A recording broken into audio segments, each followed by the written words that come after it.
Okay, that is the last time I used the video feature for StreamYard. Why? What did it end up doing?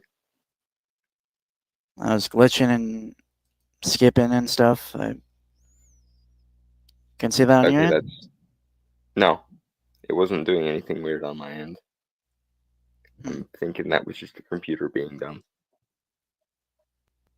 and or your modem. Oh man, it's been fine actually. So Well, anyway, new salutations. year, same old technical difficulties, folks. Anyway, salutations, Legion of Doom. Welcome to podcast The Storm, where social awkward outcasts, crazy weirdos, and all around nerds convene to talk and debate all things pop culture. With me, as always, is my co-host, the nerdy occultist, aka the Authenticator, Dalton L. Mortimer. Hello, everyone. We now return to your regularly scheduled podcast of the storm. And I am your host last time I want to be the brainstorm of pop culture. How's everyone doing? Well, as I mentioned to Brainstormer before we went live, 2025 has been kicking my ass so far, and it doesn't show signs of stopping kicking my ass in any time soon. And I hope that nobody else out there is having their ass kicked by the new year less than a week into it already. God damn it. Sounds like a skill issue. Shush. Mine's been doing pretty okay. So Well, good. I'm glad. But so far, my main resolution is just to survive 2025 because I don't think I'm going to get much more leeway than that this year. okay, so yeah, like how it usually is after the first like couple weeks, we do a theme month. We're just gonna be playing catch up. Luckily, it's mostly been trailers for December. Because everybody wants to ride Sonic, Mufasa, Wicked, and Moana's coattails. Right. So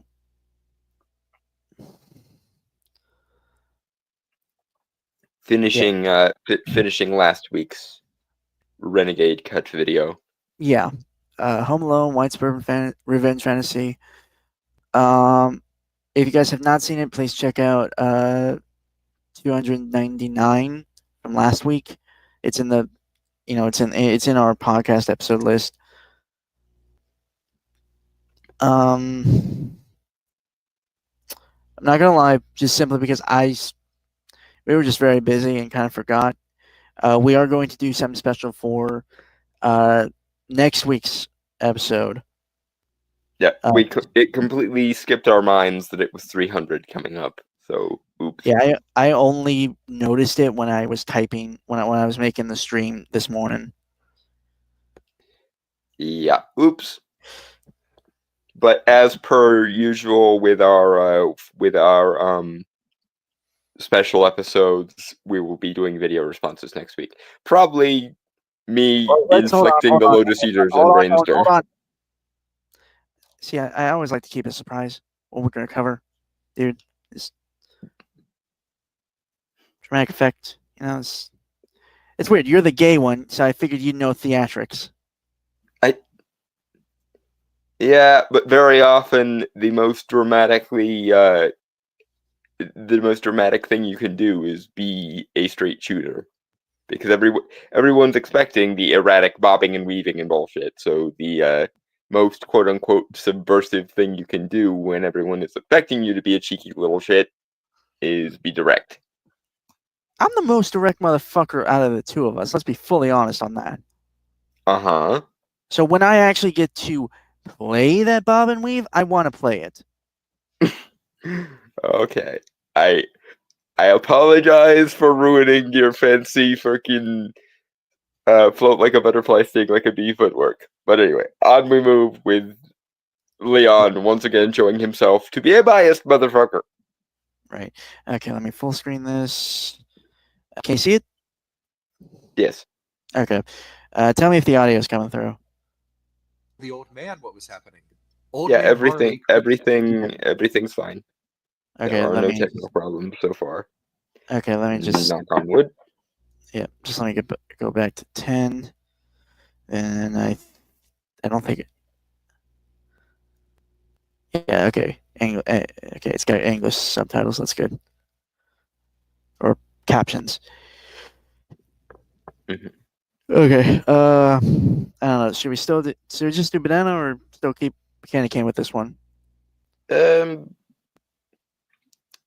let's finish out the year's last Christmas content appropriately. Candy canes. All right, candy canes. Man, what was happening? Old Man Marley could have alerted the community. I mean, they're in a church full of people. No, and they're the not. community could have acted on behalf of Kevin. Basically, Kevin could have de escalated the situation, but because this takes place in Illinois, which enforces Castle Doctrine, Kevin can probably do all of this legally. I want to be clear about something. This is Okay, hold on. One, the church is mostly empty, especially for it being a suburb of Chicago. Two, if he had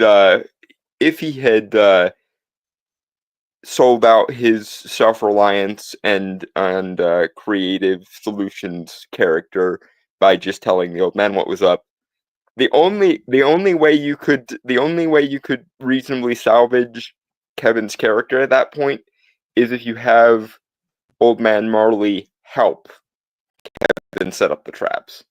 Anything else is going to short circuit the narrative catharsis. Now, mind you, I would have been fine with a version of this movie that lets that, Kevin bonding with the old man subplot come to a stronger form of fruition. But that's not the movie that we got. The movie that we got requires that Kevin try to handle things on his own. That wasn't a smart plan, and we do get some callback to the bonding with the old man subplot in the crucial Harry pulls a gun scene, and both he and Marv get a fucking snow shovel to the face, as you do. But yeah, I agree that the old man subplot could have been better brought to fruition, but the only way you can do that while maintaining Kevin's quasi Bart Simpson like street cred of self-reliance is if the old man helps him set up the traps, and maybe have him stay with Kevin until either the police get there or until his family gets back, which could, in theory, have made for a better movie. But that's just about the only way I could see this subplot being used in universe that wouldn't completely diffuse the narrative tension. Anyway, candy canes. Sorry, one sec.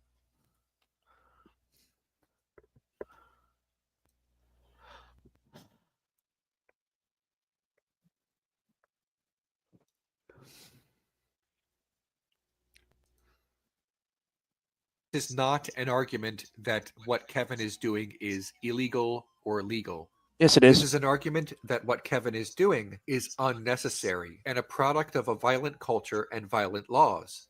One can make the argument that setting lethal traps is a legal gray area, and there is legal precedent that might get this kind of home defense in hot water. They're fucking toys. Also, Leon, while our universe's reality may be, operating by different axioms here, and thus some of those traps would have been lethal if you used them in reality, in the quasi-cartoonish reality of the film that we are diegetically shown in the film, none of those traps were lethal. You can tell because neither Harry nor Marv are dead at the conclusion of any of them. Now, mind you, they were tortured, which on some kind of paper, torture is actually worse than murder because well, torture you have to actually live through. Murder can be over quickly, but they were tortured, and they are justifiably angry at the conclusion of the third act, having been tortured. But at least in the reality of the movie that we are shown, the quasi, Looney Tunes child logic reality that we're shown, none of those traps were lethal. They probably should have been if we were going the Neil deGrasse Tyson MythBuster style enforcement of physics to a fault logic, but the movie isn't doing that. Nor is it meant to take legal or illegal realities to that similar kind of fault. This is what I said last time about you acknowledging that the movie is operating by Looney Tunes logic, and then proceeding to ignore the fact that it's operating by Looney Tunes logic at every conceivable interval. And when you apply logic to the situation, you don't even bother to apply narrative or in-universe logic. You fucking drag Castle Doctrine and Stand Your Ground all the way over into this movie where it makes no fucking sense to be applicable in, ever.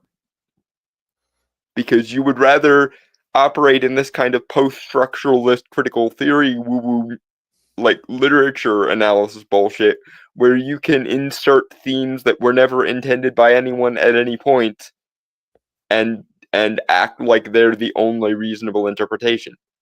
You pseudo-intellectual hack, you. Candy canes.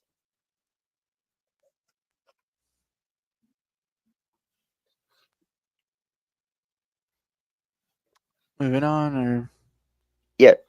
okay. That's why I said candy canes. Oh no, sorry, I didn't hear that. I just heard you pause. Yeah. My bad. Candy canes. Candy canes. But I won't be getting into all of that here. I'm not a lawyer.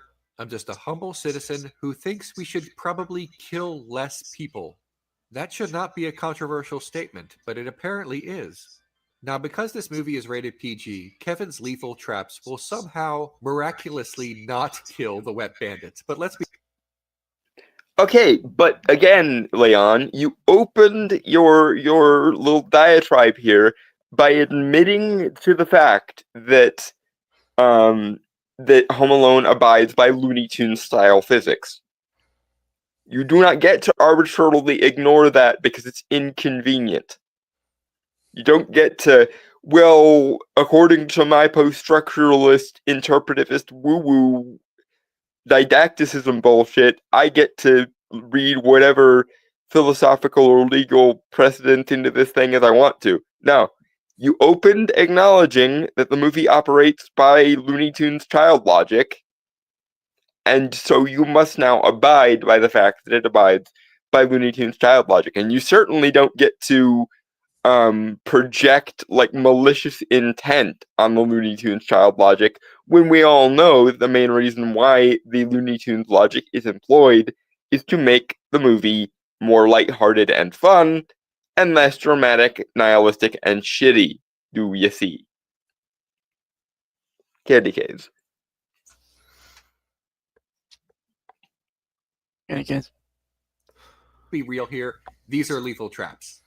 See, this is how Castle Doctrine works. There is a threat to the home, and regardless of how unreasonable it might seem to defend it with an escalation of violence, the courts will almost certainly side with the homeowner. Capitalism gives more power to people with more money. So, Oh my god. Yes, ladies and gentlemen of the internet jury, we are there. He is officially blaming capitalism and home ownership laws, even though Kevin is a child and isn't like on the deed or anything. Okay, couple of things. That may or may not be how Castle Doctrine and Stand Your Ground work, Leon. I don't particularly care because it's only tangentially relevant to your actual follies here. But that is certainly not how narrative logic or in-universe logic work. There is no such legal focus in Home Alone at any point whatsoever. Like, the movie never once brings up the realism TM that you are insisting must be imposed upon it. The movie never... Granted, my first port of call when arbitrarily applying realism to Home Alone is to wonder why Child Protective Services wasn't called. But I digress. That would at least make more sense than what you're spouting here. But regardless of that, the movie isn't trying to employ stand your ground. It's not trying to defend stand your ground. It's not trying to decry stand your ground. It's not trying to do anything in relation to stand your ground because it does not make sense for the in-universe logic of the movie or any like narrative catharsis or narrative buildup of the movie. Like, do you see how in order for this to be admissible to the discussion, you have to actually demonstrate it being brought up at any point? Whereas it is not and has not been for this entire rigmarole. And with regards to the violence, which is not lethal in the universe of the movie because nobody fucking dies from it in the universe of the movie, and unless you want to shove Neil deGrasse Tyson and the MythBusters into this movie for no good goddamn reason, while simultaneously acknowledging it abides by Looney Tunes logic. The traps in this movie, in the universe in which the movie takes place, are not lethal for the characters survive them. Thus, it is disingenuous to try to post hoc rationalize it into the movie, just as it is to post hoc rationalize legal rigmarole into the movie. But as for the violence, Kevin is an unarmed 11-year-old in the movie, and he is up against two grown-ass adults. Although very, low watt IQ grown-ass adults, mind you. And those adults are shown to have some version of malicious intent because of Harry's "we know you're in there, pal, and you're all alone" said in a manner to deliberately scare Kevin thing. So, two grown-ass adults, one child who, for negligence reasons, is home alone, one of whom actually does have a gun because Harry pulls it after they survive all the traps and shit. And it's an 11-year-old against two adults. So disproportionate force on Kevin's part is actually justified in that instance because he is so thoroughly, both literally and metaphorically, outgunned. If he did not leverage his MacGyver-esque gift for trap making against the bandits, along with his self-reliance and intelligence, he would be either dead, severely injured, or tied up and kidnapped somewhere. And none of these endings are in any way the good ending. The best ending is probably one in which he includes Old Man Marley in the making of the traps, and then Old Man Marley defends Kevin from his family once they get home and stuff. But by saying, "No, I was with him the whole time, no need to worry," or something to that effect. But even then, the movie we have doesn't have either of those two extremes happen because it doesn't make sense given what's set up for the movie. You can argue based on the in-universe logic or the in-universe quality of the movie, like I did just now with the whole, it would have been nice if the making friends with the old man subplot had played a stronger through line, but you can't argue based on legal and moral axioms or questions that the movie never even introduced. You can't pull the Neil deGrasse Tyson or MythBusters physics shit either and say, well, in any realistic setting they would be dead, therefore we should treat them as if they were dead. No. In the universe of the movie, the universe we are discussing, these traps were excruciatingly painful and torturous. Therefore, at the end of the third act, the Wet Bandits probably are justified in being angry with Kevin considerably, but they are not lethal in the universe of the movie which we are discussing. Candy cane. Oh, hey. Hey, Giant Turtle. I'm late because of food, but here now. How are you guys? Oh, what you eating? I'm doing fine, by the way. I am doing okay. I am surviving. 2025 is a pain in my ass already, and it's not even been here for a week, but I'm surviving. So, typical Dalton shit. Am I wrong? No, you are not wrong, but you may nevertheless spin on your not being wrong, sir.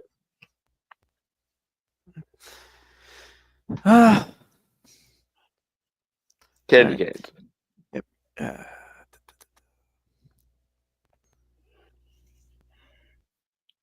Go. So more means in which to defend oneself in court, and more means in which to influence the law. Any threat to that money is treated as equivalent to a threat to one's life, which is how Castle Doctrine stays on the books, and how Kevin can do whatever he wants. Castle Doctrine allows Kevin to burn these men alive for what begins, at least, as a non. Okay, fire was definitely one of the weapons that Kevin had at his disposal because of the freaking flamethrower, but that's neither here nor there. They did not get burned alive. The burns were mostly confined to Harry's scalp. And again, you can play the Neil deGrasse Tyson or Mythbusters physics card and say that this is how it would have happened in reality, and therefore we should be able to enforce that onto the movie. But you came in already admitting the surrealist cartoon logic that the movie operates on, and you don't get to selectively ignore that because it makes for a stronger argument, do you see? You could make that argument if playing the physics straight somehow made the movie better, or if playing the physics straight would have made the movie better, but you're not making a qualitative argument or a artistic argument or a logical argument within the logic of the movie. You are making a moral argument and a post-structuralist interpretivist argument. And neither of those arguments fucking fly. And by the way, if I take your anti-capitalist screed as read, sir, even under your own logic, the reason to hate capitalism, according to you, is because of all the immoral ways that capitalism can fuck over people. And for the sake of argument, I will let you have that. You may have that premise.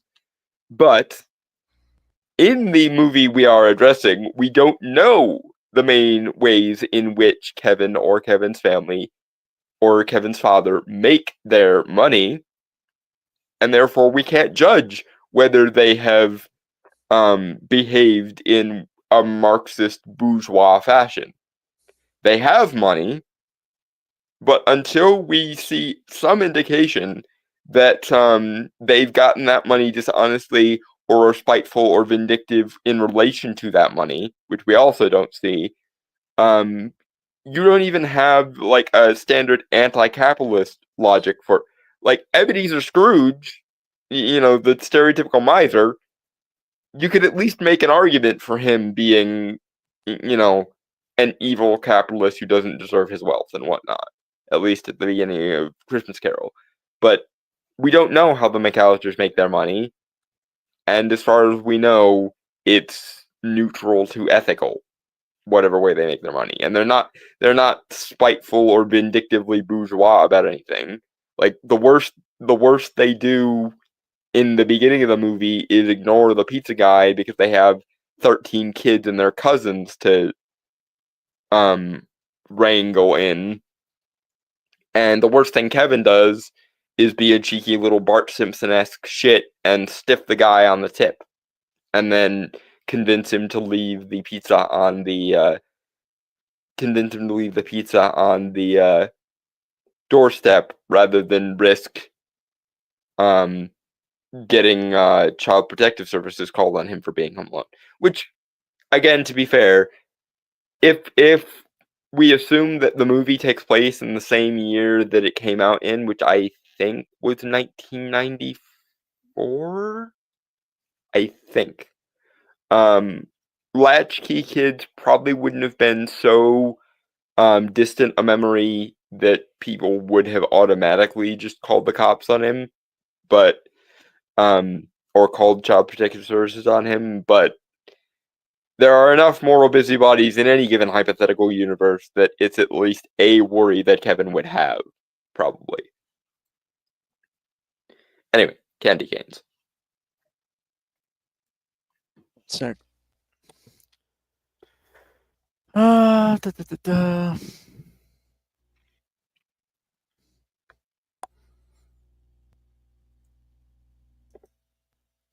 Violent crime. He permanently scars Harry's hand like he's Major Todt from Raiders of the Lost Ark. To summarize, Castle Doctrine on paper is about protection, but in practice, it allows for intruders to be killed regardless of their perceived threat level, and that theft of belongings or even trespassing are justification I don't for death.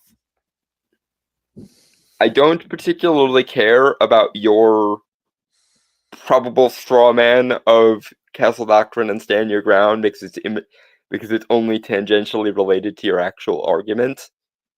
Because the fact remains, it is not applicable to the movie or universe of the movie to which we are supposed to be alluding.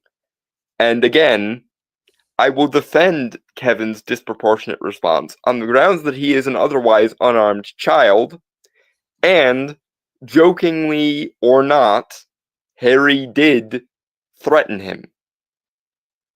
So, 2 adults with criminal histories each against one otherwise unarmed child who chooses to disproportionately level his knack for constructing traps and his intelligence against said adults to level the playing field.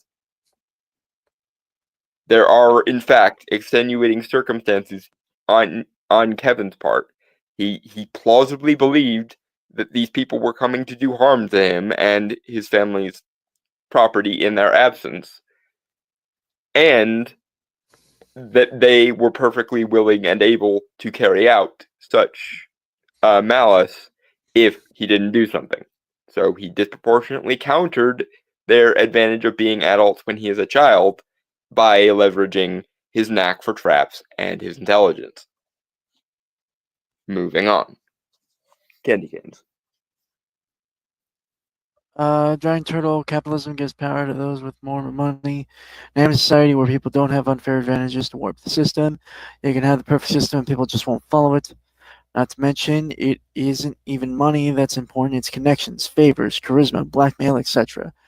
Otherwise, you are more likely to just have all that money taken from you. Or be persona non grata among the pompous aristocrats. I mean, old money people will gloat and sneer and be contemptuous towards new money people because they consider the new money person to be overly extravagant and gauche in his use of his money. That's a well-established tradition. When the middle class started to emerge in the 17 and 1800s, you got a bunch of articles and things written by the landed gentry aristocrats decrying the overtly flashy displays of wealth done by the new money of the emerging middle class. So, yeah. Apart from the fuck you, don't blame capitalism for shit that capitalism has nothing to do with, there's also the fact that money is at best a signifier of the aforementioned wealth, actual meaningful wealth, power, etc. And even then, quite a lot of times, you'll get a Donald Trump or an Elon Musk, somebody who has the money and resources to hobnob with society's quote-unquote betters, but said betters will unperson them for abstract moral or political reasons.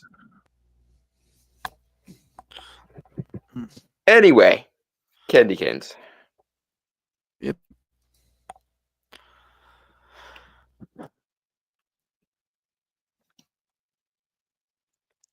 There we go. Okay.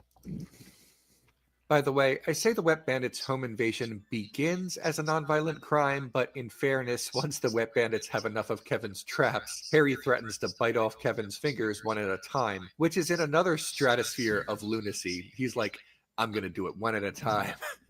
Not all at once, like you want.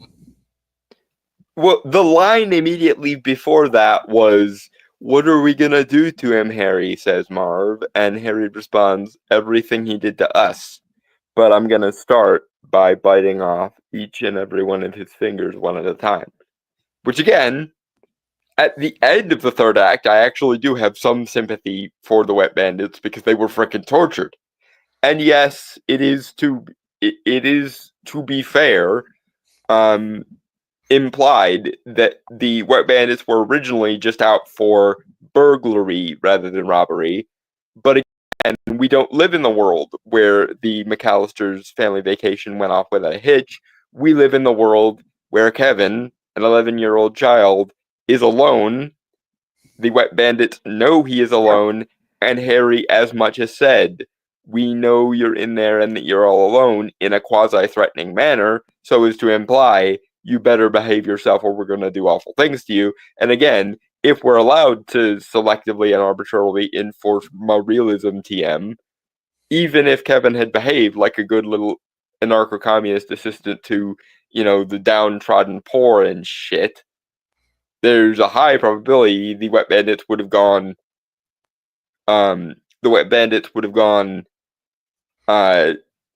"Thanks for all the help, kid, but no witnesses." Click. So, again, do you think Kevin is in the wrong for insinuating that these two adults who explicitly threatened him are likely a threat to him, his family's things, and his property? Or would you rather a version of this movie where Kevin got held for ransom so that the Wet Bandits could fleece the McAllisters for even more money and or resources? You probably would, actually. That's probably the anarcho-communist classist bullshit happy ending of this movie. Is Kevin behaves like a good little anarcho-communist, so instead of killing him, they just take him hostage so that they can leverage his kidnapping to filch his family for even more money.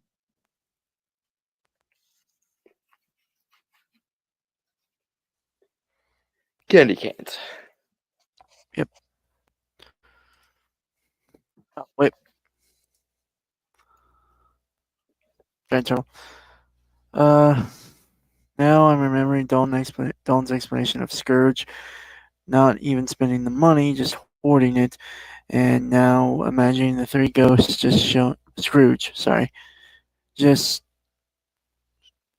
these three ghosts just showing up. You need to know the true meaning of Chris. Not another fucking dragon, said Dragon, just breathing, laughing on its hoard. Yeah, Scrooge is even if we do allow Leon to hypothetically make an argument against Scrooge on something anti-capitalism reason, Scrooge is a terrible capitalist. He doesn't spend money to improve his business. He doesn't spend money to hire more employees. He actually avoids spending money when it would be productive for his business, i.e., how much less productive do you think Bob Cratchit's going to be if he's freaking freezing to death, Scrooge? And as Scrooge's nephew Fred points out several times, he doesn't even make himself comfortable with it. He lives and eats and functions like a pauper. The only difference is he does have a roof over his head that he pays for. But Scrooge eats gruel, which is the kind of thing that they would give to the poor at poorhouses and shit. So he doesn't better his own living standard with the money apart from just keeping a roof over his head. He doesn't funnel that money back into his business at all. He doesn't even spend money where it would make his workers more efficient. So yeah, fuck it. Scrooge is a terrible capitalist by capitalists' own standards.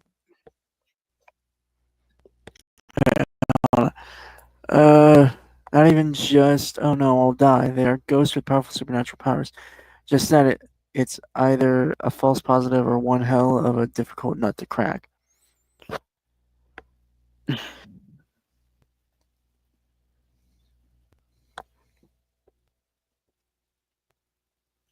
What now? Okay. Not even, oh no, I'll die. They are ghosts with powerful supernatural powers. Just that it's either a false positive or one hell of a difficult nut to crack.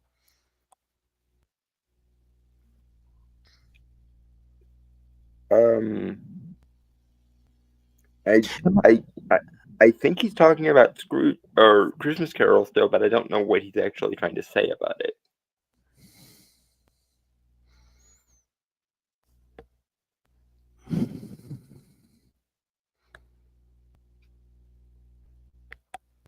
Yeah, I don't know what you mean there, DT. You're gonna have to explain. Or are you talking about Kevin thinking that he's likely gonna die? I'm confused. No, it's Christmas Carol. He's referencing the ghosts, so.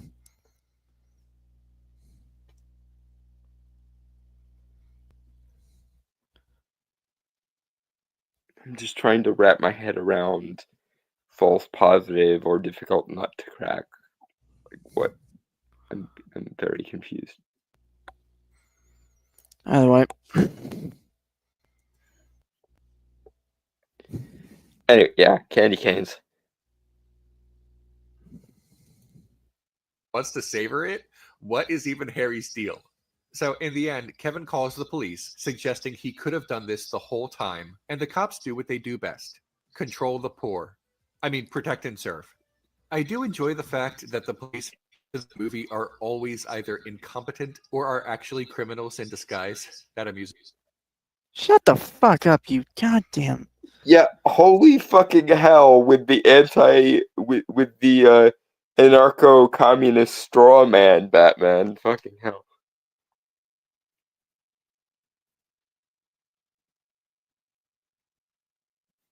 And by the way, Harry's deal is he was just tortured within an inch of his life several times, and he wants to have some vengeance. That's the deal. In case you missed it.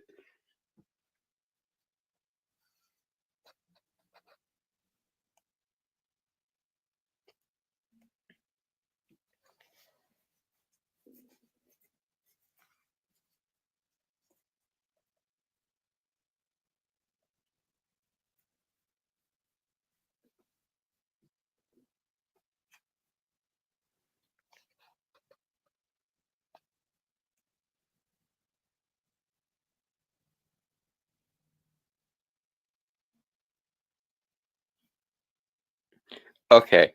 So, okay. Thank you, DT. Now I can free up that mental space for something else because I'm still very confused to what you meant there. Anyway.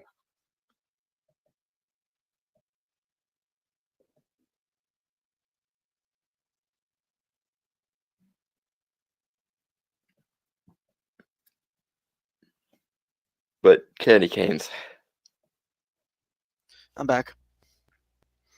Okay, huzzah.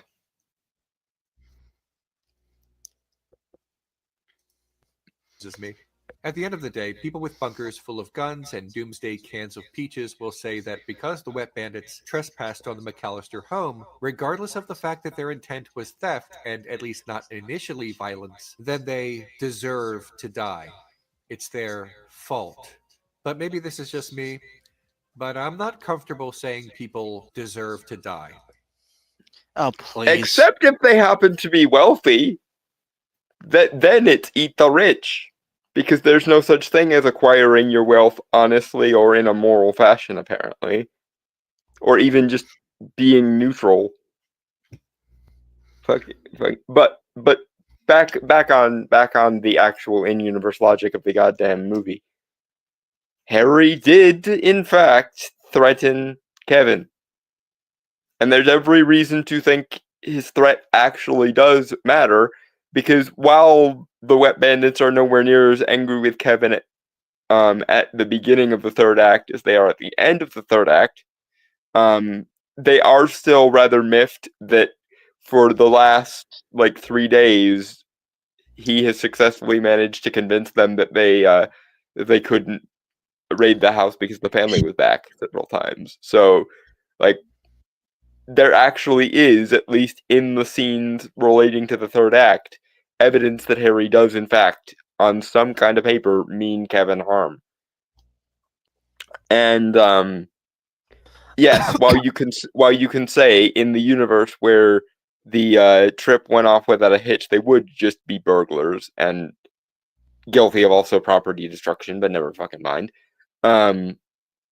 We don't live in the world where the trip went off without a hitch. We live in the world where an 11-year-old child is home alone, and they know that he's home alone, and that they're likely not to leave witnesses, or at the very least, they're likely to kidnap him and fleece his family for more money and resources thereby.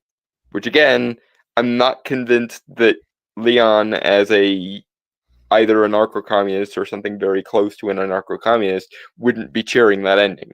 Like if Kevin operated more like Junior from Problem Child and started to like hang out with and idealize the Wet Bandits and agreed to help them fleece his family, I'm pretty sure at that instance Leon would be considering that a happy ending. Which just goes to show how fucked in the head Leon is, but that's neither here nor there. Candy canes. Hold on.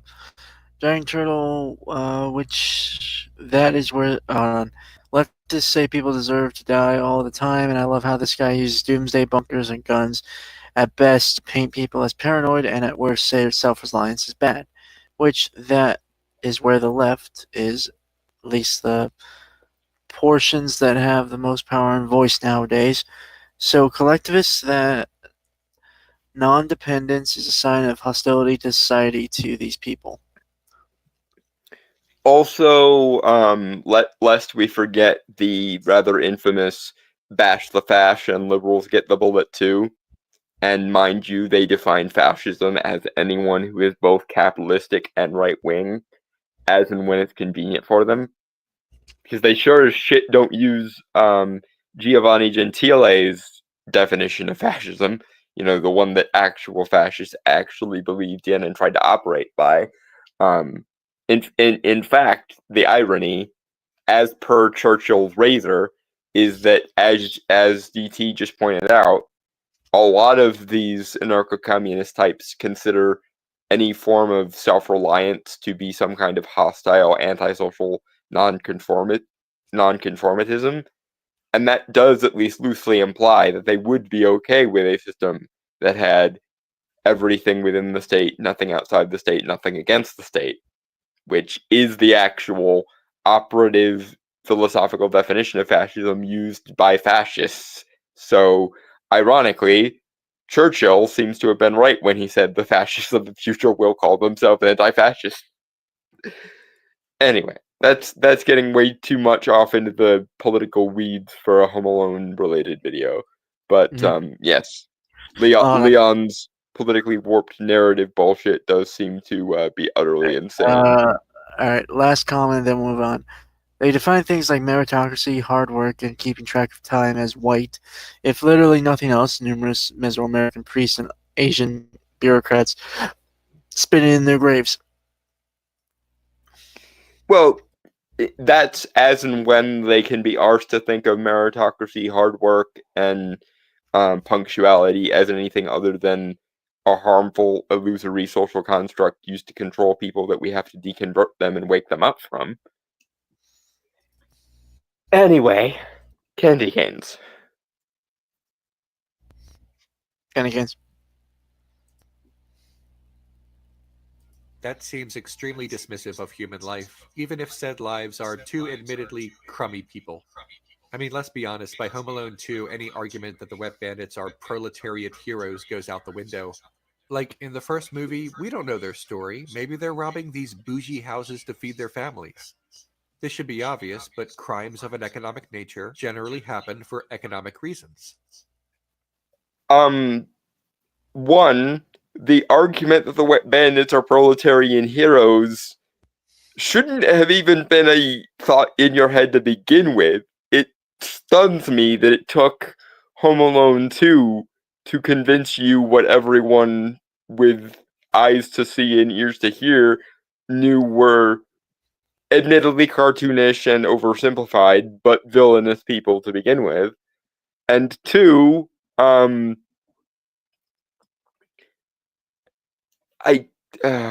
it's just sorry. I had this moment where I was trying to put words into like the Lovecraftian horror that is Leon's mind, and I failed. But we don't even see any evidence that Marv and Harry aren't bachelors. But even if they were anything other than opportunists, which you can actually see in the dialogue of the first Home Alone, because Marv and Harry see their profession as criminals to be an art form that they want to be famous for.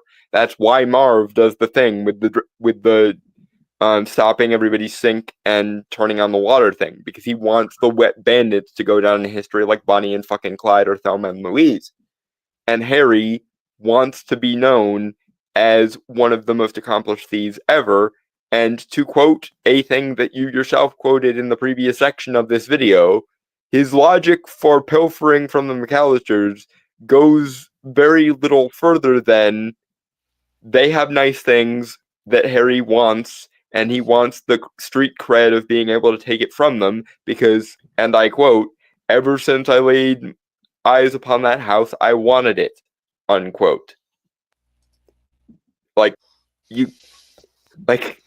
I realize that you're well and truly baked into the post-structuralist, interpretivist, didacticist woo, Leon, but even in Home Alone 1, the wet bandits like being criminals. They want to be known positively, reputation-wise, as skillful criminals, and they go out of their way to try and make their heists and their crimes the most artful things they can, so as to increase the likelihood of increasing that reputation. If you remember that the in-universe logic of a movie exists for more than 5 seconds at least. Candy Games. Alright. The only thing stopping the Marxist socialists from being fascist is that they are globalists. Those aren't true. Which arguably kind of makes them worse, because say what you will about Franco's Spain, Mussolini's Italy, Stalin's Russia, and Hitler's Germany, but their totalitarian domain over people had fucking borders on it. The Antifa types seem to want a global form of that system without borders or restrictions of any kind whatsoever. Anyway, moving on. Candy Canes. Alright. That turns out not to be the case by Home Alone 2. They're just straight up cartoon villains who steal from the poor. The wet bandits have no backstory, no motivation. They're just the personification of crime to suburbanites and conservatives. And as the 90s rolled on and the US became more and more paranoid about crime, the wet bandits were exaggerated even further. Okay. I actually find myself in a weird place now, because being as I, actually give a shit about in-universe logic of the story and actually watching the movie that you claim you watched, Leon, I now have to defend the wet bandits from your strawmanning of them, even though you've been simping for them since minute 1 under the auspices of some kind of class solidarity. But to be fair to the wet bandits, or at the conclusion of Home Alone 2 Sticky Bandits, it is probable that some of their hatred for children in Home Alone 2 might come from the fact that they were tortured within an inch of their lives by a child. So, on some kind of paper, you could at least make the argument that one of the reasons why the wet bandits are keen to rob Duncan's toy chest in Home Alone 2 is because they want to screw over kids, because the last time they dealt with a kid, they got beaten within an inch of their life and then hauled off to the clink. So, in a weird way, if you actually again play the ball where it lies vis-a-vis the logic of Home Alone, it might indirectly be Kevin's fault that the wet comb sticky bandits end up robbing Duncan's toy chest to screw over kids because he tortured them so severely that he basically inculcated in them a hatred of kids that runs like bone deep now. Which, I mean, to be fair, given the possible backstories of characters like Marvin Harry, that's not a terrible that's not a horrible leap for them to make, especially given they're kind of dumb and thick-witted. Like, I can see kind of the logic behind Harry and Marv's thinking of we were tortured within an inch of our lives and then ratted on by a child, so fuck them kids, as it were. Candy canes.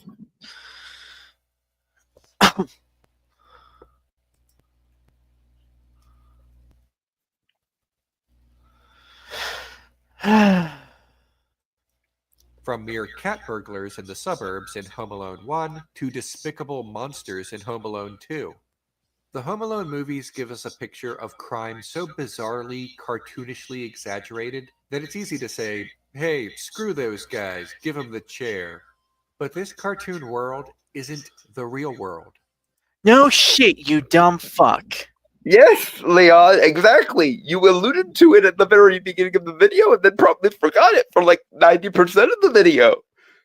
The Home Alone movies operate by cartoonish Looney Tunes logic, which precludes mapping like Mythbuster style physics onto it or post-structuralist legal reframing or capitalist speculation onto it. Do you see?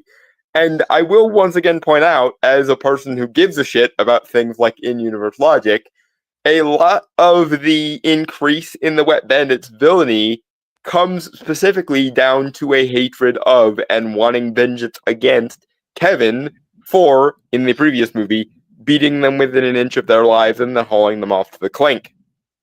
So, a lot of their villainy is actually more understandable if you remember how in-universe logic works, because if I were a person who had previously not done much in the way of violent crime, who had been beaten within an inch of my life by a child, and then a couple years later that same child somehow winds up all the way, coming from Chicago to New York, unbeknownst to you for completely other reasons. But okay, imagine this from Marvin Harry's perspective for a second here. They, the McAllister house is their crown jewel, and they want the rep, and they want the bling, and they want all the fancy things and whatever. And then this 11-year-old kid fucking jigsaw killers them half to death, and then fixes things so that they wind up in prison. And then you, the Wet Bandits, go on about your business, steering the fuck away from Chicago as if Harry Dresden was there to be dealt with, and decide to make a new life for yourselves in New York City. And all of a sudden, you wind up running into that same kid. I don't know. I certainly am not willing to be as charitable towards the Wet Bandits as you are in certain ways, but at least that part of their villainy is somewhat explicable. Because I imagine that the Wet Bandits probably had nightmares in the interim while they were in prison of that fucking kid and what he did to them. Because, that's shitty. Granted, they did somewhat bring it on themselves because they thought they could get one over on said kid, but again, at least from the end of the third act of Home Alone 1, all the way through Home Alone 2, I can understand the Wet Bandits' desire for vengeance. That is probably the least, inexplicable aspect of their characters. Candy canes. Alright.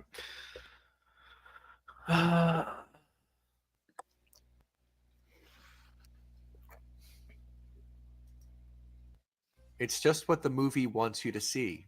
Cat burglars as irredeemable villains who go from zero to child murder very quickly. In the real world, I just don't think lethal violence should be employed in so broad a scenario as a guy walking toward a garage. I've been the victim of crimes before. Someone tried to break into my apartment back when I lived. And you are now, Mr. Thomas, going to cuck like a motherfucker.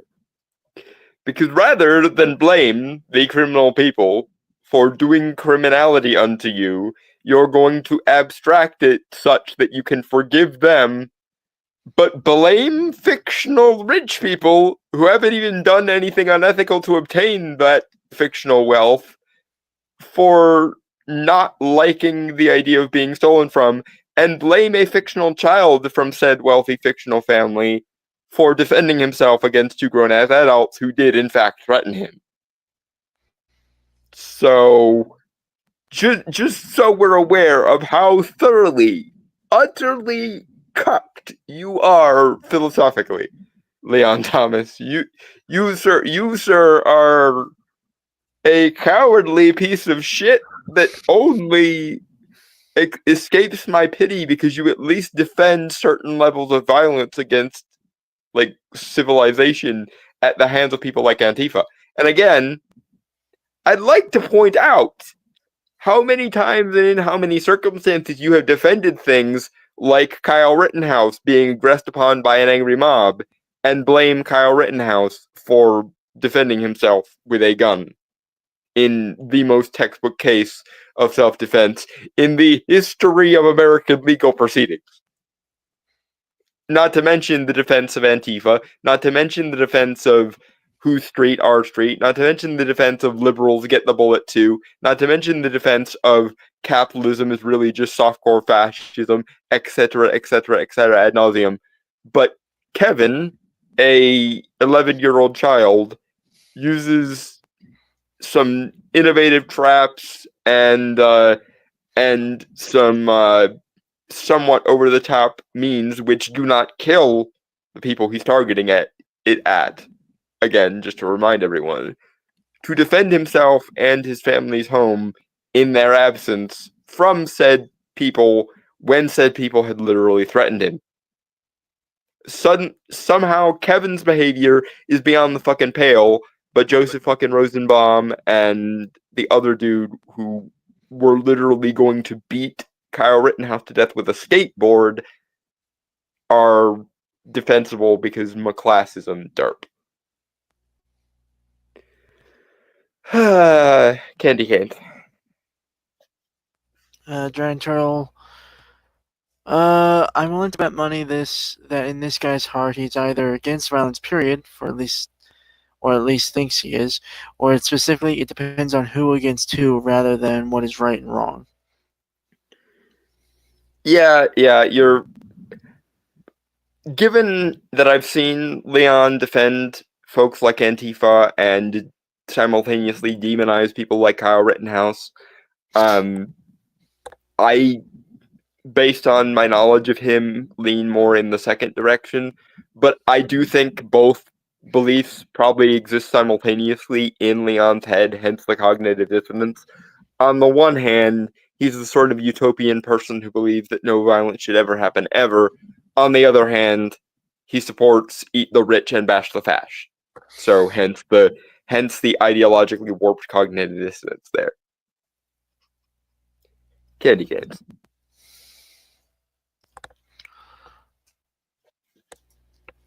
Lived in Baltimore. Another time, and this is true, someone took a package off my doorstep, which was going to be a Christmas present. I had an actual Home Alone 2 Wet Bandit experience. No, you didn't. The package was recovered, but you know what? Even if it hadn't, I still don't think I should be able to kill the guy to get my package back. Speaking... Okay, okay, first of all, that's a false equivalency because you are not a freaking child. And two, I doubt that the person who stole your package, like, threatened you to get it. I'm pretty sure he just saw it sitting there, yoinked it, as does happen occasionally in a city, and then you either called the police to get your property back, or in all likelihood probably just ordered another one, citing it being stolen. But being that as it may, your experience with a guy who literally stole a package off your porch is not in any way equivalent to even half the shit the Wet Bandits did.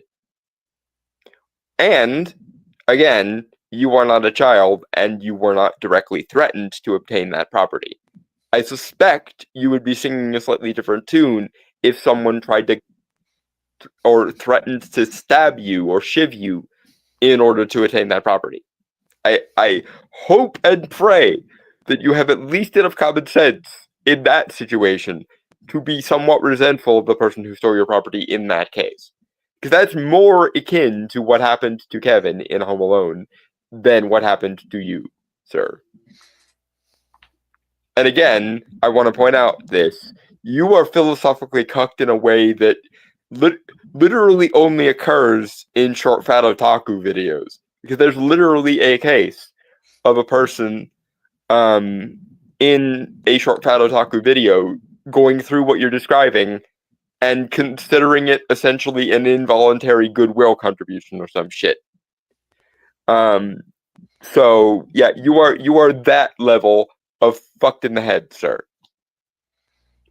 But candy canes. Okay.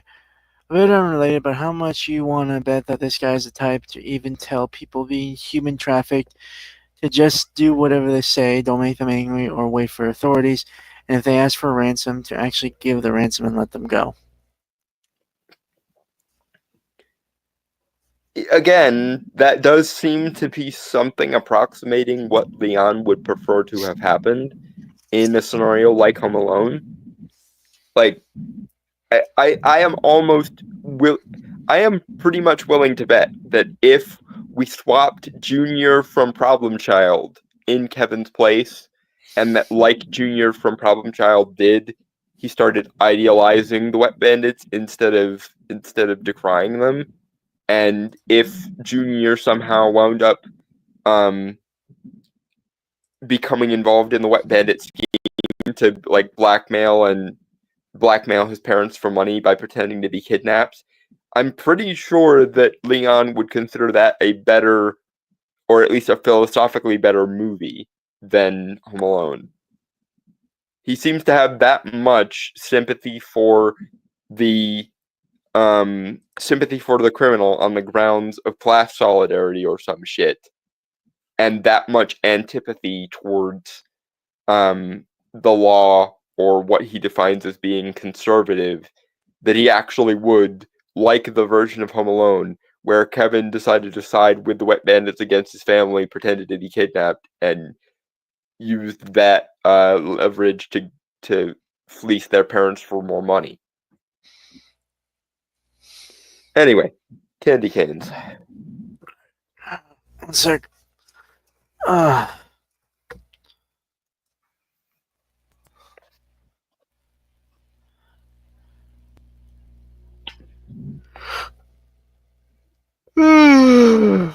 Sorry. Candy canes. Speaking of Home Alone 2, what the heck is up with Home Alone 2? Kevin is accidentally separated from his family again and has a New York vacation by defrauding a fancy hotel. I would say, cool, stick it to the man, but this is just the rich robbing the rich, so I don't know who I'm supposed to be rooting for here. I want to root for Tim Curry, but that's just by default. Kevin bumps into the Wet Bandits, who admittedly tried to kill him immediately. Kevin learns Harry and Marv are gonna rub a Unbelievable. I forgot this was in here, but yeah, apparently he literally needs to know where someone stands in the capitalism hierarchy to know where to morally weight their worth as a character, apparently. And if it's a case of the rich robbing the rich, he will just throw up his hands and go, I don't have anybody to root for. What in the actual fuck?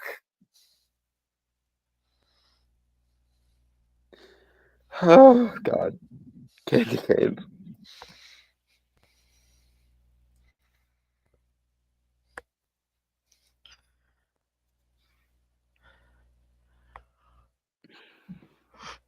Sorry. Toy store and takes it upon himself to stop them by luring them to an empty home under renovation where he has set up some new traps. Kevin does not live in this home in New York. It belongs to his never seen uncle, the same man who hosted them in Paris. Kevin has no real claim to the home, and even if he could argue that it belongs to his extended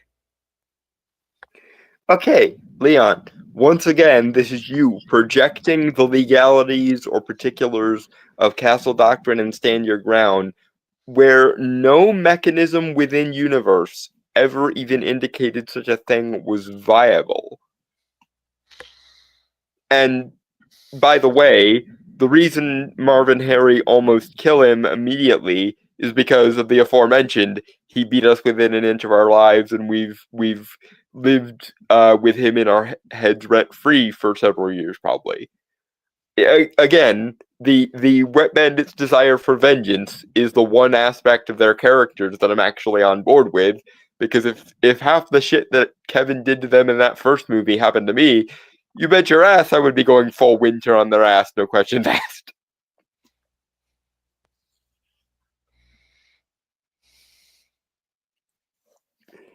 Anyway, candy canes.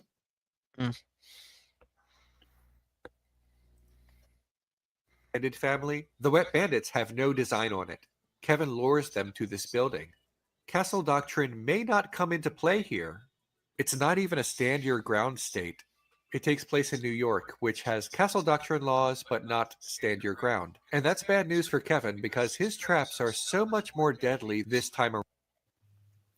Okay, but once again, reminding you of the story that we're actually telling and the narrative we're actually operating in, sir. The reason Kevin does this is because he knows that he is intelligent enough to thwart the Wet Bandits, cum sticky bandits by the end of the movie, and he is actually being heroic/charitable by attempting to prevent robbery of a business that he, has a positive relationship with the business owner of, and who is literally wanting to give money to charity. Said charity money, by the way, that the Wet Bandits have already absconded with by this point. So, by literally any other movie's logic or standard or narrative standard, sir, this is Kevin being heroic by putting his own life and safety on the line so as to protect someone who is trying to give money to charity, which in this case would benefit orphans. Which again, the Wet Bandits are likely targeting said orphans because of the aforementioned trauma they suffered at the hands of a child. Most likely. Candy canes. Around. Kevin throws bricks at Marv's head over and over again, and Marv just takes it like a champ. Like, this should have killed him many times over, but I guess he has Homer Simpson's disease, where he can't even be knocked out. Good for him, I guess. I mean, that's a solid condition to have if you're in a life of crime. If I could just take a detour to this... Yes, Leon, once again, you selectively remember and then forget again that the movie operates based on, surrealist cartoon logic, sir. You keep forgetting that very thing that the movie is relying upon, and then holding the movie to the standard of, hardcore dramatic realism because you find that more reasonable and more convenient than abiding by the movie's stated surrealism. Fucking hell, man. This is your brain on post-structuralism, folks. This is the kind of brain rot that you get when you overdose on critical theory. Never Hegelian, never neo-Hegelian, not even once. That's all I'm saying. Okay, hold on. Unless it's an excuse to fill the air while pausing for copyright, no need to restate the same thing multiple times. I mean, I do it because Leon's continuing debts of stupidity infuriate me. That's the main reason I do it. Because his stupidity irritates me, and I'm going to act as though he's going to eventually watch this and repeatedly beat the obvious correct answer into his head accordingly. Candy canes.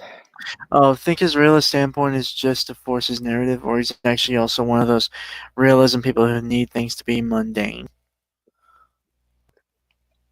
I don't know about the needing things to be mundane thing.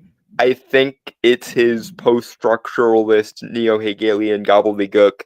We need to project politics and or like social morality onto everything, even when it's not applicable type thing. I think post-structuralism is the brain virus to blame here.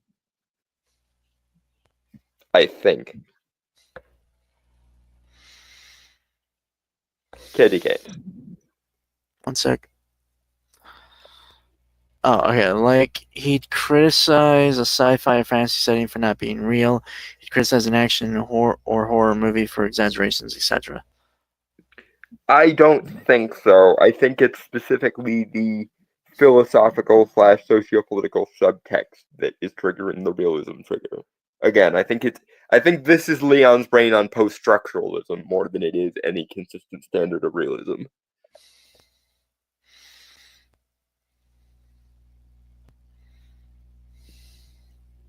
All right.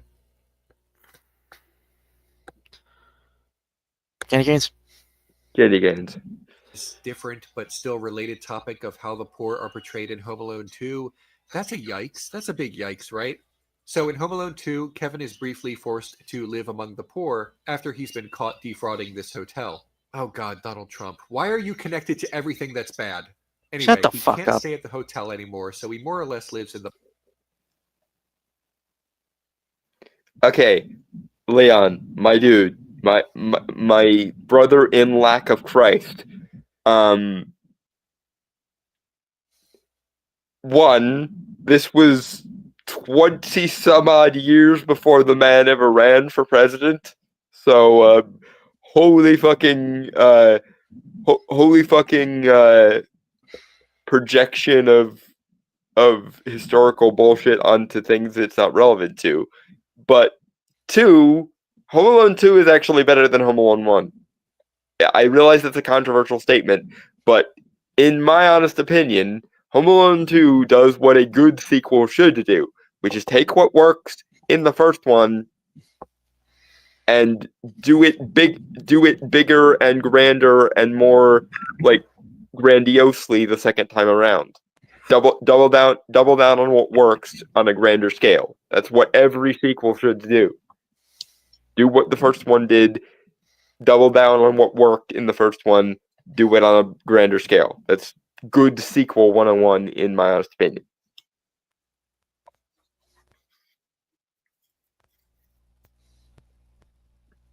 Candy canes.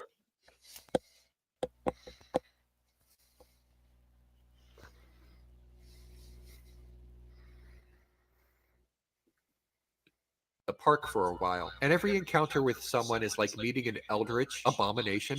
Kevin stumbles upon a homeless person who laughs maniacally at him like he's, I don't know, planning to eat his fingers or something. You know, that common thing. And then Kevin is propositioned by 2 sex workers, and what? No! No. Way to dehumanize sex workers, Home Alone 2. I mean, I realize this was made last century, but still. They basically make a mildly indecent come on and then laugh at him.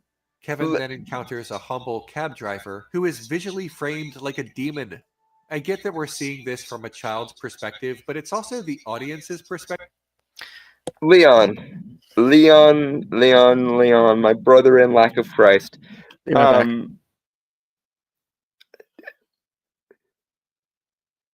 Are you trying to tell me, oh arbitrary believer in realism when it's convenient for you, that a child should not be afraid in the mean streets of New York, surrounded by homeless people in the 90s? Is that the hill upon which you are choosing to plant your flag through your own chest and thereby die? Like, like, are we forgetting the arbitrary enforcement of realism that you did for like 80% of this video, and how that should therefore possibly come into play when a child is alone on the streets of New York City in the 90s and surrounded by possibly insane homeless people? Because lest we forget, homeless people regularly have mental problems or drug addictions or being high on said drugs that would make them rather unstable if they ran into a child. And no, Leon, the movie's appearance of a singular sex worker is not some sort of commentary on all sex workers everywhere as a class, my dude. Did you forget this thing where characters are individuals who are, possessed of their own hypothetical agency and therefore accountable for their own actions? And also, while we're on the topic of people or individuals who are accountable for their own actions, what reaction did she expect to have when she did a odd come-on joke to a child? Because again, if we play the selectively enforceable realism card like you've been trying to do with this politicization thing, what does it say about you that your first reaction to a sex worker propositioning a child potentially in a movie was not, ew, how dare they, because, obvious, map shenanigans, quote unquote. It was, how dare the movie portray sex workers that way? You're more interested in defending the hypothetical moral integrity of sex workers than you are in condemning a character who propositioned a child while also being a sex worker. Like, I'm not gonna say the P word, but I think everyone knows the P word that I could very easily be weaving in here that I'm not going to for the sake of YouTube censorship. But are you more interested in defending the reputation of sex workers than you are in defending a child from that aforementioned P word that I'm not going to use? Because that is very suspect. If that's where your loyalties lie, Leon, then we're getting dangerously close to please face the wall territory, sir.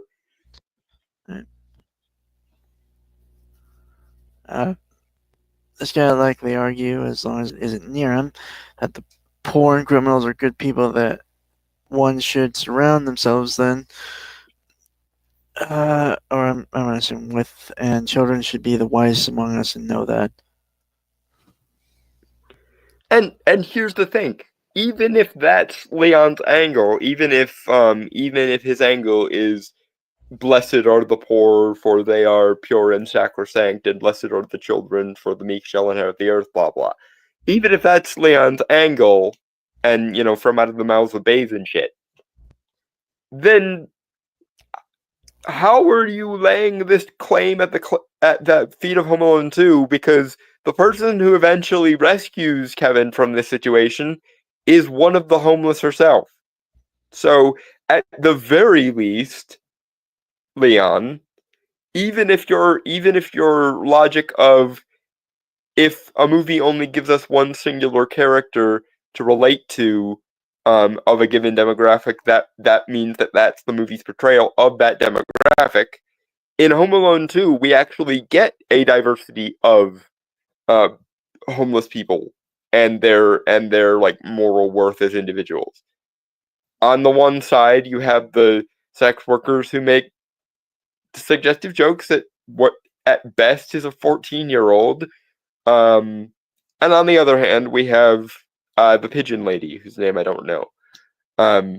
But yeah, even if we were to hold the movie's political credentials to the way it portrays every character, in this movie we have a balance of good homeless people and bad homeless people. So the movie is actually being more nuanced and diverse, as you would have it be. Can't wait to figure. Like, I remember he does have a problem with the pigeon lady from when I previously familiarized myself with this preemptively, but I don't remember exactly what his angle against the pigeon lady is. But for the sake of rhetoric, I can't wait to see what his issue with the pigeon lady is, given that her existence literally does deconfirm any negative biases the movie might have against homeless people, just as he seems to want it to. Candy canes. Candy canes. Yeah. Perspective now, right? The worst instance of this is when Kevin befriends the pigeon lady, who is somehow both the heart of the film and is never given a name.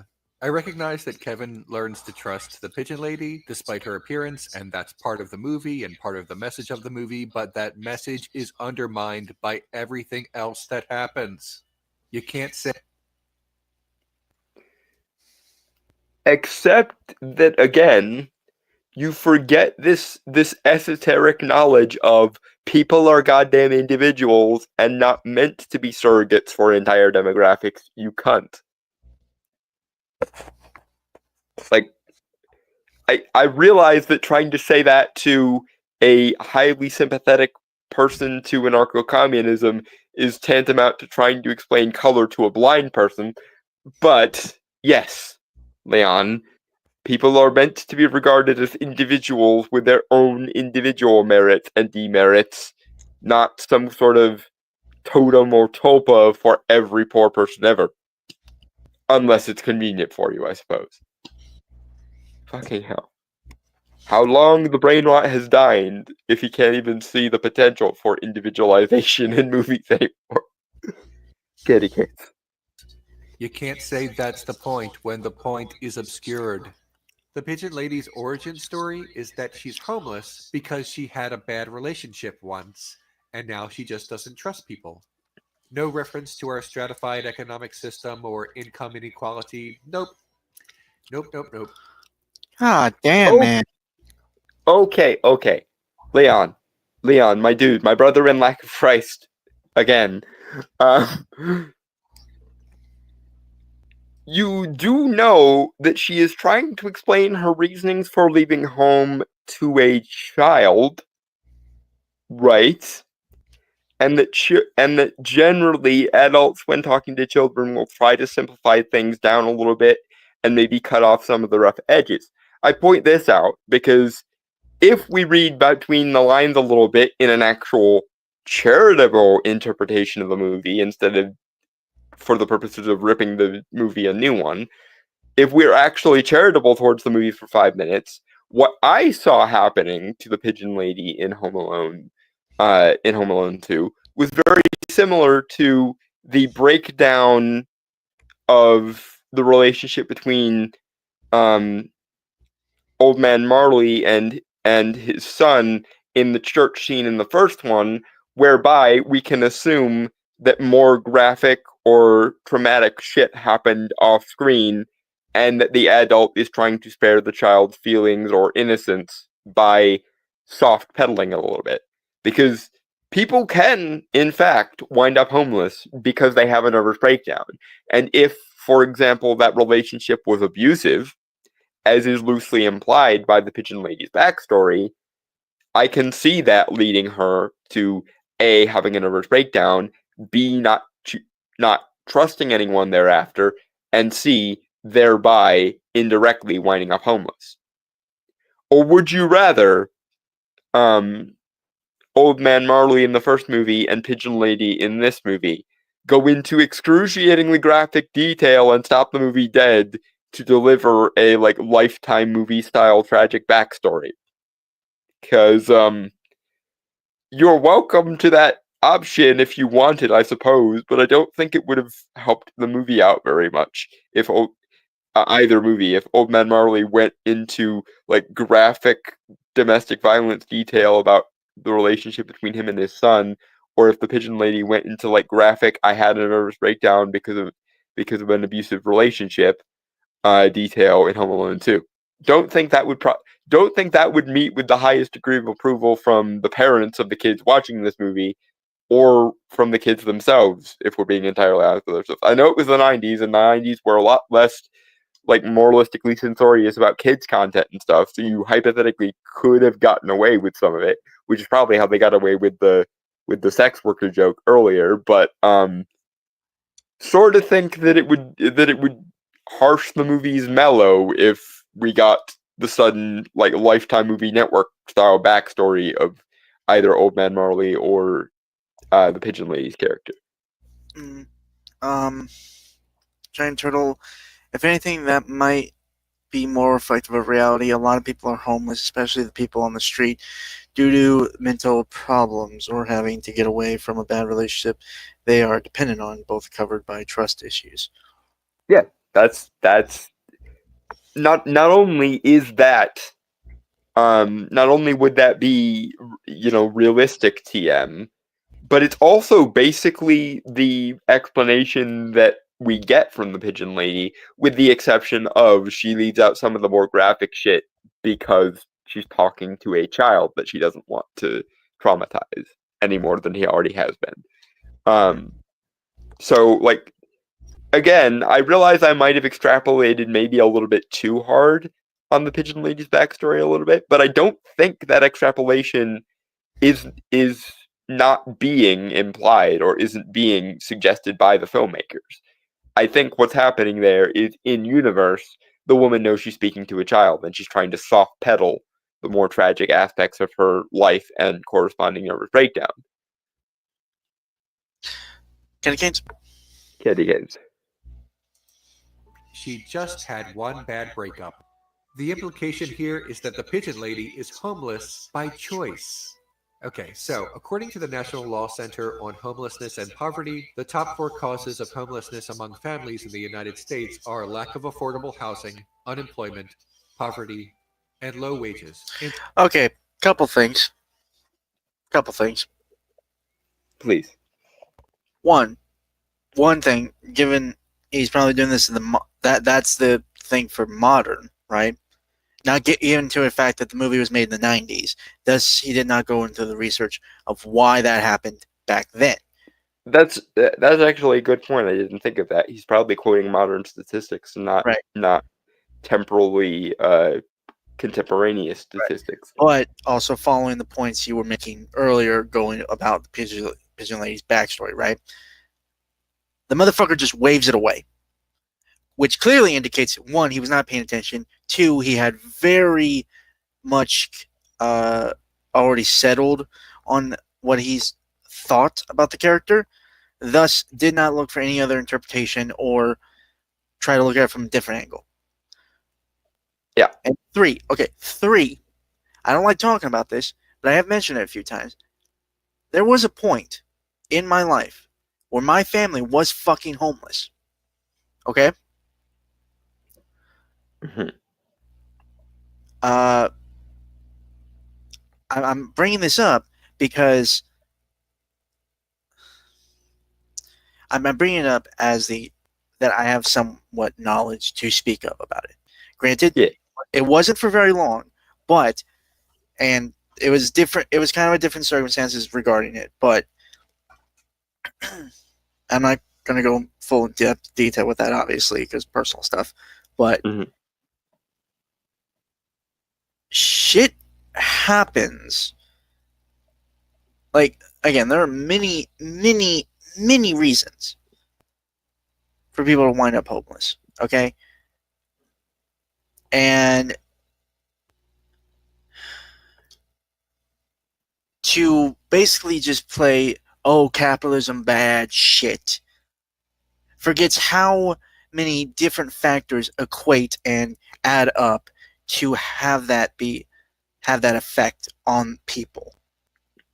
Yeah, and Leon, if I can ask you to dislodge the economics textbook you have shoved up your ass, allow me to point out the other preponderance of reasons why people wind up homeless, namely mental illness. Among those mental illness being severe depression and or nervous breakdowns brought about by trauma. The trauma... Drencher also brought up good points too. About calling BS on this study that he's bringing up. There's no mention of mental illness, running away from home, or addiction. This is fair play, but I bring up mental illness more specifically because we actually do, although again a dumbed down because she's talking to a child character about it. We actually do get the broad strokes of the Pigeon Lady's backstory. And Leon wants to trivialize it by, oh, I had a bad breakup and therefore I'm homeless to derp. But one, mental illness is at least very often not a choice. So you can take that she was homeless by choice straw man and shove it up your ass. But two, among the mental illnesses that can and often do result in homeless, depression brought about by severe trauma of a physical or emotional kind. And what the Pigeon Lady says in the movie is she loved someone, and I'm not gonna quote it because I don't remember the exact quote, but the summarized version she gives us is someone who she loved and trusted hurt her severely, and it resulted in her not being able to trust anyone again. Whereupon Kevin, in a similar manner to what he does with Old Man Marley in the first movie, essentially tries to get her to trust him and see the good in people through him. Because Kevin, apart from being very intelligent in lots of other ways, is very self-reliant and does appear to be wiser than his years, but not in a glaring, obnoxious sort of way. But point being, it doesn't take much. It doesn't take much recontextualization to get at the subtext underneath the Pigeon Lady's explanation and point out that she probably went through something analogous to an abusive relationship, which resulted in her becoming severely depressed and possibly having a nervous breakdown, and that is the result of, or that is what results in her being homeless. And not only is this heavily implied by the actual narrative, but it makes more straightforward logical sense in universe than your, I'm gonna shove socio-political bullshit into everything. Because it is indicative and reliant upon that in-universe logic. So it's less of a reach for us to insinuate that she's leaving out the more traumatic parts of a formerly abusive relationship that caused her to have a nervous breakdown, so as to spare the feelings of someone she views as a child. Candy canes. Yeah. Yeah. Let me just tab.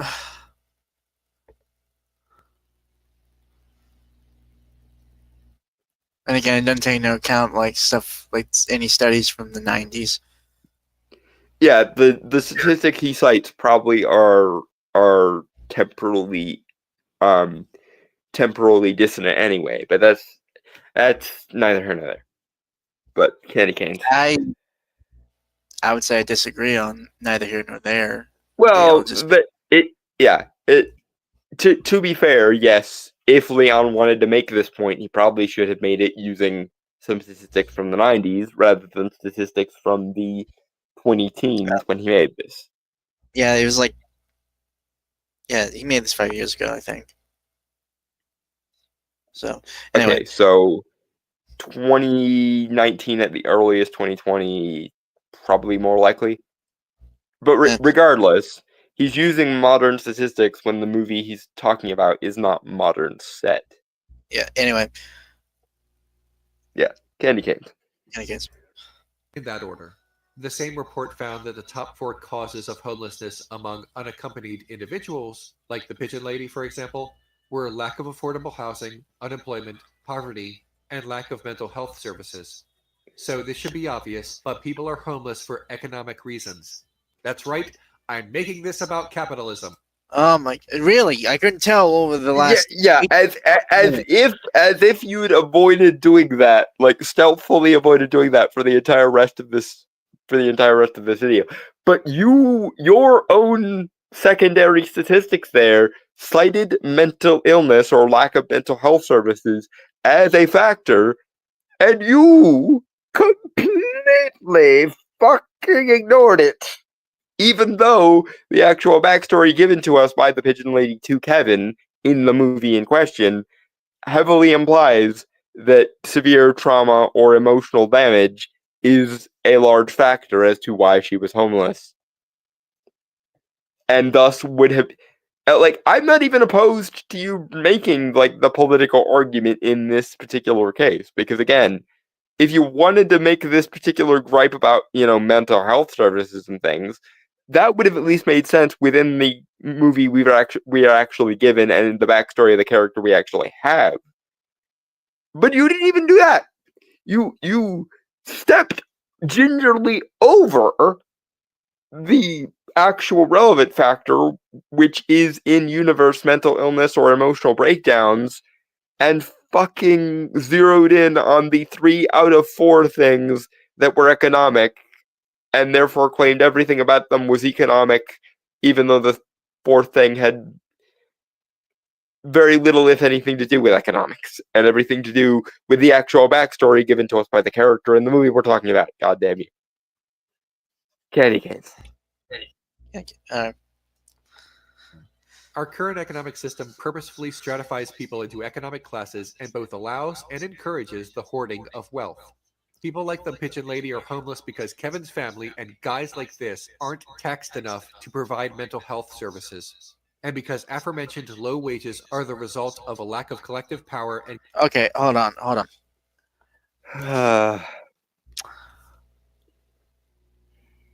For one thing, I'm not going to argue that there isn't like some type of problem with various systems that are meant to be of aid to many people, because there is. I'm not. Yeah. It's a sad fact, but but I hate that this motherfucker is basically using it as a goddamn soapbox to preach anti-capitalism bullshit. And using it to bludgeon to death the reputation or the positive opinions people have on the Home Alone movies, of all things. Yeah, like seriously, what the fuck?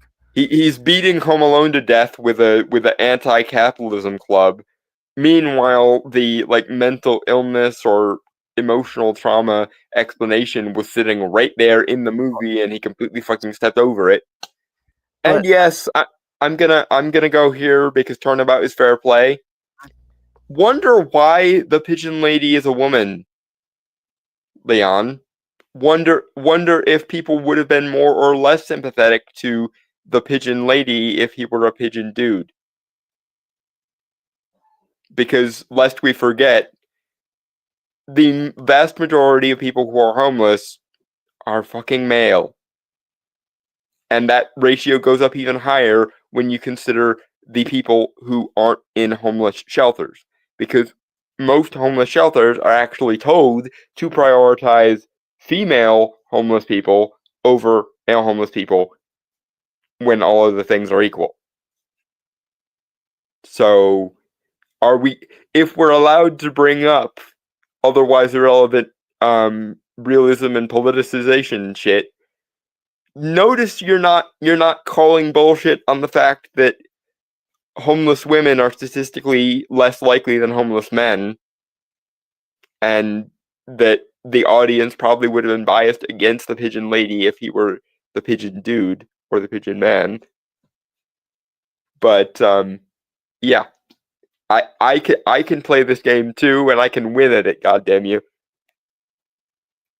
candy canes. All right. About a minute 30 left of this. Yep, candy canes. collective ownership. But sure, Home Alone 2, the Pigeon Lady just needs a new attitude and a pep talk from Kevin McAllister, and then she can just decide not to be homeless because she individually has power over our global economic system. Again, please dislodge the economics textbook you have shoved up your ass. Hold on.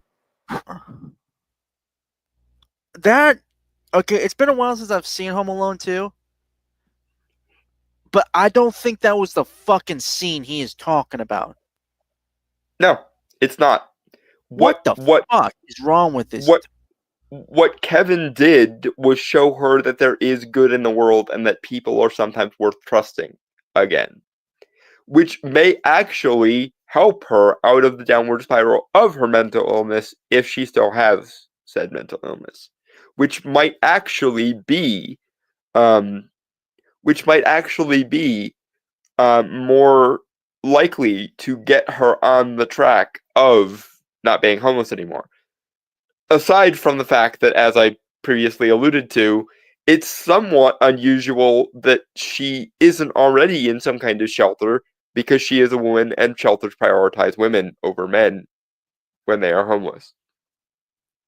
But of course, that political observation is not beneficial to your side or your bias, Leon, and therefore we won't discuss it. Not to mention, actually, while I'm playing devil's men's advocate here, let's rewind the tape and flip the genders again. If the pigeon man, rather than the pigeon lady, was talking about how he was victimized in a negative relationship and that he suffered some kind of nervous breakdown or severe trauma after the repercussions of that abusive relationship, would the audience, especially in the 90s, would the audience have even bought that? Would the audience of 1996 even be open to the possibility that a man can be a victim of abuse in a relationship so bad that it could lead to trauma that would render him homeless? But again, you get to bring all sorts of political bullshit into your discussion, even if none of it is relevant whatsoever ever. But I actually try to stay within the pocket of the actual movie and the actual motivations of the characters. And I'm probably going to get called a crazy wackadoo for pointing out that if the pigeon lady was the pigeon man, the audience probably wouldn't have bought that they were homeless as a result of being abused by a significant other. And we don't get to talk about that because bias, derp. Candy cats.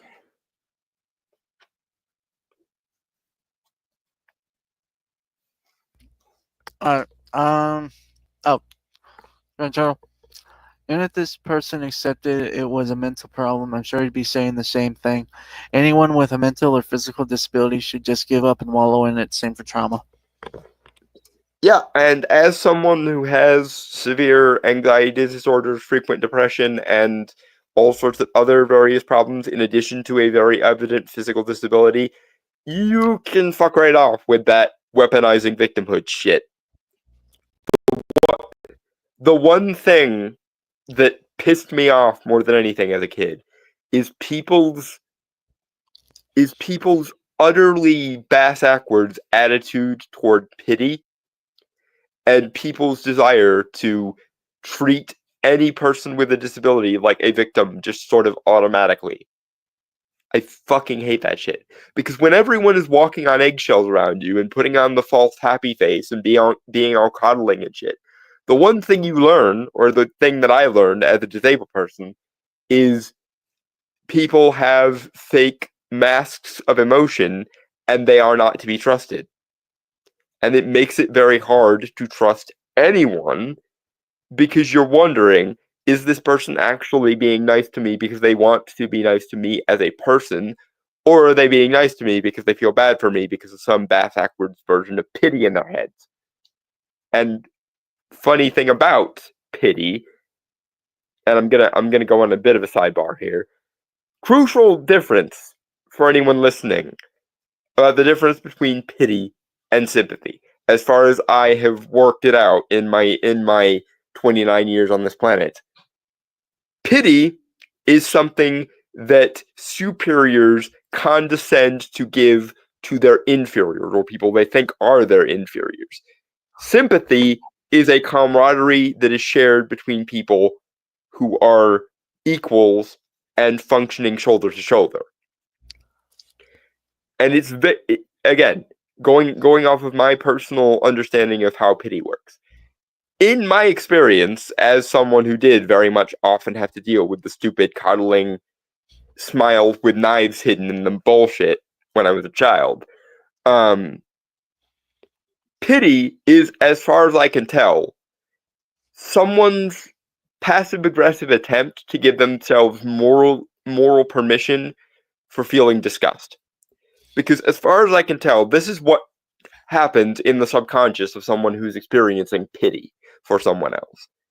They are disgusted by someone, but they convince themselves it's okay for them to be disgusted by someone because they use that disgust as a motive to treat someone better rather than worse. Even if that way of treating someone quote-unquote better is actually counterproductive or counterintuitive.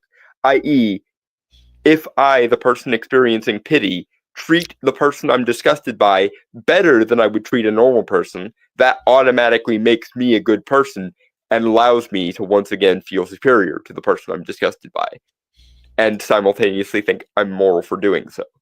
So yeah, no, you can take this people should wallow in their victimhood mentality, sir, and you can spin on it, because as someone who has always had a chip on his shoulder vis-a-vis the topic of pity and victimhood, and the one thing in this universe that I do not ever want to be to anyone I care about is a burden.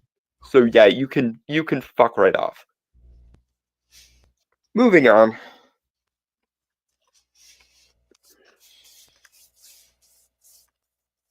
Kitty canes.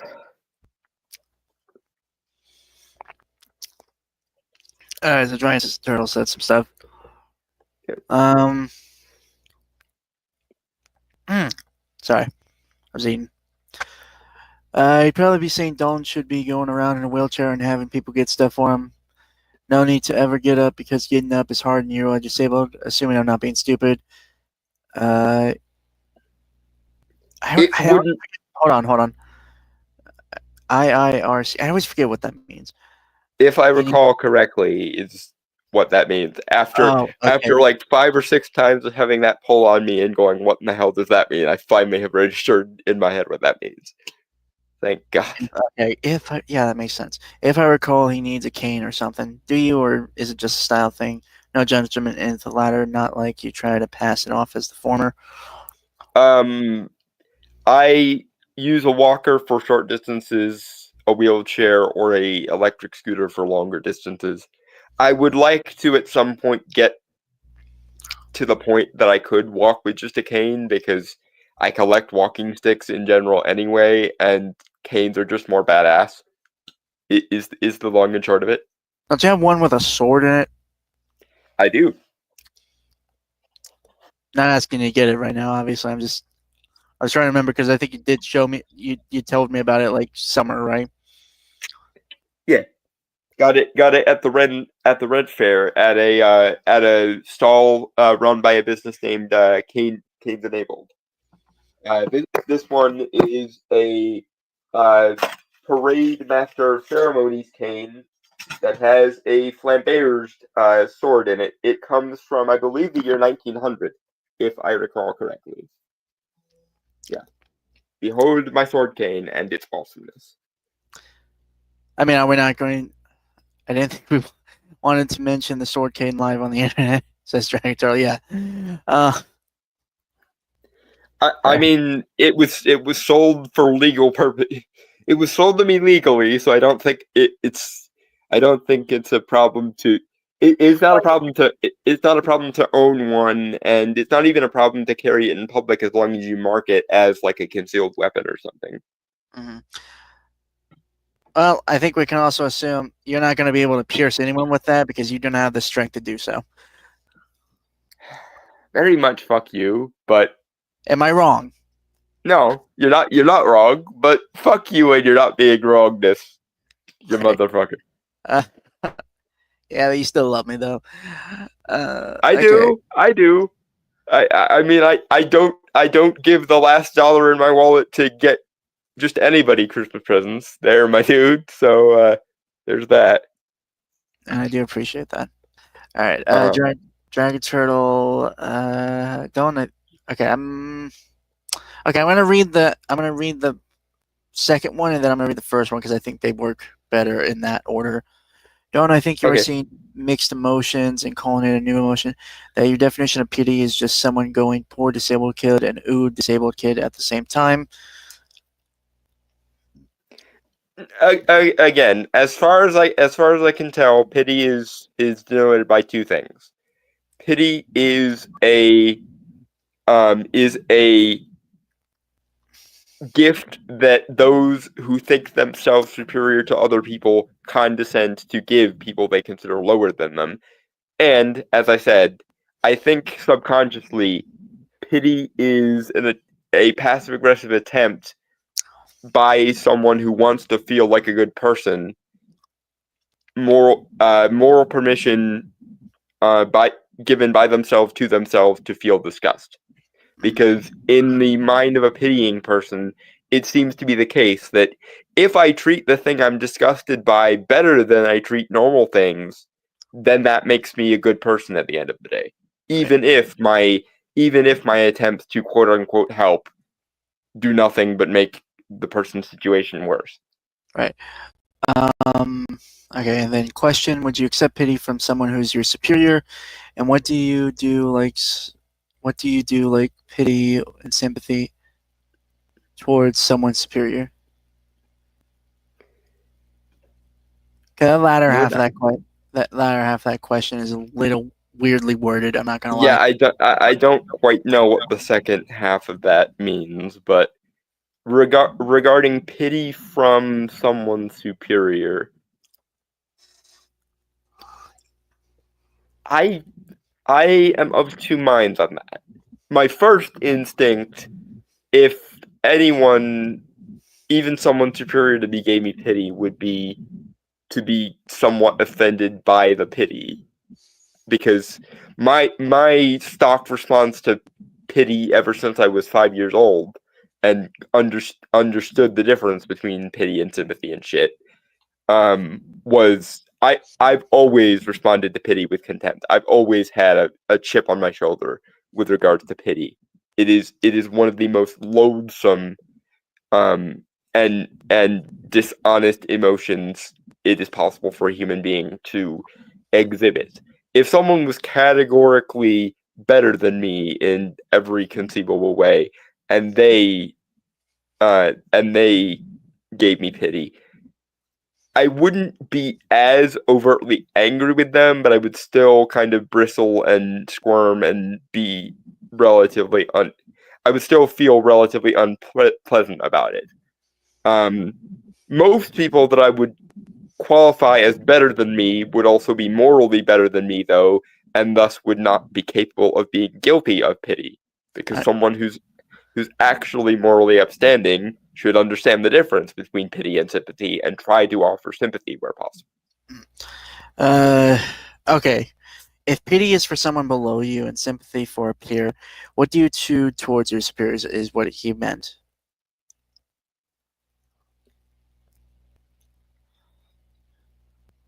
As in like a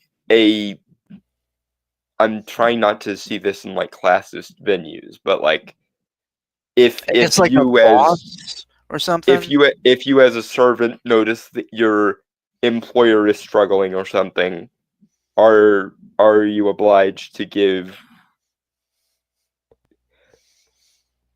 I think it depends on the particulars of your relationship with your superior at that point.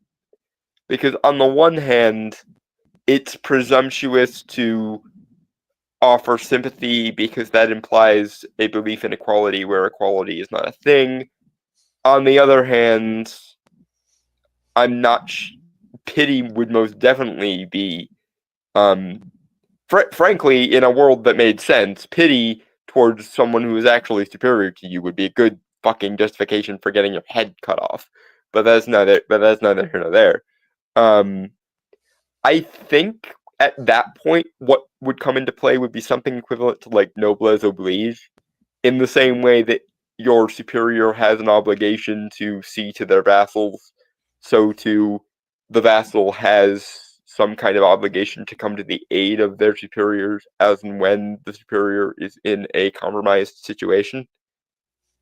But then again, that would still be something difficult to navigate because you don't want to offer aid in a way that would be condescending or presumptuous. Because again, for example, let's take, my liege as an example. I would have to be fairly certain that Mab actually needed assistance before I would even deign to offer aid in that sense, because one does not presume to help the Winter Queen without being subject to being frozen to death, and so on. But if I were absolutely certain, and it were like incumbent upon me as her vassal to come to her aid, then obviously I would be obliged to, because noblesse oblige runs both ways. The sovereign has obligations to their vassals, and the vassals have an obligation to come to the aid of the monarch as and when the monarch requires it. This is a philosophically interesting hypothetical, but I really don't want to dig too much further because I don't want to be frozen to death. So we're moving on. All right.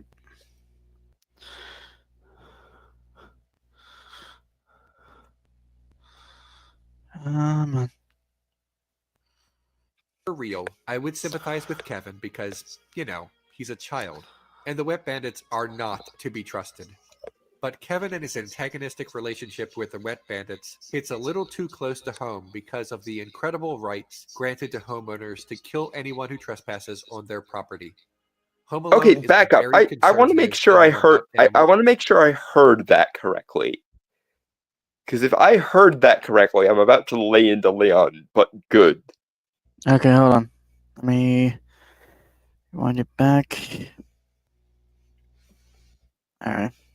Kevin because, he's a child, and the Wet Bandits are not to be trusted. But Kevin and his antagonistic relationship with the Wet Bandits hits a little too close to home because of the incredible rights granted to homeowners to kill anyone who trespasses on their property. Home Alone is Okay, a very conservative film I about... did in fact hear that correctly. Leon just admitted that if this were a real situation, and he heard about it on the news or some shit, he would side with Kevin and against the Wet Bandits. No. Yeah, he did. No, he didn't. Yeah, he did. No, he He didn't. just said, if this were real, I would side with Kevin and against the Wet Bandits. Hold on. Let me go a little bit more back.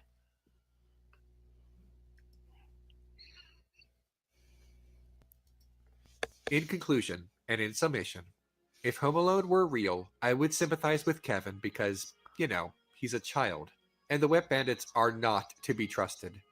But Kevin and his antagonistic relationship with the Wet Bandits hits a little too close to home because of the incredible rights granted to homeowners to kill anyone who trespasses on their property. Home Alone is a very conservative film. Okay, sorry, I thought I misheard that.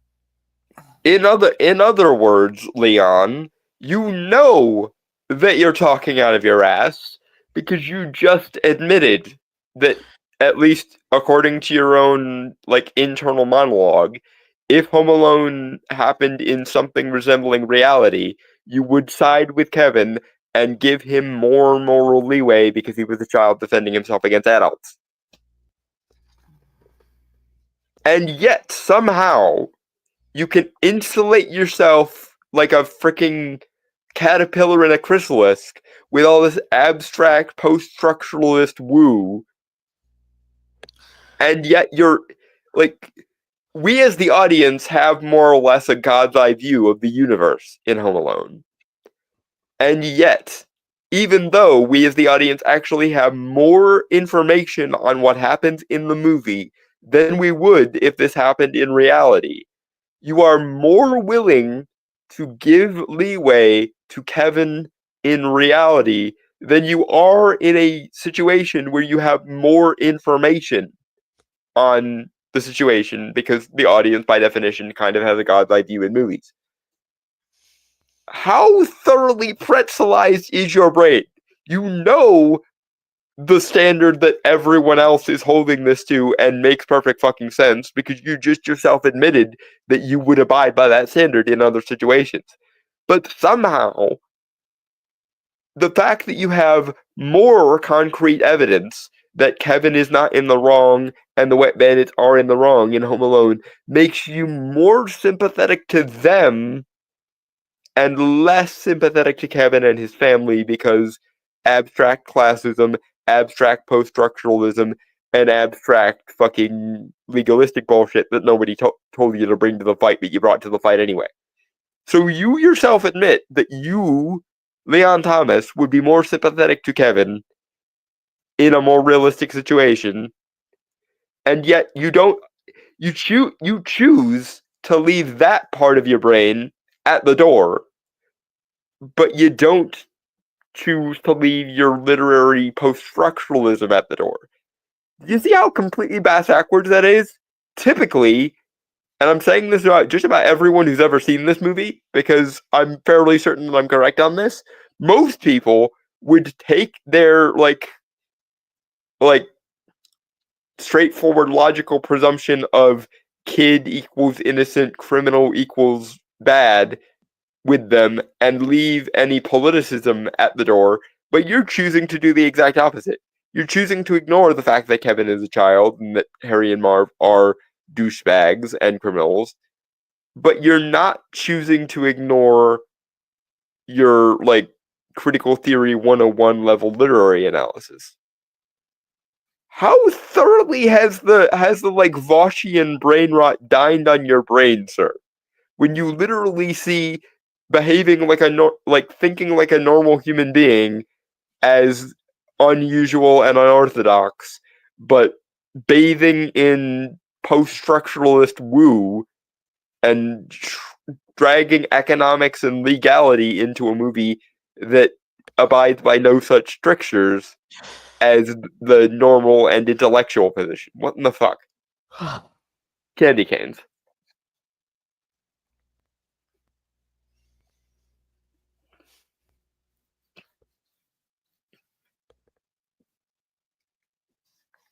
Film about an amorphous crime threat trespassing in a neighborhood where they don't belong, and how justified and virtuous the suburban families are for violently defending themselves against these outsiders. It's still a really good movie, don't at me, but it's also a kind of family-friendly revenge fantasy. Merry Christmas. What the fuck is wrong with this guy? Leon, I have never meant this quite so spectacularly as I mean it right now. You are completely and utterly ass backwards, sir. Like, you have critical theoried your way through the rabbit hole from the other side of the looking glass and all the way through to like a version of Alice in Wonderland written by George Orwell. Fucking hell. Like, what in the shit? And I'm gonna rub your nose in this little nugget of hypocrisy again, Leon. You just spent 20-some minutes ranting and raving about how Home Alone is sociopolitically immoral, and that the themes and like underlying politics of the movie make it an immoral movie, and yet you still cling to the idea that it's a good movie, don't at me. Which, in my schema of how the world works, you're allowed to, because morality and politics shouldn't be the end-all and be-all of your, like, qualitative considerations when it comes to art. But according to your own standards, your own psychotic but at least very fervently held to standards, you should not be allowed to do that. And what's more, you would make the argument that anyone who did claim that Home Alone's artistic quality makes it exempt from any moral or sociopolitical points. If anyone else said that to you about something that you didn't automatically agree with them on, you would be flipping all kinds of shit and calling that person a fascist. So you're either holding to a standard of artistic quality higher than your moral and sociopolitical position, which would make you a sane human being, but would also make you a complete and utter hypocrite, or you somehow believe that you can have such such glaring moral problems with a movie, and that should not condemn it by your own standards, even though you would call anyone who did defend Home Alone on the grounds of its artistic quality, in spite of its themes and politics, a moral person, a horrifying conservative, or hell, even a fascist. Like, if anyone else said that at the end of this kind of video, you would call them a fascist or something very akin to that. But you get to say it, even in spite of the fact that, according to your own way of viewing art, that makes you an immoral person by definition. What in the fuck, man? Oh god. Candy canes. Oh, that was it. Huzzah. All right, moving on to something Dalton and I have we're kind of at odds at when it first showed up. Yeah, my skepticism of the Gunverse continues. To be fair, Dalton, you are the cynic between us, so. This is true. Yeah, this is the even though I'm also the one that's like more naturally predisposed to liking James Gunn shit, which is funny to me. I like James Gunn. What are you talking about? Right, but I think I'm probably more predisposed to liking his stuff than you are under most circumstances. Why do you think that?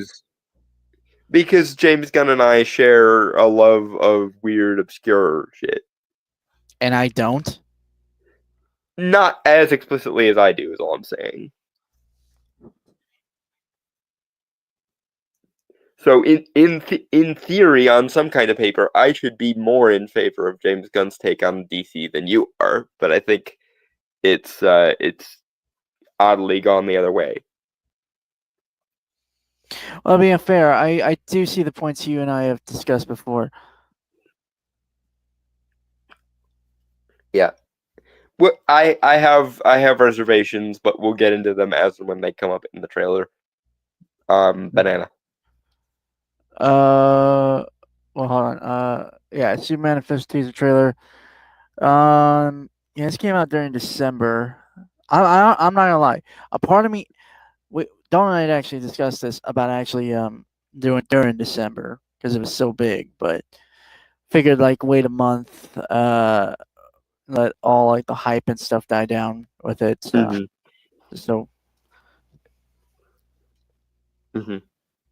But banana. Yeah, banana. Well, no, he doesn't really. The Superman doesn't really technically have a favorite food, so. Yeah. I mean, we could go like old school comic ad and go Hostess fruit pie.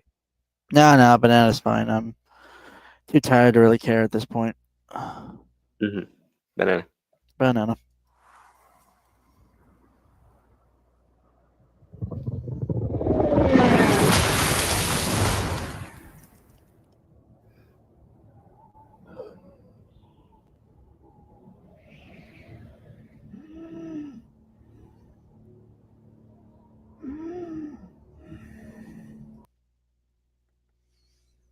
So I have a few things to say, and I know Dalton has a lot of things to say because, well, he likes to talk. I mean, Superman is your baby, so by all means, go first. I do like visually, just because God, I've gotten so used to for over the decade of just being desaturated bullshit. Like super great. Yeah, the Zack Snyder aesthetic will not be missed. Henry Cavill certainly will, but the Zack Snyderism certainly won't.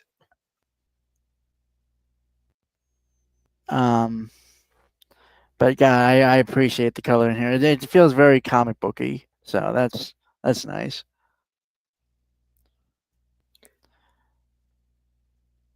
That's really what I have to say right now, considering there hasn't been much shown. So. Okay, and now allow me, I suppose, to play bad cop.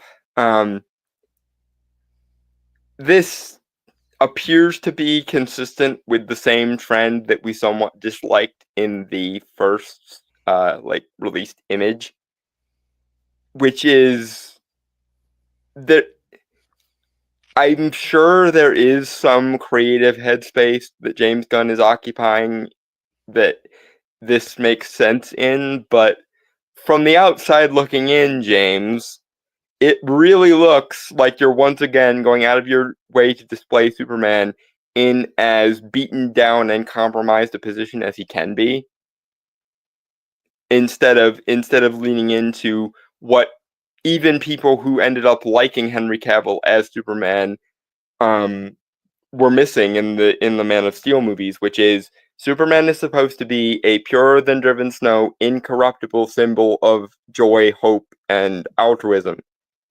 And our first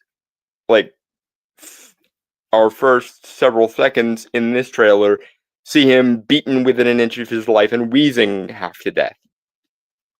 So Okay, to kind of play devil's advocate there, I'm fine with it. I see your point, but I don't see it.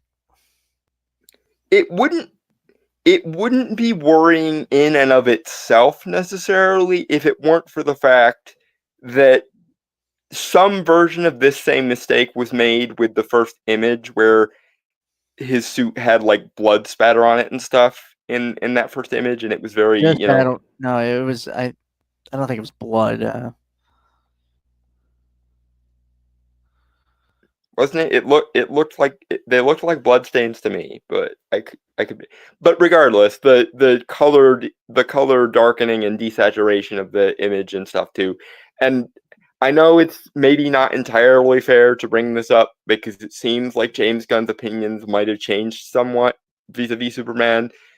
But years ago, when he was still working for Marvel, a bunch of people begged him to do a Superman movie, and he said, I don't like and don't really understand Superman, so I would be a bad fit for it.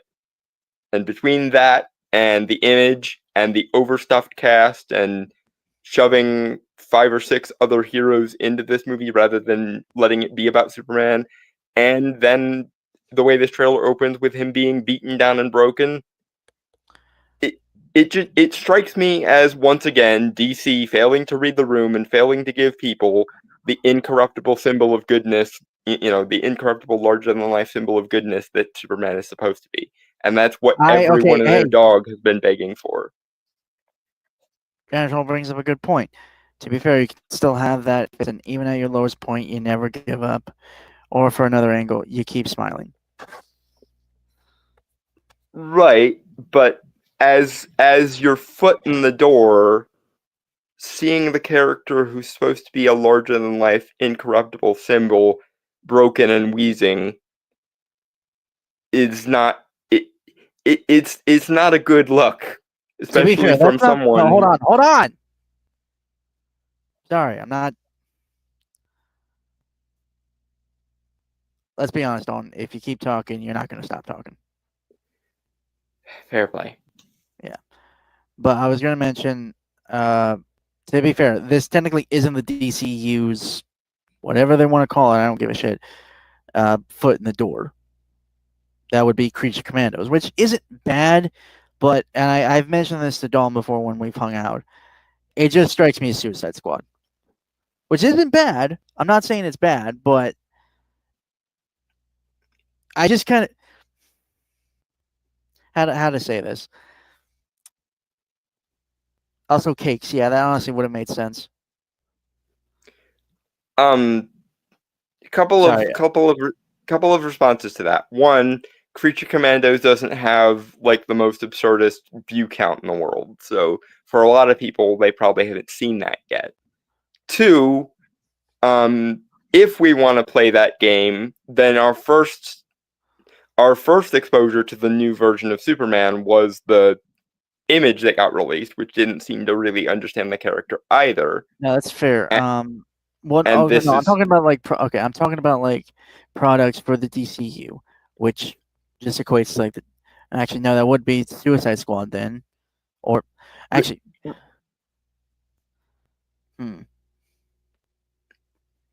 Right, but my point is, regardless of however James Gunn chooses to, um, whatever James Gunn decides to do with the rest of the DC universe, between what he said years ago when people were begging him to do a Superman movie and he didn't want to, and everything we've seen that directly relates to Superman as yet in this iteration of the character, it doesn't seem like James Gunn in particular, or DC more generally, seems to either understand the character, or if they understand the character, they seem unwilling to give people what they actually want with regards to the character.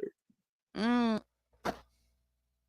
At least that's what I'm getting from this, some of the behind the scenes news, the first image, and James Gunn's overall attitude toward the character in the past. I'm not saying I'm not saying I can't be wrong, and in fact, this is yet another case where I hope I am wrong, but I'm seeing dots, and those dots connect in a certain way, and that way seems to imply that, as per usual, DC sorta doesn't know what to do with Superman and doesn't want to learn how to.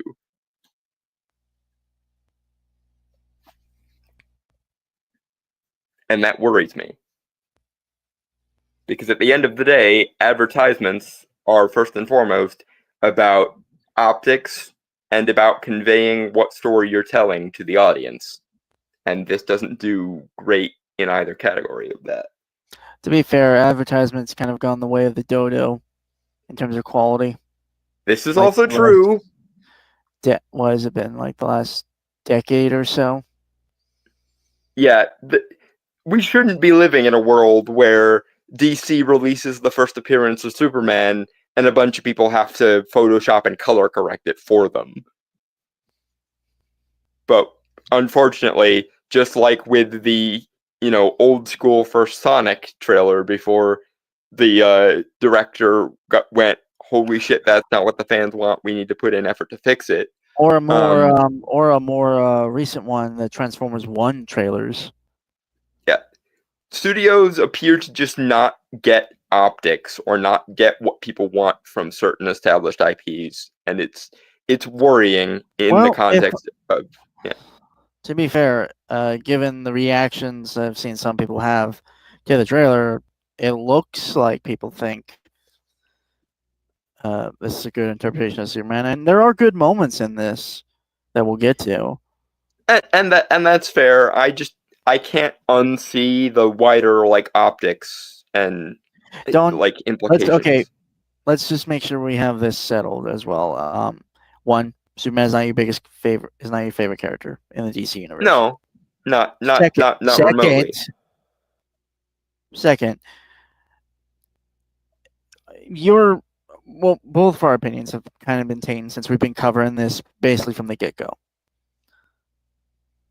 Right. That is fair, but at the same time, don't piss down my leg and tell me it's raining. And three, again, I feel it's necessary to point out, you are amongst you and I, the two of us, you are the far more cynical one and bitter. Yeah, I'd rather go in. I'm not denying that. Nor, I'm going to be fully honest. There are moments in this that kind of pull me out of it. But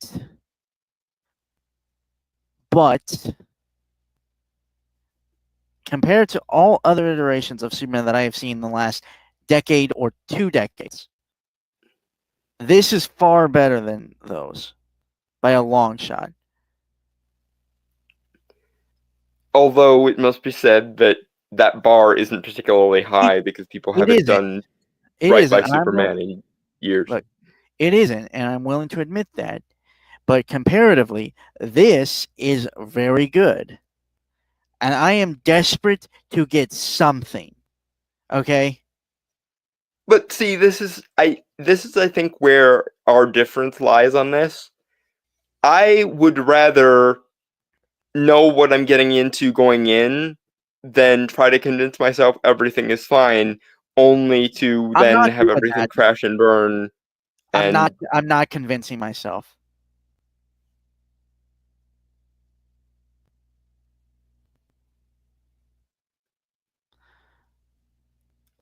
I am just saying, given what I have seen here, I'm not denying anything that we have said up until this point.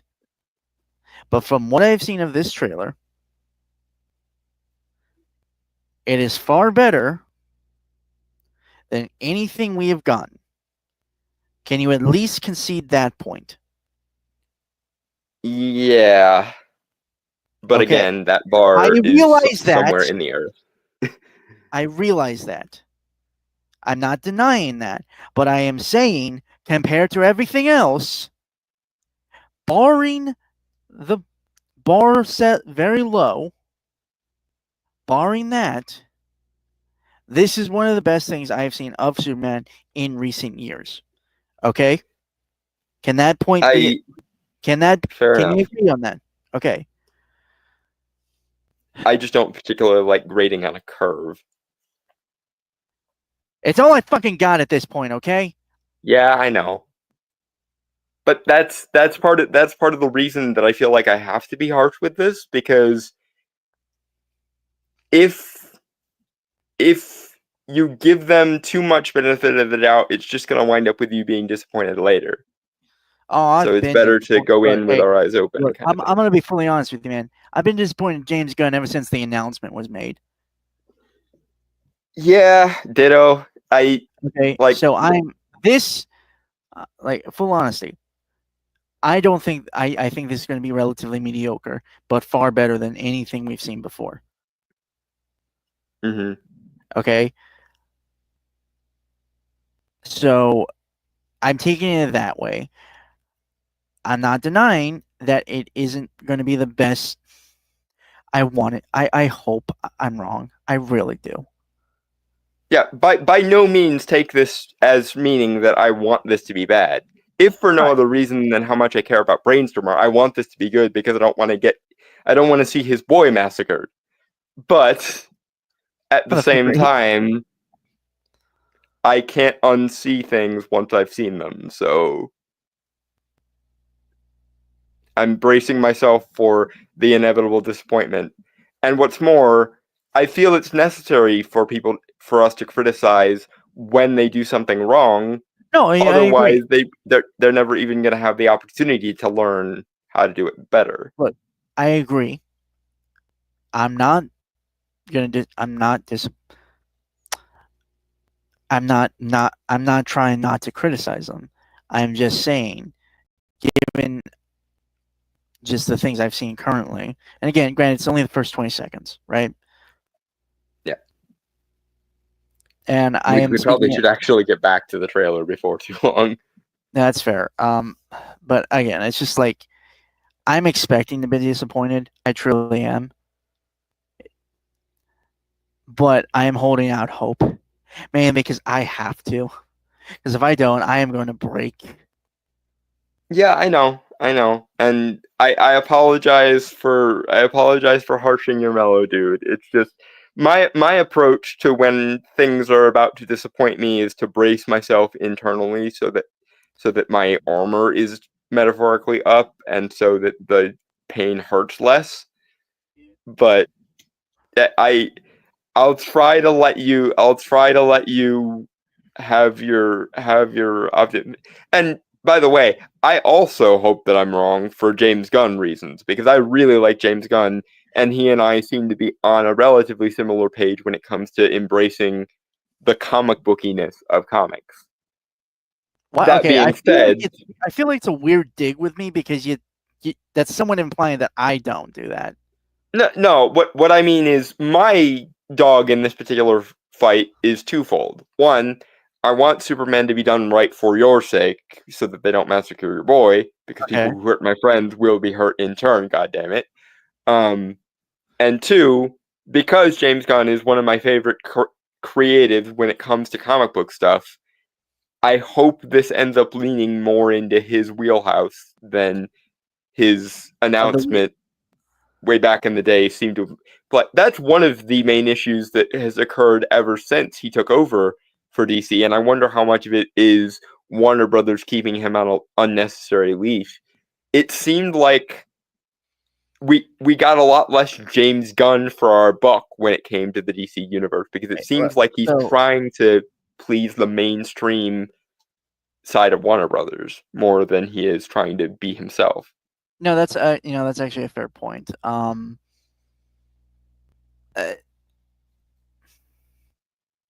Lord knows Warner Brothers has more than enough capacity to shoot themselves in the foot every time. Right. Yeah, it could be why that video, the announcement for the first half of the first phase of the DCU felt. Well, no, just it felt lacking that energy, that creativity, because it's just a video of James talking. It doesn't have any photos. It doesn't have any. It doesn't have any music. It's not visually engaging. We expect James Gunn to be bonkers, because that's exactly you go to James Gunn so that he can James Gunn things.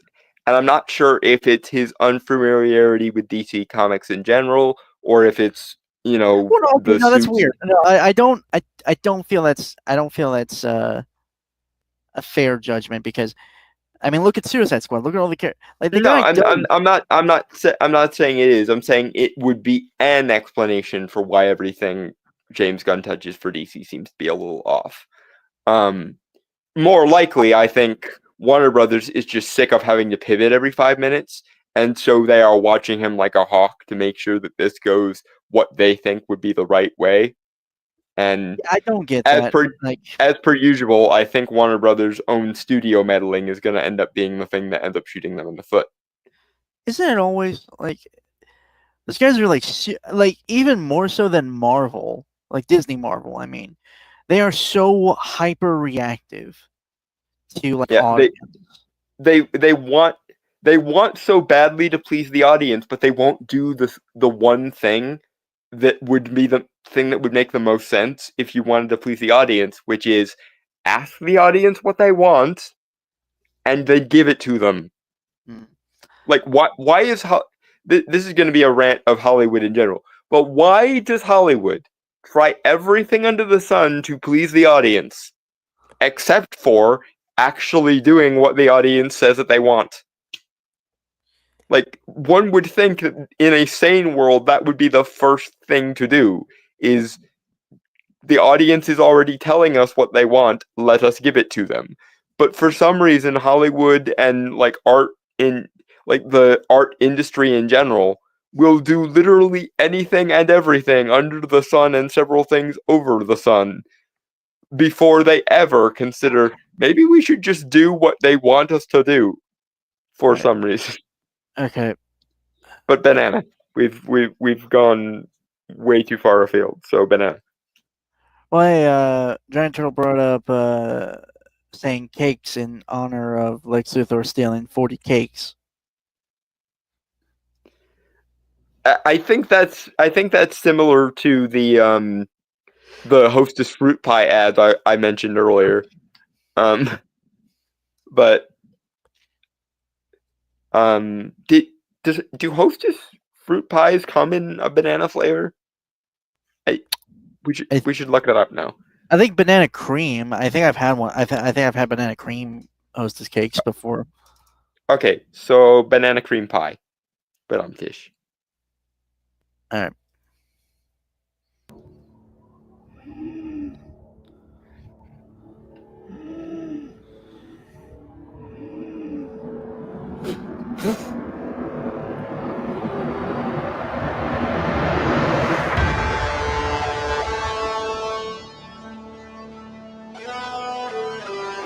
So, okay. One, Clark Kent looks good. It looks like a totally different person compared to Superman, like the hair and stuff. Right. So they got that right, which I appreciate. Also, the aesthetics of the world actually look pretty good. It's somewhat retro, while also still being modern, relatively modern, but still very again, colorful. I feel like they could have honestly upped the saturation in terms of color a little Of bit. course, of course of course. Yes, I know that's one of my go-to complaints, but it's because they never freaking stylization is there for a reason. Use it, Okay, look, people. it's saturated enough. If they did that, it would be oversaturation, which would cause issues. I speak as someone who's done editing like that. Okay. Fair, I guess, but again, especially if you're leaning into the like fun, optimistic tone, The color grading. going If you go over saturation, then it becomes kind of an eyesore. Believe me, I have done that. I did that early on when I was still an amateur. right, Not, but okay, hold on. Let me also point this out for you. Every time you do like pictures and stuff, I have seen you do editing, you go so oversaturated that it almost sometimes, like especially with the Superman picture you did, it kind of becomes a ginormous blob of color. Fair, but there surely are people who are capable of meeting in the middle somewhere. Like I'm not there are okay, fair, but I'm just saying, like, I think you're kind of nitpicking this bit. No, I am, and I haven't even gotten to my main criticism of this section, which is it's weird that the like music is being very triumphant when it just cut from Superman looking a little bit mangled. But Yeah, I've already gone on. into detail on that, so I won't harp Hold on on. it too much. It's just another one of those dissonance things.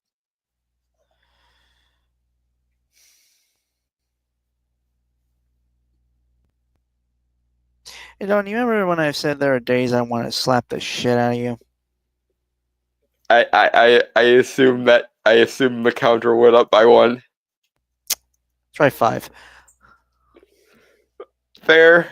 I fully expect that as soon as we meet in real life, you're going to beat the shit out of me, and that's fine. Maybe a noogie. I don't know.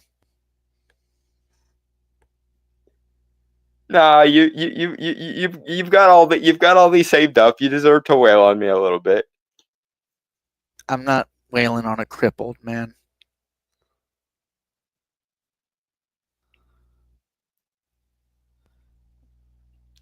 Somehow that actually makes me more upset than I would be if you actually did wail on me. The idea that the freaking crippled exception. No, it's more bugs. so okay. Like picture this. One, I'm going to assume we meet out in public, right? One assumes. If I wail on you, people are going to assume I'm being a piece of shit. I just don't want that. It's more of the reputation of myself than anything. Like, okay, so let's make the setting a little bit different and say that like for some reason me and my family are wandering through and I meet you at your house or something. Well, then I'm slapping you upside the head. Fair enough. Huh. Yeah, that's my whole plan. Like, you really thought I was gonna like beat the shit out of you? Come on. Well, to be fair, you have several saved up beatings in the docket there. So. Oh no, it slaps. I made very sure to say slaps. So. Well, all right then. But I'm gonna hold you to every single one of them. Goddamn you! Be honest, I have lost. None of this. I'm not hitting a cripple bullshit. You know me better than that. I'm gonna be honest. I've legitimately never actually kept track. Okay, I need to start actually making a counter. Then that's what needs to happen from this day forward. I am keeping track, so you don't have to. Good luck. And you said 5, so the counter at least stands at 5. So there. All right, shall we? Banana cream pie.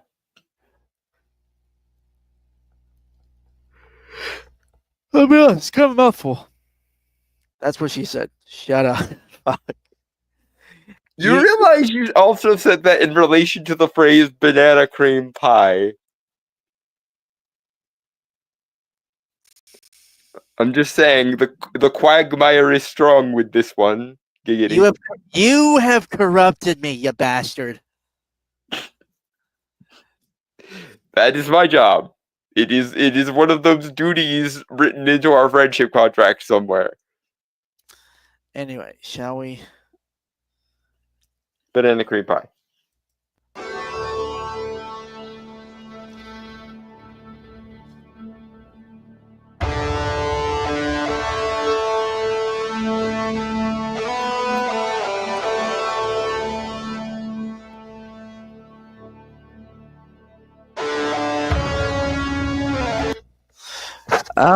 Lois looks good. I'm not gonna lie. I kind of wish she was wearing like the pantsuit you usually see Lois in comics. But no, Yeah. she looked fine. I'm not too bothered by it, to be honest. Kent Farm looked nice, simple. A lot more simpler design than I've seen other Kent Farms. I think my default for Smallville. Yeah, is always Smallville. How did I guess? Because Smallville lasted for 10 fucking years and it was what I grew up on. Shut up. I grew up on it too, but it's not the one I picture. Okay, out of curiosity, which one? Man of Steel. That's... It's not a bad farm. I think the issue is like we never get to really spend much time there. Yeah. The Zack Snyder color palette doesn't help things either, and lest we forget the maybe scene. Fucking Zack Snyder shoving Raimi and objectivism in a character who's whole. Weirdly enough, and I'm not going to deny that at all, obviously, but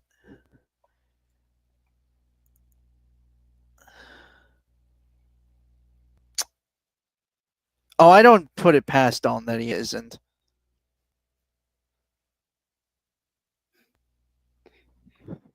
It is entirely possible, but the main reason, or the main idiosyncrasy coming into play in this case, is my quasi obsessive compulsive need to balance the metaphorical scales. Not saying the masochism won't come into play ever. I'm just saying that at this particular moment, the thing that is motivating my idiosyncrasies in this case is my need to keep the books of our friendship properly balanced, as it were. You made it weird with saying that there is some potential of masochism with you. Okay, you opened that can of worms. You don't get to be mad that worms came slithering out of the can of worms you opened. You're weird, man. Like, all the time. Thank you. For the record, I would argue the fact that there are, like, especially in Man of Steel specifically, there are some really like cinematic shots that capture Kent Farm in a really nice light. So,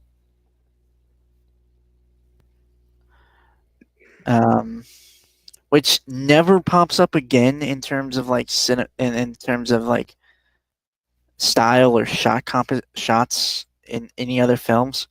Hell, not even BVS had it. It was actually pretty standard. It didn't have any of that type of like artistic style to it in terms of the cinematography, which I find weird.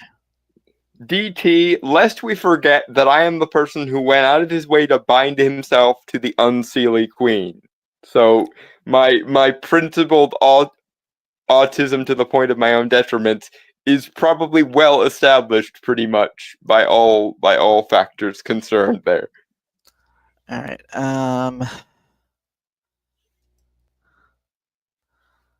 But yeah, banana cream pie. Yep.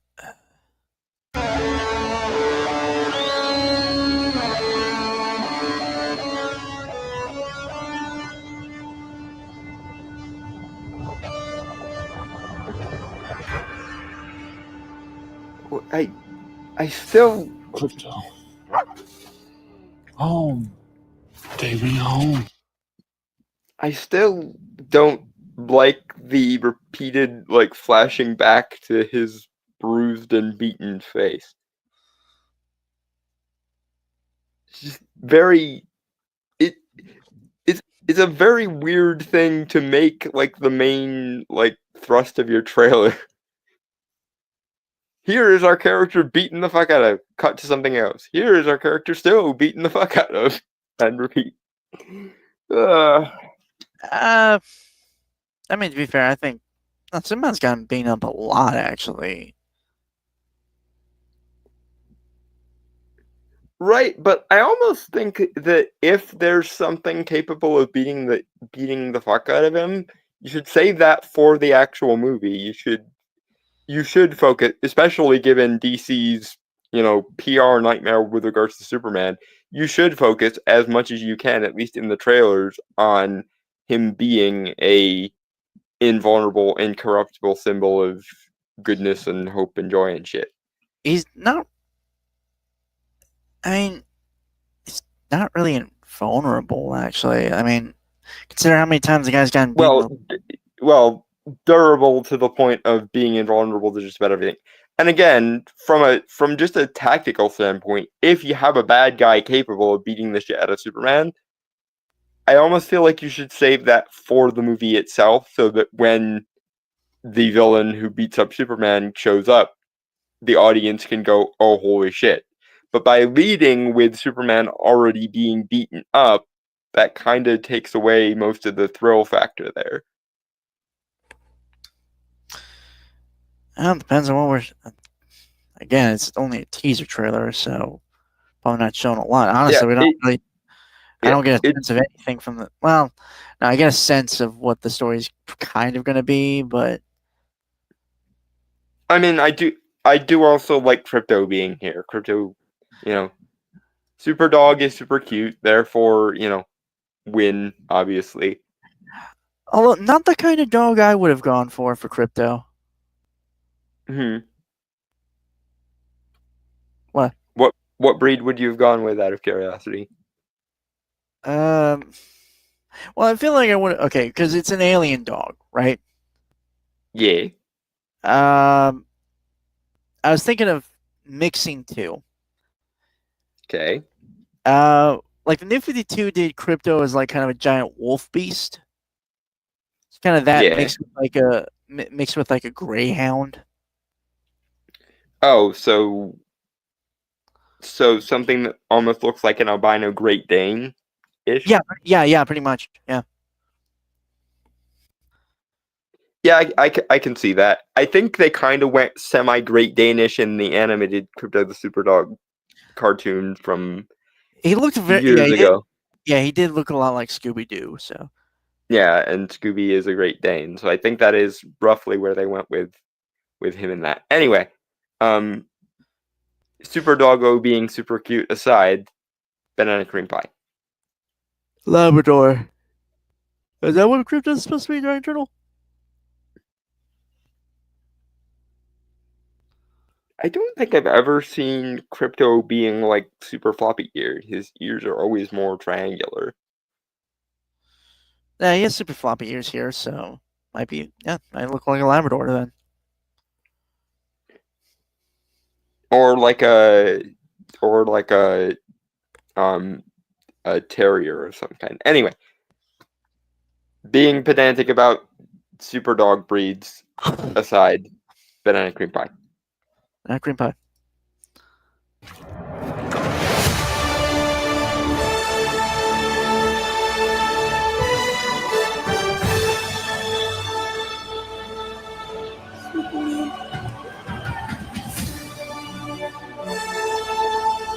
Superman. So, Nicholas Hoult as Lex Luthor is going to be awesome. I'm just going to. I think everyone in the cast is going to be awesome, to be fair. I think several of them are young enough that they're still semi-unknown quantities, so I'm not going to judge one way or the other. I'm just speaking of like what I've seen them in before, because I've seen a lot of guys. Nicholas Hoult, I'm sure will do fine, because Nicholas Hoult does seem to be a really good actor. I don't know hardly anything about David Cornsweet, and I know the Lois Lane actress from, I think, Marvelous Mrs. Maisel, but I also know her from Blacklist. That's where I know her from first. I don't like I say, the new cast is young and unknown enough that I don't want to make any judgments on them. All right. Oh no, I meant Woody. Okay, Giant Turtle. Sorry, that was my bad, man. I wasn't sure. Doesn't look like a lab, but maybe a whiter golden retriever or terrier of some kind. Maybe some herder, which works better for a farm setting. They'll both work.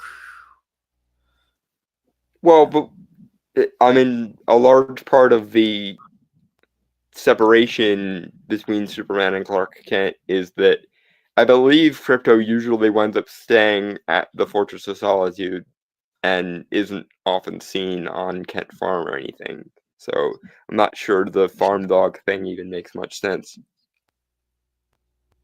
Because, I mean, Clark can make himself as bumbling and unimposing as he wants, but if someone who looks like him also happens to have a white dog that looks suspiciously like Krypto, someone is going to eventually, surely, start putting 2 and 2 together and getting 4. So it's probably good for everyone involved that Krypto usually stays adjacent to the Fortress of Solitude rather than the Kent Farm. Right.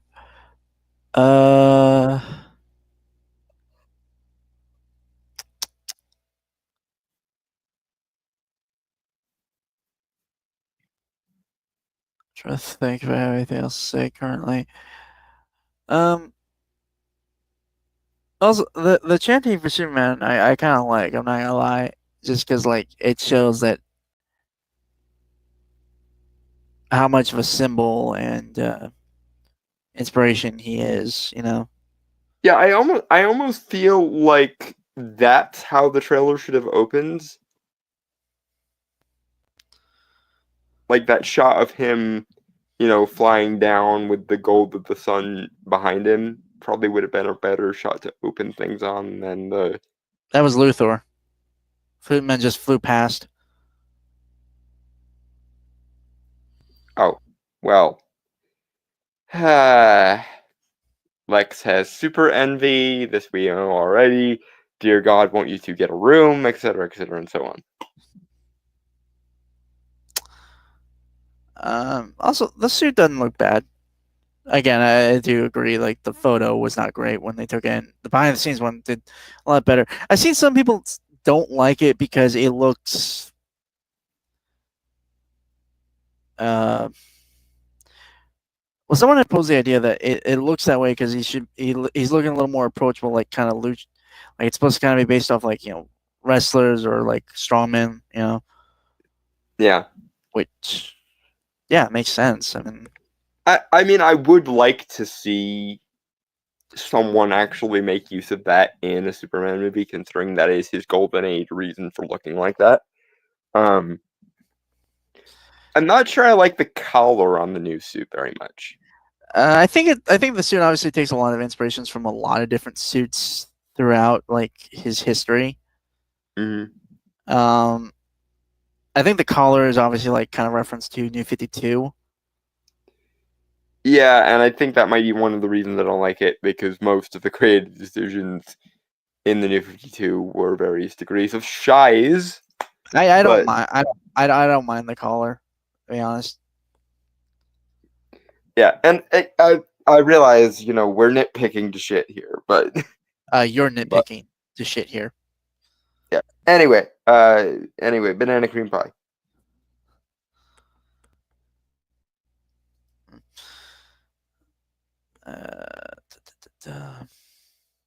Also, anyone who disses the Trunks, you can go fuck yourself. Yeah, I don't understand the hatred for the Trunks thing. It's not as though it's not as though people don't wear trunks in all sorts of different scenarios. Like, also, it's a good breakup of color, of the color of the costume. Yeah, to better balance the reds and the blues. Which I realize I've been beating this drum for decades, and I probably will always be beating this drum until DC uses it. I do wish that this was set in the Golden Age so that things like him basing his costume on circus strongmen wouldn't come out of left field. So maybe the people who find his trunks inexplicable can have a reason presented that doesn't make me want to kill them. Oh no, they're still gonna bitch. Let's be honest. People don't. Yes, but okay. At least they would have less like room to bitch if they actually bothered to play Superman's origins up so that people who want who actually would be open to accepting justification for the trunks can go, oh, that's why they're like that. Duh. But then again, I am probably the internet's biggest advocate of the Golden Age of comics, so again, I'm going to continue beating this drum until DC utilizes it.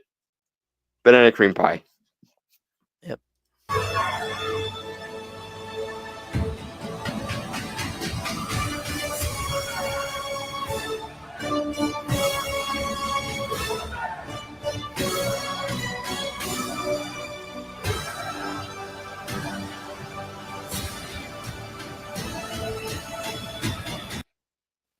Okay, so I don't think, for the record, all the actors who I've seen playing all the other heroes, I don't think they're going to do a bad job. I think they're all going to be amazing, right? Mm-hmm. I still don't get why the one casting choice that bugs me from James Gunn is having Nathan Fillion play Guy fucking Gardner. I don't think he's going to do a bad job as Guy Gardner, but the motherfucker has played Hal Jordan voice-wise in other stuff. So why the fuck would you make him Guy Gardner? Guy Gardner is like one of the worst fucking Green Lanterns. It's kind of like, why would you have the first Robin be introduced in the DCU be Damian fucking Wayne instead of Dick Grayson? It's like, it's almost as though James doesn't understand the difference in characters between different characters. Like, Damian Wayne is not Dick Grayson, and Guy Gardner and Hal Jordan are not the same character. I do, and taking someone's fan casting for one and making them a casting for a completely different character makes zero fucking sense. Kind of like how, honestly, if you wanted to do Guy Gardner, I would actually bring Ryan Reynolds back, because the main problem with his version of Green Lantern when he played Green Lantern was, ironically, that they casted him as Hal Jordan when Guy Gardner would have made more sense given the kinds of characters that Ryan Reynolds plays. Okay. I could do that modern day, just add 10 seconds of screen time, him looking at a circus that still has people doing amazing feats in spandex, or looking at an old photo of a strong man, maybe to compare his strength, and then cut from the image to his costume. Yeah, that could work. Right. They could still do it, but I think it would be a lot more organic and a lot more in line with things if they had thought ahead and done it from the Golden Age. And especially from a broader DC perspective, because DC owned the Golden Age. Marvel proper didn't really come onto the scene until the Silver Age. Okay. So if they go from the Golden Age, Marvel can't follow them there. What's the hate for Guy here? Okay, Guy Gardner, in my opinion, is kind of one of the, based on the limited knowledge I have of him, because I never really got to read the comics that have him involved, he is kind of he's like, what, the fourth human Green Lantern? Yes. Because it's Hal Jordan. Well, no. It's Alan Scott, Hal Jordan, John Stewart, then Guy? You missed Kyle Rayner. No, I think he's after Guy. No, I'm pretty sure he's before. Hold on. I'm pretty sure it actually goes. Hold on, let me look it up because Kyle was like because Guy is your second favorite. Okay. I'm not gonna judge. Okay, well, I am judging him at least a little bit because Guy Gardner's such a fucking entitled prick. Only thing I really remember of him is, well, for one, I don't think he was bad in Batman Brave and the Bold. They turned him down from being an arrogant douche.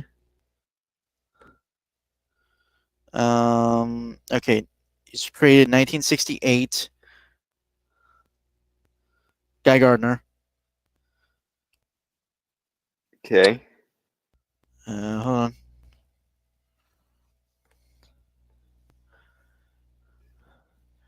Okay, one of them. He kind of acts like an entitled prick, right? Yeah. He is the douchebag Green Lantern. That's why everyone and their dog cheered in Batman the Brave and the Bold when Batman just got sick of dealing with his shit and punched him out. Oh, that was in Just League International.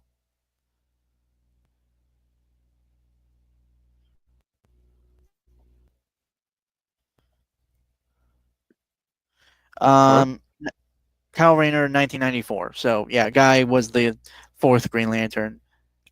Okay. Kyle was the fifth. But regardless, Guy is well known among the fan base to be the asshole Green Lantern, and he seems like a weird choice to choose.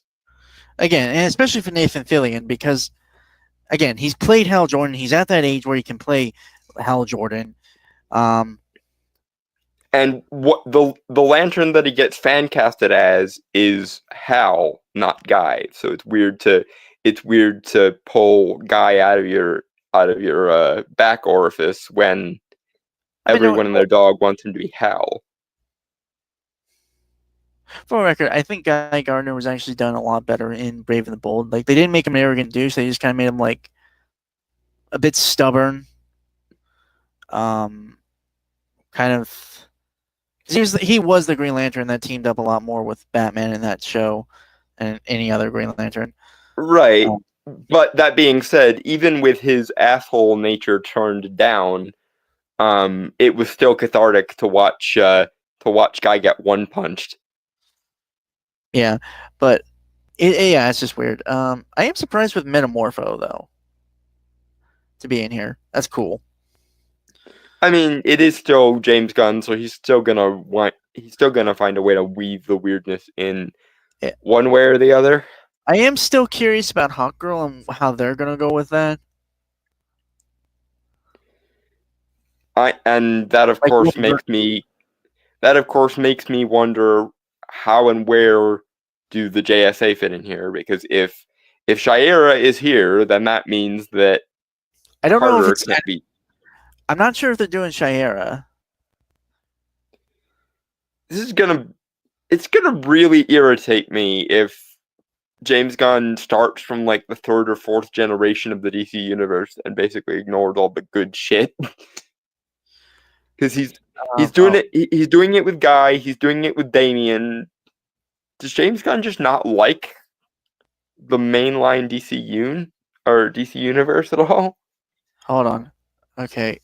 If you're going to go with aiming for a wider audience, then you sort of need to place it in modern day. Modern day, big city in a nation of your target demographic, job, and economic status. Also representatives of your target demographic, same age as well. Then make them fairly generic and easy to project onto, and don't focus on one person. Okay, but even by that logic, that still isn't a good reason to start with the fourth or fifth iteration of Robin, the fourth or fifth iteration of the Green Lantern, and I don't even know how many hot girls down anyone other than Shayera is. Point being, you can do your modern setting if you absolutely fucking must, but even still today, most people when they think of Robin think of Dick Grayson. Most people when they think of Green Lantern think of either Alan Scott or Hal Jordan. Most Or people when they no, think, no, it's most people today think Hal Jordan or John Stewart, not Alan Scott. well, okay, one of those three though, and then most. I'm gonna be fully honest with you. No one really thinks about Alan Scott. Fucking never grades. Anyway, my once more simping for the golden age of comics aside, even if you want to set it within like a modern-ish version of the DC universe, you still should probably start with Dick. You still should probably start with Hal or John. You still should probably start with Shaira and Carter. Honestly, based on this, like he wants superheroes to already be established before Superman shows up thing, the most sensible thing for him to do is do what Smallville did and have the JSA be the people that Clark looks up to.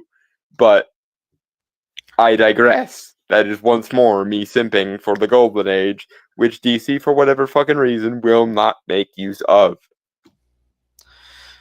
Gunn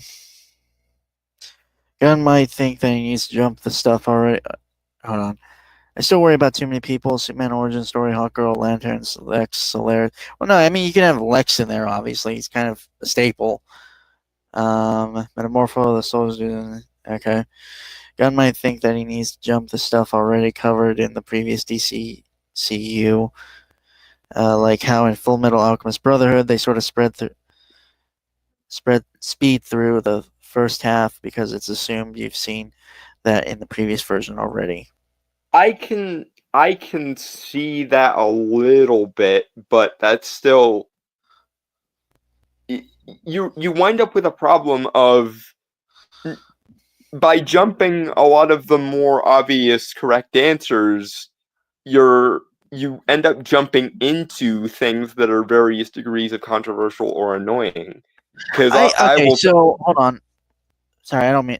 Please finish your point, and then I'll say my piece. Yeah, because I as we just went over, Guy Gardner is the asshole Green Lantern.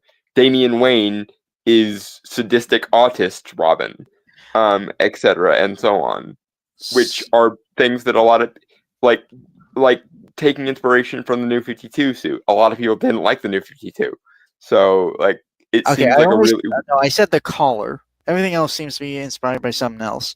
Right, but it seems in an effort to jump over the stuff that people have already seen, you've also backed yourself into the corner of jumping into things that people find controversial or don't particularly like. I also want to point this out.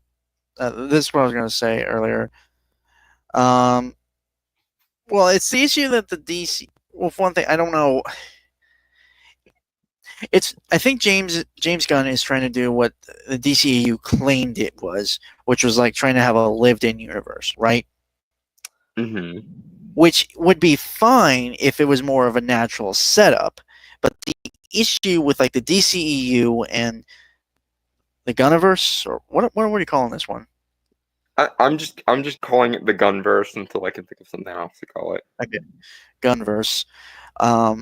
Is that they're kind of bloating it from the get-go. It's like what some of those movies in the 2010s were trying to do when they were trying to make their own cinematic universes. Is with the one they're putting all their eggs in the one basket with that first movie and not leaving room for things to grow and expand. Which, ironically, is also kind of what the DCEU did when they threw Wonder Woman, Aquaman, Cyborg, and Flash into BVS for no reason. Right. So, again, I don't mind like putting in stuff. Hell, even some characters added to give your. Like, honestly, I think movies that have done this well, like, slowly introduce the world. You know, most recent example I can think of off the top of my head is the John Wick franchise. Yeah. I think, honestly, you just need someone to... I don't know. I think James Gunn can do it. I think what you said earlier about, like, Warner Brothers kind of interfering a lot seems to be, like, the issue here more so. Yeah, Warner Brothers seems to be their own worst enemy with regards to making something good out of DC. And then there's the other like semi-controversial factor, which is how exactly does the reboot status work here? Because it would make the most sense for them to do a complete break if they wanted to start over from scratch. But then again, James Gunn's Suicide Squad is canon, And- which means Peacemaker. Viola Davis's Amanda Waller is canon, which means that there are still some holdovers of the previous order. and Peacemaker. Don't forget Peacemaker, which had a Justice League cameo of the DCEU Justice League at the end of its first Right. season. So yeah,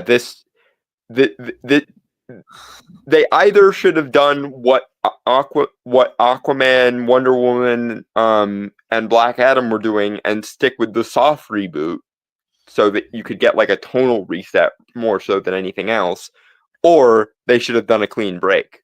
Right. But they've done this weird half in, half out thing where it's a clean reboot in every other way, but Amanda Waller and everything relating to the Suicide Squad and Peacemaker are still there. So I also before we kind of stop, because we only have like 20 seconds left of this trailer, just kind of because the first thing that came out for the DCU or Gunverse, whatever we're calling it, right, was Creature Commandos, and I have kept kind of an eye on it. And I mentioned earlier that it's basically like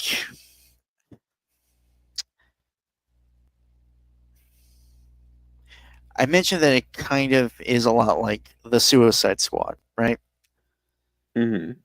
And I think that is somewhat because that's what they're doing. Like instead of like human inmates, like criminals, they are monsters. Yeah. So there are less ethical restrictions. I mean, there's still people with emotions and Right, thoughts. but from Amanda Waller's dispassionate, calculating mind, if I do it with monsters, then I get to get away with more. Yeah, well, barring that, it is effectively still the Suicide Squad, which I'm gonna be fully honest, I don't particularly like because Which is another. hold on, I'm Sorry, sorry. finish your point. Okay, I don't particularly like because Creature Commandos. Well, granted, they kind of were when they were first created. You know, back in Weird War Tales. Mhm. In the 40s, because they were supposed to be basically like that. Like they're like Easy Company and stuff, which are made reference in that show actually, which is cool. But you know, when I think Creature, to be honest, I'm thinking more of a modern interpretation of Creature Commandos, which basically handles supernatural threats, right? Because it's Creature Commandos, right? Right. But they're It not. takes monsters to fight monsters, etc. Yeah. But they're also, you know, they're supposed to technically also be like a military unit or whatever. So I think it's just it's an honestly weird thing to me that they kind of just consistent tone that it's Suicide Squad but with monsters, even though Suicide Squad has actually used monsters on their fucking team before, or supernaturally powered beings. Right. And then there's and then there's how it pertains to this movie, which is another reason why I'm somewhat skeptical of this. And I know I've harped on at least part of this point once already, but it bothers me a bit that so many additional characters that aren't germane to the Superman IP are being backdoored into this movie. You know, because okay. I wonder to what degree James Gunn is just uncomfortable dealing with a non-team movie. Even if he saw the light vis-a-vis Superman, which I don't know yet, he still might be uncomfortable not having a team-up movie for some reason. He did do Super, which I realize is not indicative of anything, but that was solely focused on one specific character. I mean, it had technically an ensemble cast, but it was focused on one man. Right. Okay, but still. I mean, that was before he did Guardians, so yeah, he basically has an entire team already in this movie that doesn't center really on Superman, which like looking at it from a more cynical perspective of things that James Gunn has previously said, I could easily see that and go, oh, he's trying to avoid writing Superman by focusing on so many other characters. But putting that out of play for a second and being at least a little bit more charitable, I still have the worry that maybe he's just not comfortable writing a non-team movie because he turned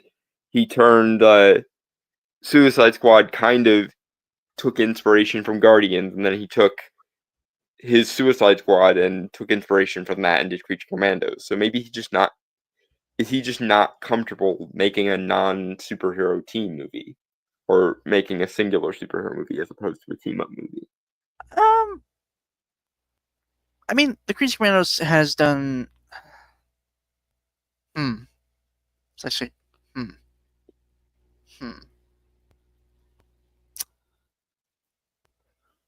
I don't know. That's a good question. Anyway, or is that something that DC insisted on for this movie so that they could try to once again fast track the rest of the Justice League instead of letting it happen organically? I'm gonna be fully honest. The fast tracking thing, while I don't think it's ideal, I think if you had people that were genuinely smart and put the effort in, it could technically work. Because I've kind of done. Okay, not to boast or anything, but I've been working on revising the DCEU because I'm bored and I see the potential in how it could have gone. I'm keeping kind of relatively the same like release order of the movies, as fucked up and stupid as it is. Mm-hmm. But I'm just making sure those movies have the elements and amount of things that need to be done in those movies to make it, connect and move forward. Right. I'm not gonna lie. I'm not saying it can't be done. I'm just saying it is Warner Brothers repeating a pattern that bit them in the ass last time. No, I'm not disagreeing with that. I wasn't trying to disagree with that. I was just pointing out the issue with Warner Brothers currently and at the time as well is they aren't considering how to make the fast tracking work. They're just fast tracking. They're not like they just want it done so that they can compete with Marvel, which right. Marvel isn't even on its strongest legs right now. I mean, Agatha All Along was great, but people still bitched at that show regardless of the fact that it was really good. But again, plan around the fast tracking, I think, is the simple solution. If you're going to do the fast tracking, I don't recommend it, obviously, but if you're going to do it, then plan it. Then make sure it works. But that requires them caring about things like storytelling instead of our, professional business chart flow says. Okay. And I think that's one of Warner Brothers' biggest problems is they don't have anyone at the head of DC who sees DC as a creative outlet first and foremost and a business venture second. Well, I guess you could make the argument for James Gunn, but I don't know. I don't know how hard of a leash they have him on, and I'm not sure how capable he is of becoming kind of the company man. Because the benefit of James Gunn in almost every circumstance that James Gunn benefits anything is that he is an out of the box wild card, and out of the box wild cards can be great, right. But they very rarely ever work inside company machinery. Anyway, the whole reason they work is they work outside of the norm. Anyway, it is almost 12, and we got 2 more trailers, so. Banana cream pie, yes. Yeah.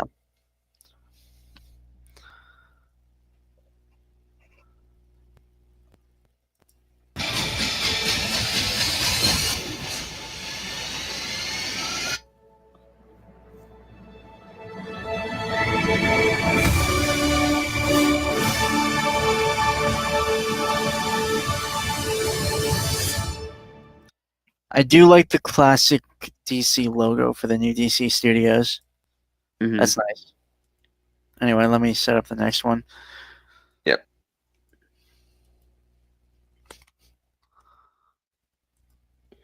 Do we know the release date for Superman, by the way? The actual date? July 11th. Okay. It was in the trailer. Okay. Good. Hopefully, as we get more trailers and more information, things will start to shape up more. I'm still worried, though. Bitter and disappointed. No, just worried.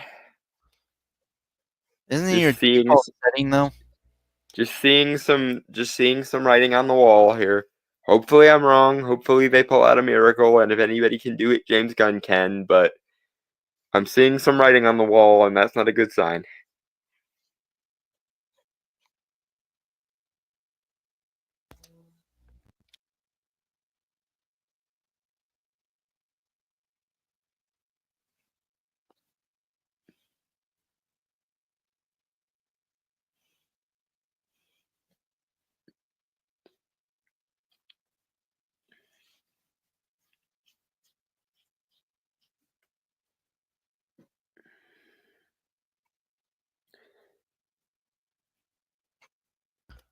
Okay. This is one I kind of pushed for us to watch. I know Dawn's not like the biggest into this, but I thought it was just something worth talking about briefly, at least. 28 years later, official trailer, which is the third movie in the 28 blank later movies. First one being 28 Days Later, starring Cillian Murphy or Killian Murphy in 2002. Then 28 Weeks Later in 2008, which starred who was the actor who played um, Rumpelstiltskin in Once Upon a Time? Robert Carlyle. Yeah, it starred him. Or well, it briefly starred him. He died and became a zombie in that. Yeah, I don't know why they don't give him bigger roles. He's an amazing actor. Oh, I'm not denying that. I don't know. I am considering. I don't know who I'd fan cast him as in like anything I'm working on. Like as a He'd be a good Mixius Pitlink, I think, if he were in DC.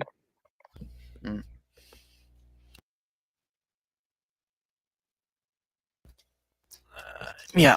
And this is starring Aaron Taylor Johnson. Hopefully he has better luck with this than he did with Craven. Oh my god. He actually was pretty good in that, let's be fully honest. He tried. It's not like he was sleepwalking through the thing. It's just it was already dead before he got there. Right. The wheels were already coming off. And I do want to make mention these 28 blank later movies or 28 later movie, I don't know what you call them because they have this added, but whatever the 28 movies, I guess you want to call them. I've always been like a very interesting niche or interesting niche of zombie horror movies, because I think they kind of were some of the first ones to introduce like the idea of fast zombies. Mm. And they were also just good at setting like tones and the bleak dystopia reality that this kind of zombie apocalypse would bring. Mm. And it was very interesting. Just like it was a math class of like horror, suspense. I'll have to take your word for it because I've never seen these. I don't think, or if I did, I've only seen the first one, and it was a long time ago.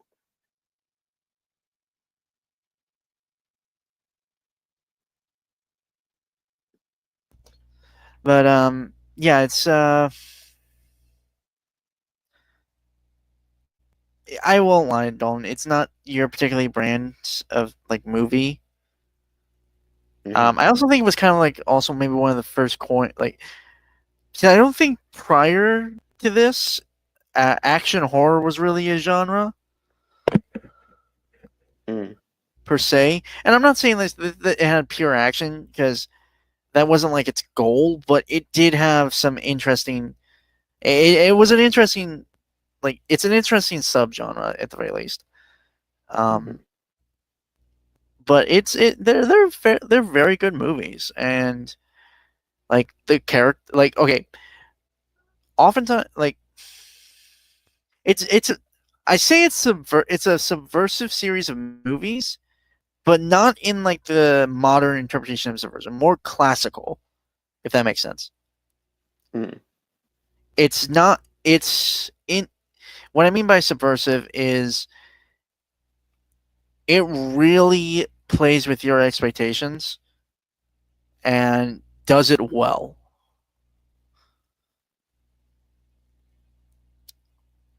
Again, I'm not trying to sell you on. I'm just trying to like set everything here so everyone's aware of the movies.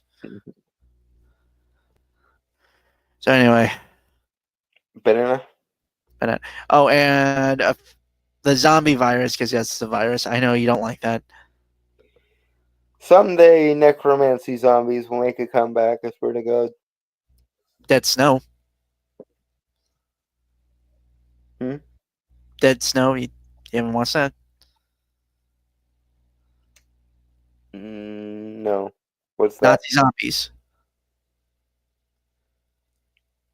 Tool Society shenanigans, I'm assuming? I don't know if it's specifically said, but basically these Nazi zombies died in Russia in the cold, froze to death in like a prison camp that they were in charge of with Russians, and some like college kids accidentally unearth their gold that they had stuck with them, and the zombies come to life, and then they try because there's two movies. There's one survivor has his arm cut off, and one of the zombie arms is attached to him and gives him supernatural powers. And the Nazi zombies basically try to bring back the Reich. Like they're full on sentient. They're not mindless. Okay. Yeah, unless I get a alternate explanation, I suspect some Tool Society shenanigans here. It's crazy. Anyway. It's a crazy movie. I think you like it. It's kind of black comedy. I'm not gonna lie. Neat. Yeah. Yeah. Anyway, I guess banana. Banana. A rotten banana for zombies. You know, I feel like that'd be some zombies would like to eat if they were I- vegetarian. Okay, now I'm just imagining like a warm bodies that's like a vegetarian zombie. I Oh, I there's a also short. No. There's a short film for that. Actually, there are vegetarian zombies. I There's also a, remember I also remember a movie called Auto or Up with Dead Things. It's like a it's an independent like postmodern type horror movie where all the zombies are gay. And so you wind up with you wind up with gay zombies as the main characters. um, bananas versus zombies. That's actually not bad. Giant turtle. Okay, fine. Yeah, we'll run with that. Bananas versus zombies. Now I kind of want that to be an expansion of like that Plants Yeah, vs Zombies. Plants versus Zombies. Yeah, banana. Well, there's like a third-person shooter that they made years ago called Plants vs Zombies: Garden Warfare, and I kind of want to see that as like a DLC for that. You know, banana versus zombies or fruit versus zombies. I'm not sure. Like a cross between Fruit Ninja and Plants vs Zombies. Fruit versus Zombies. Yeah, that might have been actually. Anyway, bananas versus zombies. Yes, banana versus zombies.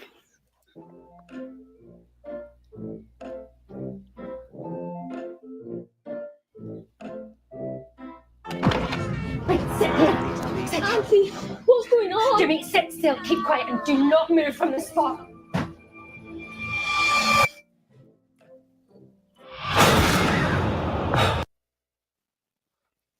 Yeah, it all take place in Britain because, if I remember the story correctly, for 28 days later, some like animals rights activists broke into a testing facility and let out a monkey that was infected with a virus that caused a mount. It was like extreme rage. It might have been some form of rabies, actually. If I'm thinking, if I'm So right. you're telling me that the world gets apocalypsed by PETA. stupid meddling environmentalist hipsters? It The was, more things change, the more they stay the same. And the thing is, it's not just a bite that you can be infected. It's mostly blood, actually. So any type of open wounds that get exposed to an infected's blood. Scratch, etc.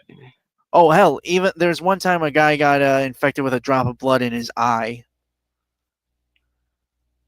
and it's quick too. It's super quick. Like, Okay, that's kind of fucked up. Anyway, there's Bananas also, versus Zombies. if I remember correctly, the zombies or infected, I guess they're not zombies because they're not dead. They're still alive, and some, I think, even a part of them is still in there. They're just overcome with violence and rage.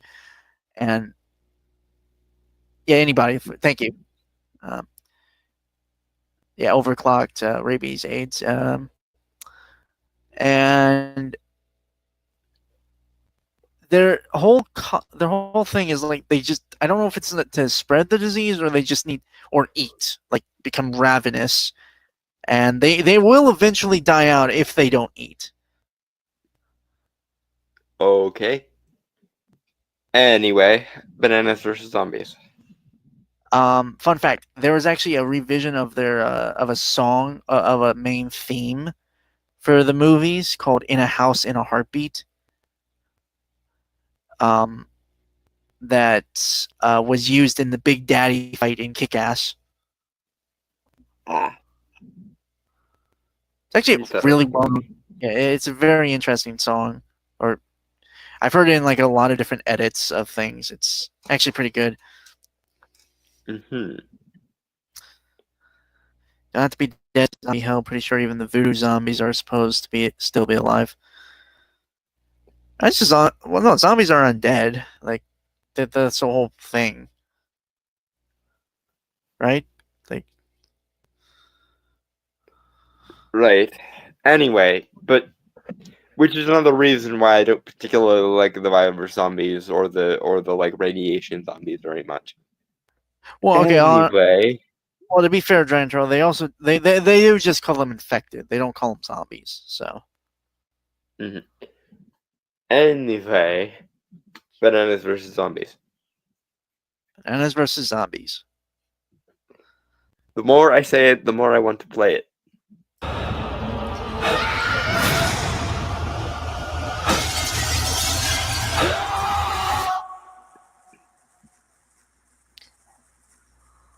Seven, 6, 11, 5, 9 and 20 miles today, 4, 11, 17, 32 today.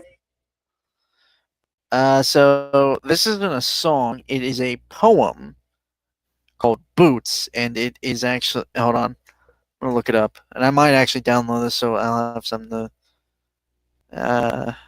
Either way, still prefer the more flood / necromorph style zombies. Now, those things are fucking so like Lovecraftian zombies than Dragon Turtle.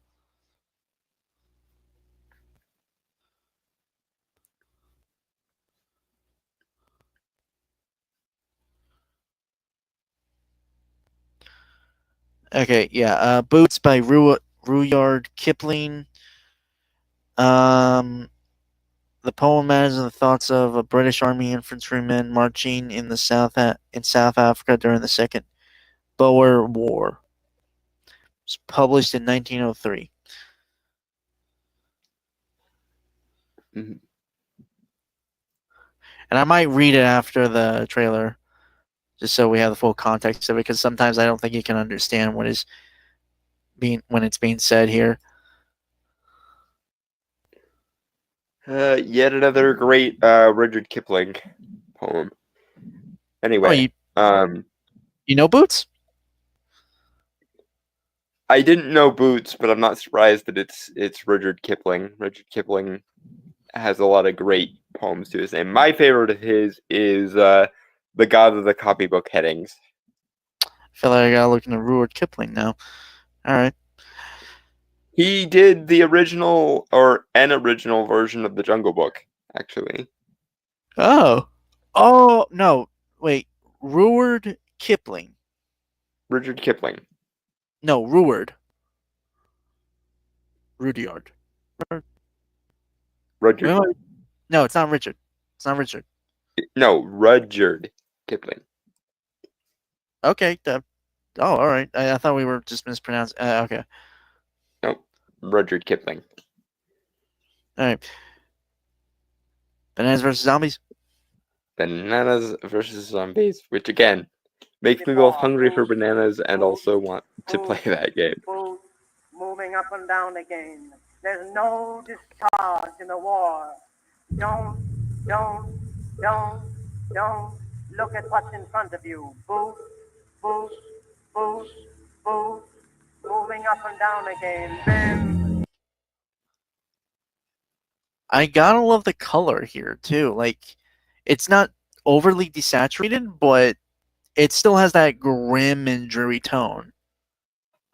Mm-hmm. Which, I mean, for a post-apocalyptic world, like almost 30 years after the initial end, Mm-hmm. yeah, it's I gotta don't be. know if you. I don't know if you've ever seen the like speculative futurism series Life After People, the History Channel used to do. But once humanity is gone, a lot of our like infrastructure is going to basically be eaten by nature. I mean, that happens. That happens in now. a century or two after we're gone, most of modern human civilization will be like basically vanished. The last things that humans will leave will be the megaliths, like the pyramids and Stonehenge and shit. Which sometimes occasionally makes me paranoid about how many times human civilization has died out and been reduced back down to the megaliths again. I mean, I was already aware of the whole nature overtaking infrastructure and stuff. I've seen a lot of like videos of abandoned places and things like that. Particularly modern stuff, though, is uniquely susceptible to getting eaten. The older things are generally the more durable they are, and thus the less likely they are to be reclaimed by the green, so to speak. I saw like a Disney. I don't know where it was, but I saw like some type of Disney park somewhere. I don't know if it was it was like somewhere else in the world. That was like abandoned, right? Mm-hmm. It basically turned into a long lost jungle temple. Yeah.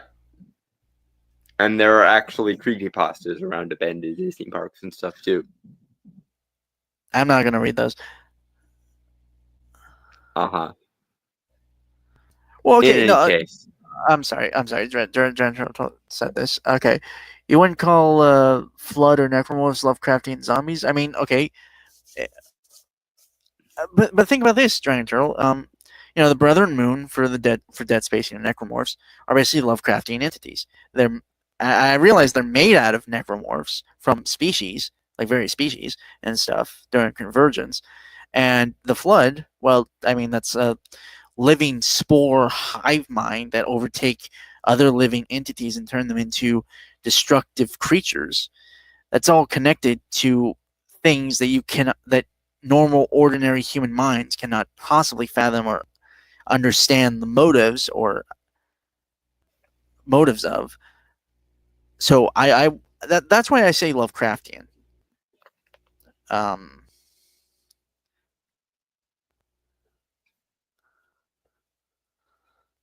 I'm just not. I guess what would you call them, just out of curiosity.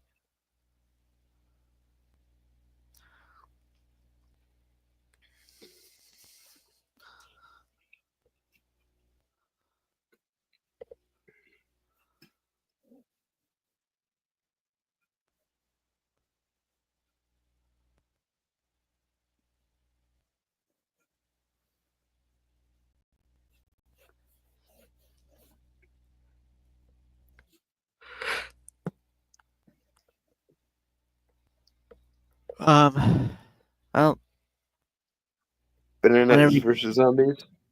yeah, I'll just wait for his answer.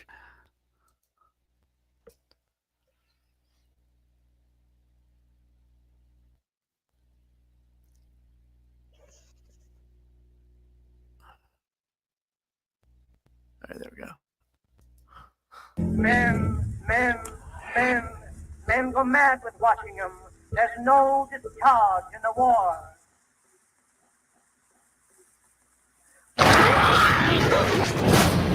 If your eyes drop, they will get the top of you. Who?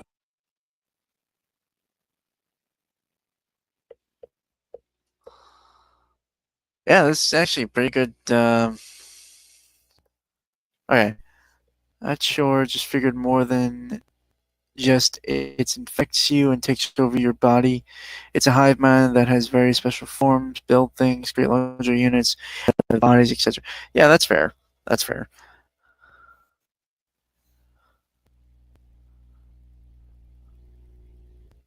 Yeah. Uh, yeah, I don't know what I'd call that really either. To be fair, um,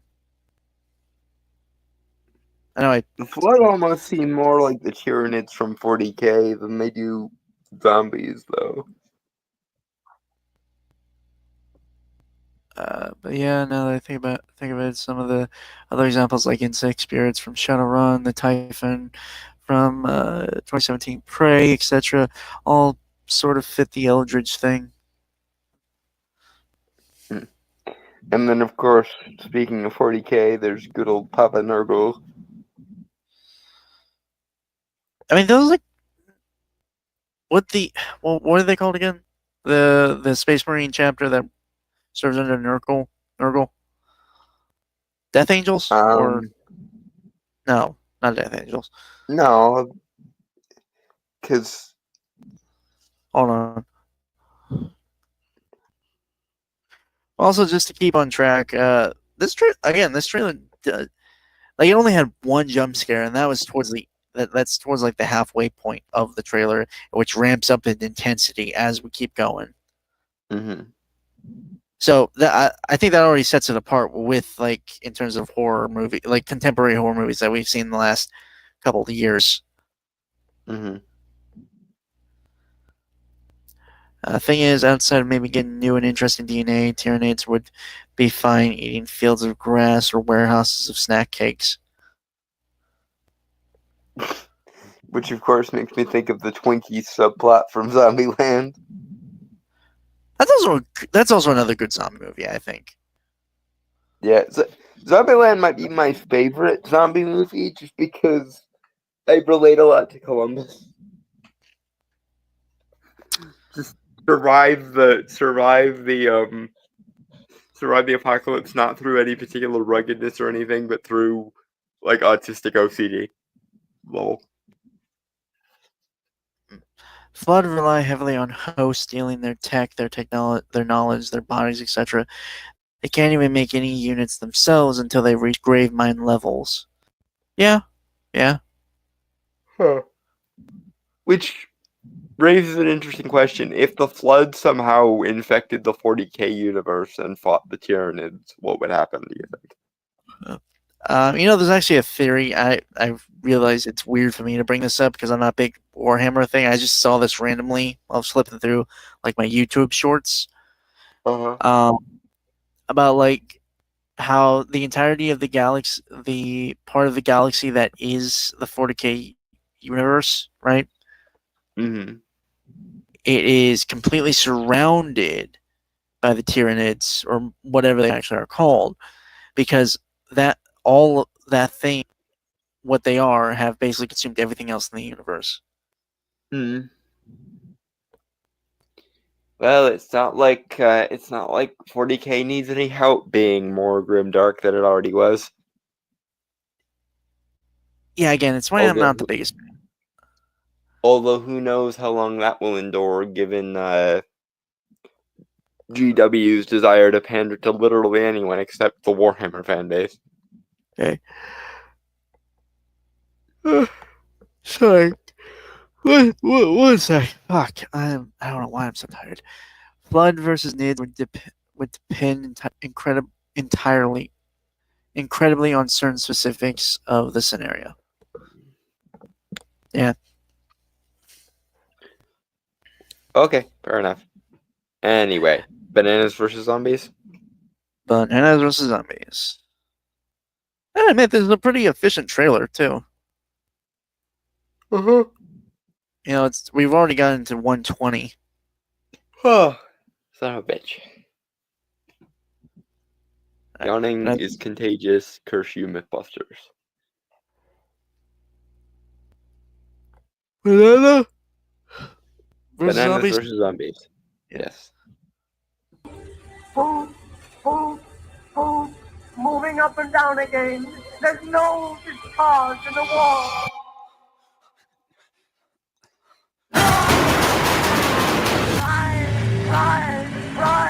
Try to think of something different. Oh, my God, please.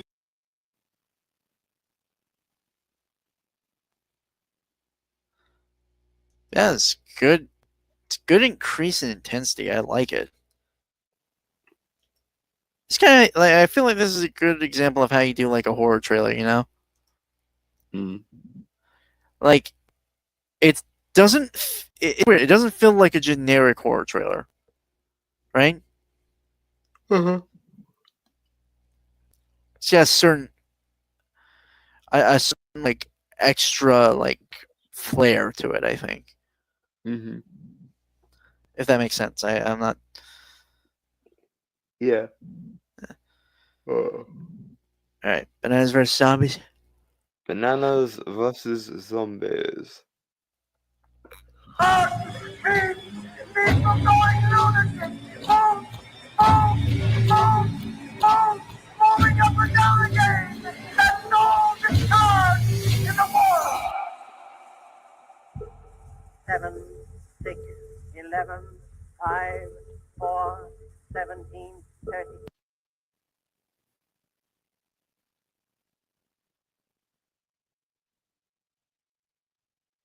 Oh, it's pretty good. Good.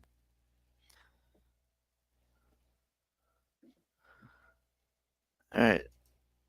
To the day before. June 20th, 2025. Hmm. You always find it weird that most horror movies never go for an October release date. Yeah, I get that not everyone can be released Halloween weekend, but there are 4 weekends and 4 weeks in October that you could make use of for horror movies, but nobody does for whatever reason. Nevertheless, continuing. Yeah, give me one sec. Oh.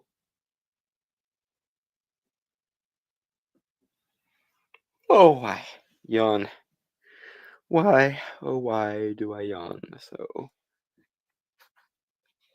Apart from simple contagion.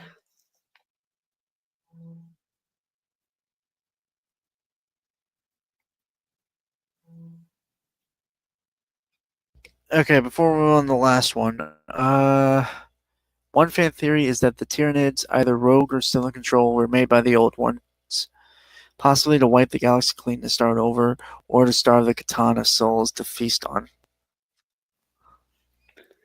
Neat.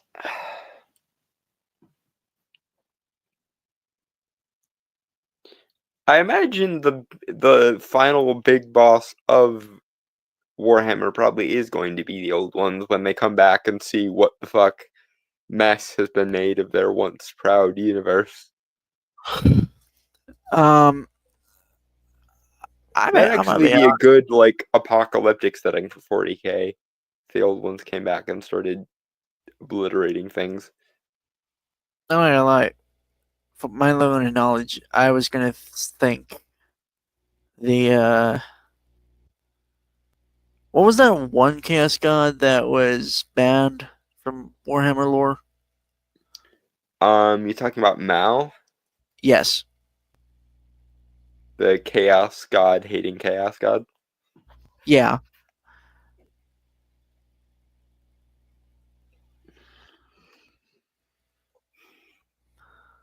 Mala?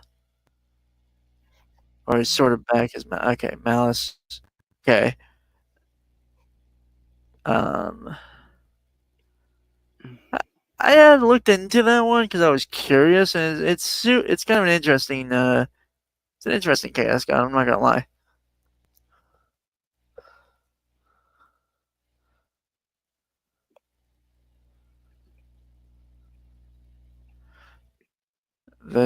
Vastor wants to become the fifth chaos god of artifice and technology. Ooh, I don't think I don't think him and Korn are gonna get along, assuming he's successful. Okay, so this was something I picked out because I had seen it. This was a video game trailer I had seen during the Game Awards. This is called Dispatch. It's made by the original guys who, like the guys who originally worked on Telltale. They have since broken off and started their own video game company. And this does kind of fall within our wheelhouse of things to talk about. So the kind of story is that it's a dispatch center with heroes that are reformed villains, and basically you're playing a guy who is a former hero that's working the dispatch center to send these heroes, reformed villain heroes out to save the day. The basic premise, at least. Saints is unliked because he's about trickery, deceit, and scheming. Cornwin hates someone making new demon engines and bombs, besides his preference for up close and personal melee, in which case design new chain swords instead. I don't think that Korn would like somebody who thrived off of purely technology for the same reason as he doesn't like Tzeentch's sorcery very much. And Slanesh's only question would be, have you heard of this thing called OnlyFans? And then they would get along excellently. Because a god of the internet means a god of porn, and a god of porn would be very pro Slanesh. Okay, here's the description for it. Dispatch is a superhero workplace comedy where choices matter. Manage a dysfunctional team of misfit heroes and strategize who to send to emergencies around the city, all while balancing office politics, personal relationships, and your own quest to become a hero.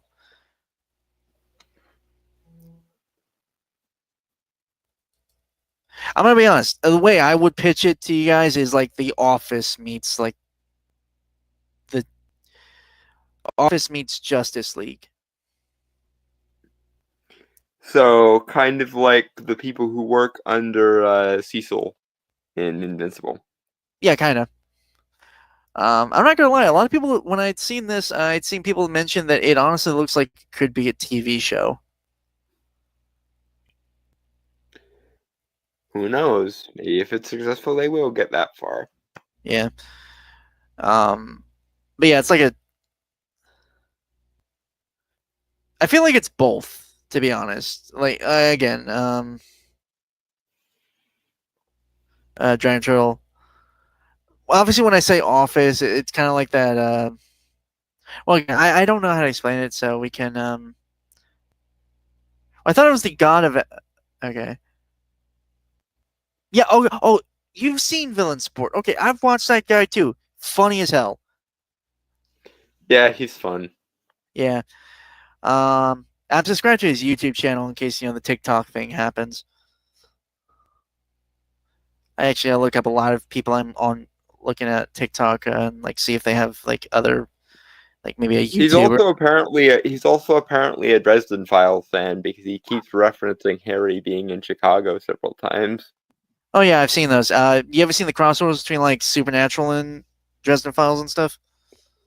Harry Potter. I wonder, has he? I feel like he probably has also referenced some of the other like urban fantasy noirs that I like. Possibly. Anyway, shall we? Yeah, banana. Super banana.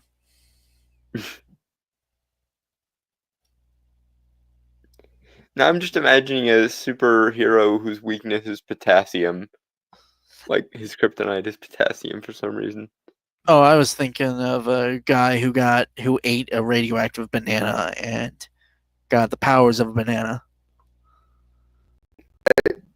What? Super Okay, banana.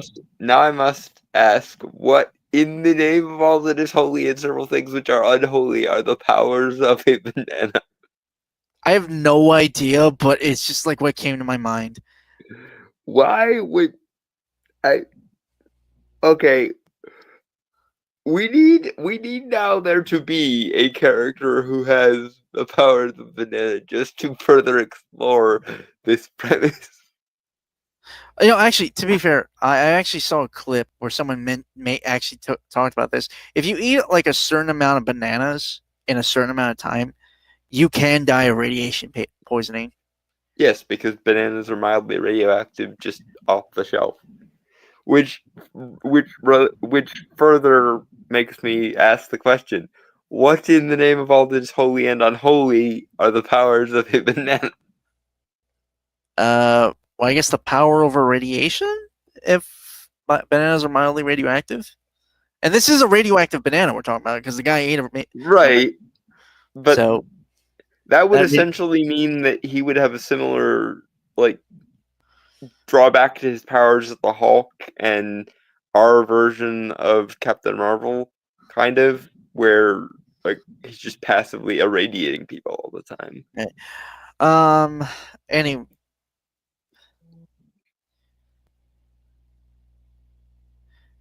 Yeah, basically giant turtle. Yeah. He asked he died of radiation poisoning, but he died from overeating bananas first. Yeah, basically. Yes. But yeah, well no, it's okay. So it's it's like 911 operators as well, like the dispatch. Yeah, hence the name. Yeah. Anyway, Super Banana or radioactive banana, just because you opened that door and now we're in this room now, to quote Bill Burr. Radioactive banana. Yeah.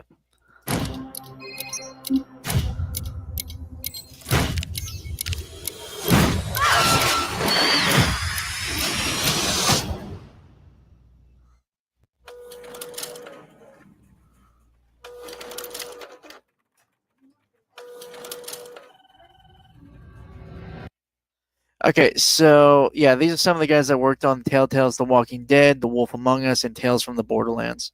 The first one specifically. Okay. I know you don't play those, but maybe someone in the audience might know those games. I've played like maybe one or two of those. Anyway. Okay, hold on. Regardless, it establishes that they have a pedigree. It's just not one that I particularly care about. Anyway. Hold on.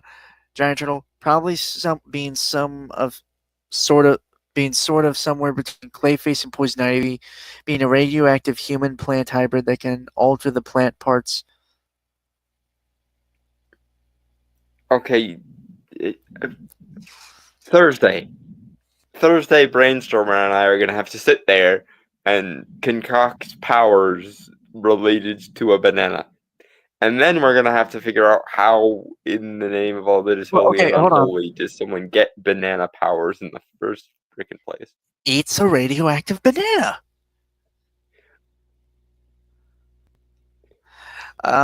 Also, radioactive banana, Gamnana, or Gamena. Gamena?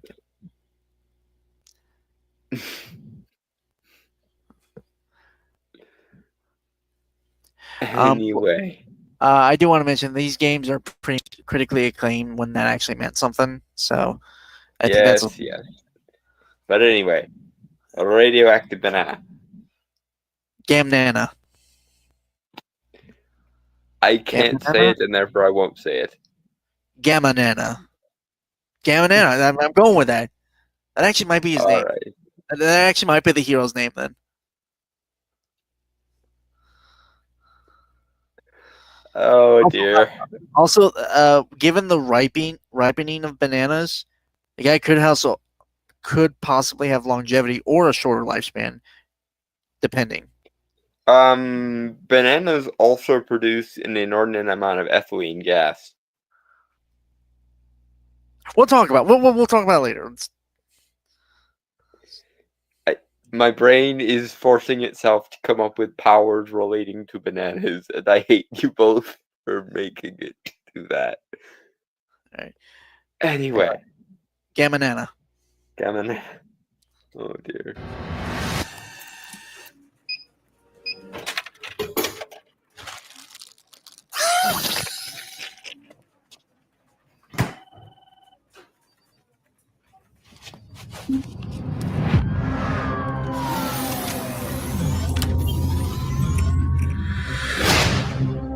Yeah, see how graphically people are saying this would be like a TV show?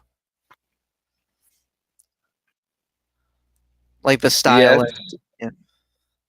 And now I feel it necessary to inform you both that I feel we are missing an opportunity by not giving our hypothetical banana man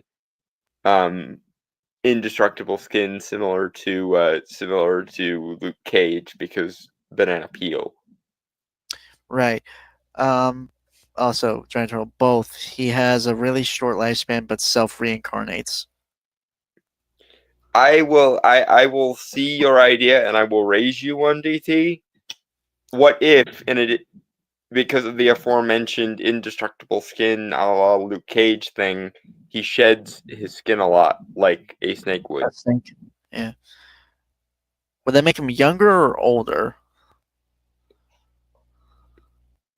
Younger, if we're kind of. I might have it. I might have to add to that. When he sheds his skin, damage is gone. Well, Like yes, obviously that's part of the premise, but Okay. yeah. So like he has indestructible skin that ages very rapidly, but if he can survive long enough to shed it, then he gets like reinvigorated youth, a la Phoenix rising from the ashes. So yeah, more into the prime of his life, right? Yeah, something similar to what happens with Monster Girl. Sorry. Now, what if he has to peel his skin off like a banana peel? Well, He doesn't shed it. He doesn't shed it, but he has to peel it off of himself.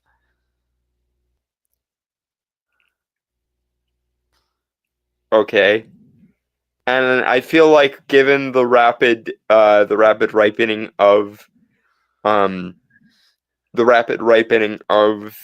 bananas, his power should be like somewhat time sensitive. Right. His skin is nigh indestructible, but the more damage it takes, the more rapidly it ages. For example, a la the bruising of a banana. Yeah, Giant Turtle, whenever he takes damage, that part of him hurt falls off, it quickly rots away, and a new part regrows. The process takes a few minutes. This feels like a superhero you'd see. Okay, does anyone remember Mystery Men from like 1999? Yes. Great movie, by the way. That's an underrated superhero movie in my opinion. It feels like a character you'd see in there, right? It does a bit. It's weird. I kind of want to say either a sequel of some kind or maybe even some type of reboot for Mystery Men. Okay, and given the bunching behavior of Bananas, what if there's also like a body horror element where he's like growing like old, like he's growing like almost budding clones off of himself? Could you take them, throw them, and they grow to be clones? Like full clones, or Yeah. Something similar to Rick's Project Phoenix thing from Rick and Morty. Anyway, here is the first shot we have of Mecha Man. Okay. It's the main character. I believe he's. Uh-huh. I think he might be voice. Hold on. I'm curious because I know there was like there's like a few celebrity voices in this game.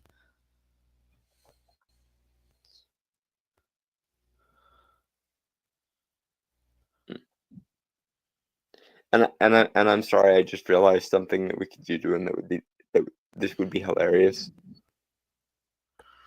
What if his power comes from not a radioactive banana, but a cursed banana from the Monkey King? Oh yeah, Because Trickster God.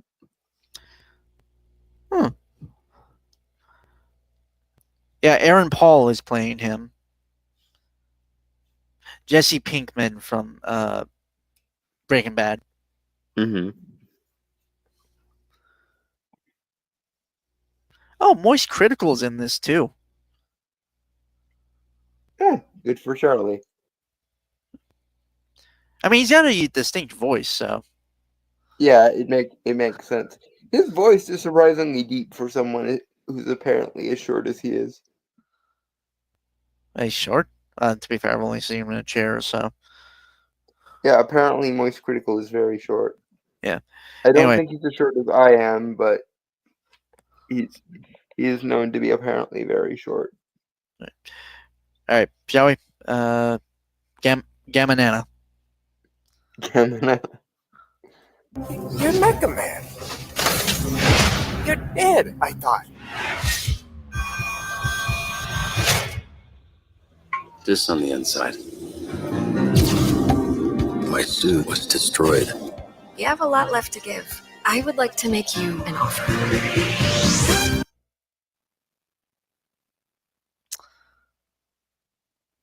Yeah, I can Okay. totally see this being a cartoon. Like an Adult Swim, right? Not like Cartoon Network. Or like I could see Netflix doing something with it or something. Cartoon Network would be good for it back in the day, but Cartoon Network have lost all edge they once had. Okay, Giant Turtle. It's a radioactive banana cursed by an island spirit for humanity's reckless use of atomic weapons, and more importantly, disregard for the islands they tested on.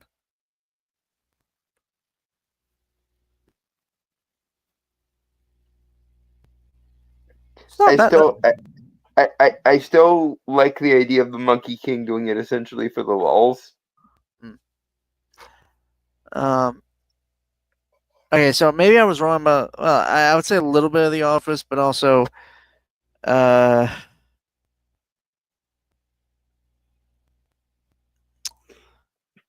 Have you ever seen the Lazy Teenage Superhero short film?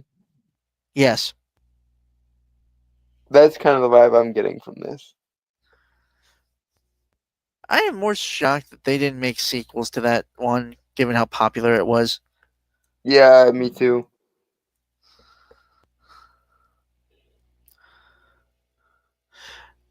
But yeah, it's a good premise, and honestly, it just seems like an interesting world to me. How it does, you know? Mm-hmm.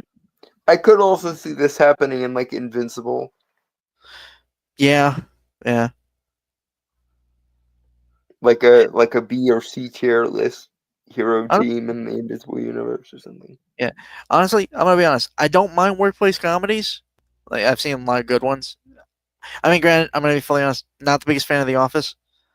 It's just the first Yeah, one. I could take or leave The Office. Honestly, I've never had anything against The Office, but I've never really liked it much either.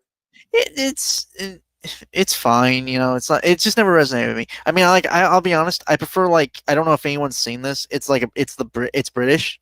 It's from the BBC, right? The IT Crowd. I've heard of it. I don't think I've ever seen that one. The It's British one that I like is In the Thick of It. I don't think I don't think I know that one. It's a similar idea, but it's a political office. Oh wait, did it have Peter Capaldi in it? Yes, it did. I've seen it. Malcolm Tucker. I saw the clip where he bashed Star Wars, so I know what you're talking about. My favorite line from him is, "As per the wee barcode under your right armpit, you are now the current property of the British taxpayers.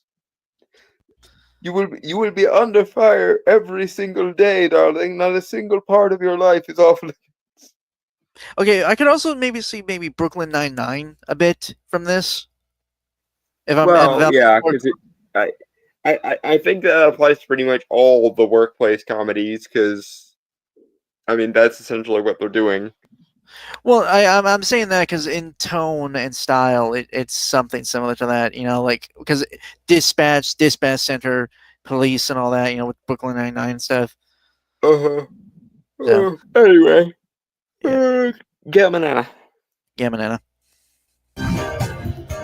This is SDN. How can we help you? You want me to sit in an office and dispatch heroes? In exchange, we can make you Mecha Man again. Washed up dad bod superhero with no superpowers. Can't wait. Whenever there's a crisis in the area, we get a call and guess.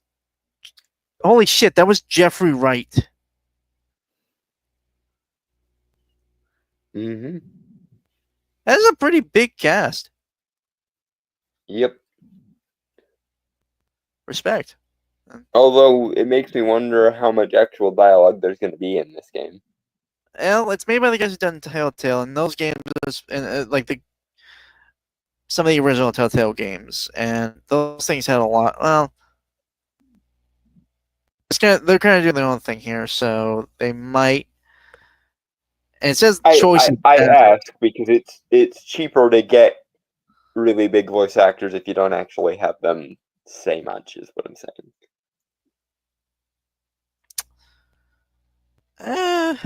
Like if the dialogue is more sporadic and they don't have as much of a script to read, it's probably cheaper than if they basically have a movie's worth of dialogue to read in the entire game. Don't get me wrong, it'd be better and cooler if they had a whole lot of dialogue.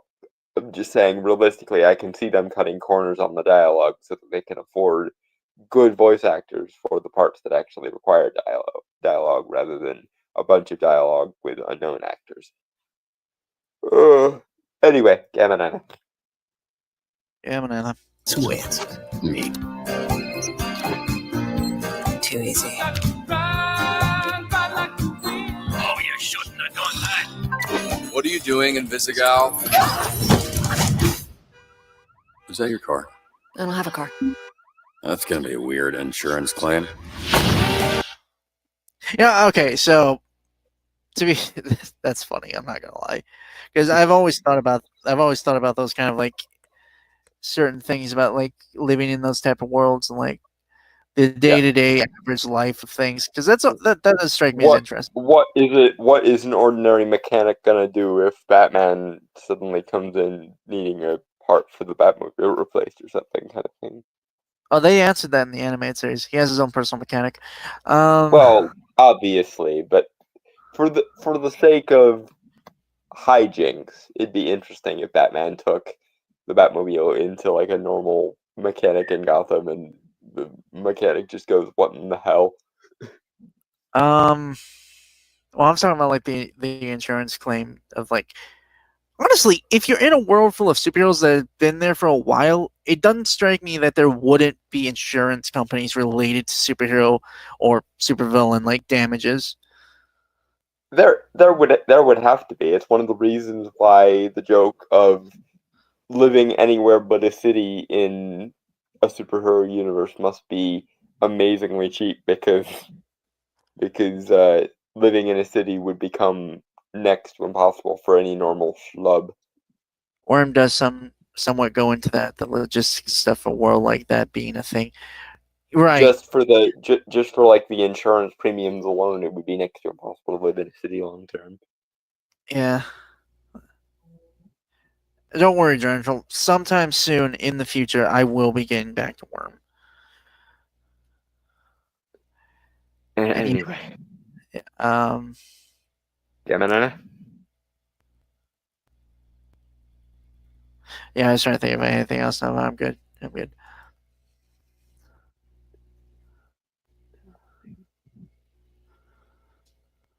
The way things are going, I'd cut the whole damn team.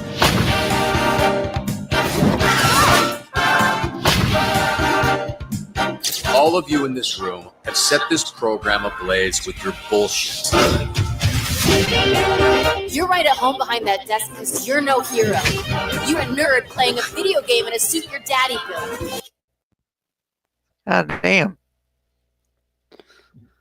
The salt. Well, to be honest, they're acting like assholes because, again, they're all reformed villains. So, yeah. Which, okay, again, that also, like, the fact that they have a program for that means that it's a pretty common occurrence, right? One assumes. I'm just saying, like, that's actually kind of impressive that you have a lot of villains that are willing to admit that they went down a wrong path and are trying to be better. And of course, I must now ask the me question, which is magic users ? There was a demoness hero in there, and there seems to be like someone who can use like shadows and stuff like that. So, because as everyone who knows me knows, that is my first question for any given superhero setting. Where the magic users at? Where are my people at? As the old saying goes. No, I get you, Gentro. I wasn't trying to like say you were harping on me. I know you brought it up, and I remembered, like I said, I was gonna try to keep reading it. It could be a pilot. Yeah, that's also true. Could also be true because they didn't make Jeffrey Wright's character made mention earlier that if business keeps going bad, they're gonna have to cut the whole team, which implies that they don't have a steady budget income. Yeah. Well, it also goes into the question of how in the fuck do superheroes get paid? The independently wealthy ones can be independently wealthy, and that's good for them. But what do the Supermen do? Because, well, it's not like it's not like your paragons of altruism are gonna request being paid for their superheroics. I mean, there are like, okay, so I don't know if anyone's Tiger and Bunny, motherfucker! I was so dumb. It was right there. It's a superhero anime that actually before like The Boys and shit. Talked about like superheroes, product placement, superhero reality shows and stuff like that. Like superhero celebritydom, right? Like they even paid actual like the animation studio for the anime at the time of its release, like in 2010 or so, actually asked various companies, real world companies, to use their product placement on the superheroes' costumes because that was the whole point. In Worm, it's usually either governments hiring them, like a police force, corps using their marketing and merch, or independent people doing what they can out of their garage and maybe doing some GoFundMe thing. That's interesting. That actually does sound super interesting, and honestly makes sense. Like in terminology of realism, how we've often described it. Yeah. Quote unquote. Yeah. It does make a question though. If we're going like let's say in a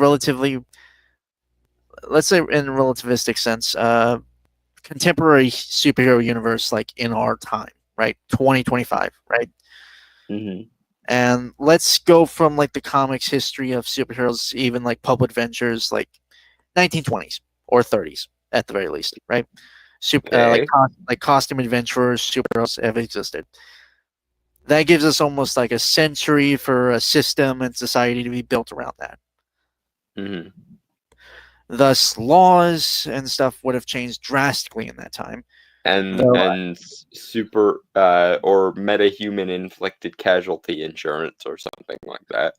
That, and also, again, like I imagine there are like a lot of laws put in place regarding individuals of like costume persuasion. Honestly, Superhuman union ? Or like a metahuman vigilantes union or something. I feel like there would be various unions divided up depending on the various like subgroups of heroes and stuff. But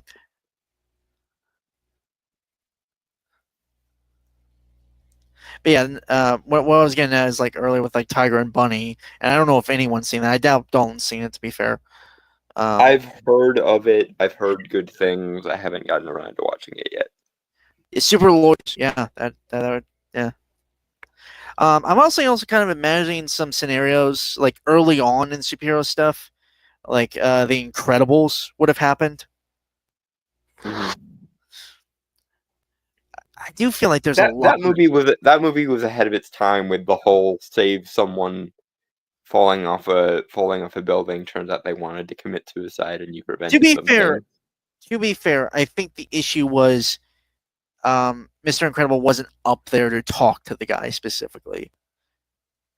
Well, also in the process of saving him, he also injured him severely. So there's no, that's yeah. I see the suing for that, but I think it's incredibly unrealistic to sue him for stopping a suicide. Well, okay, I will play devil's advocate for the suicidal guy for a second, because now not only have you been prevented from exercising your personal agency in trying to kill yourself, but thanks to all the severe injuries you sustained in the process of being quote unquote saved, now your life sucks even worse.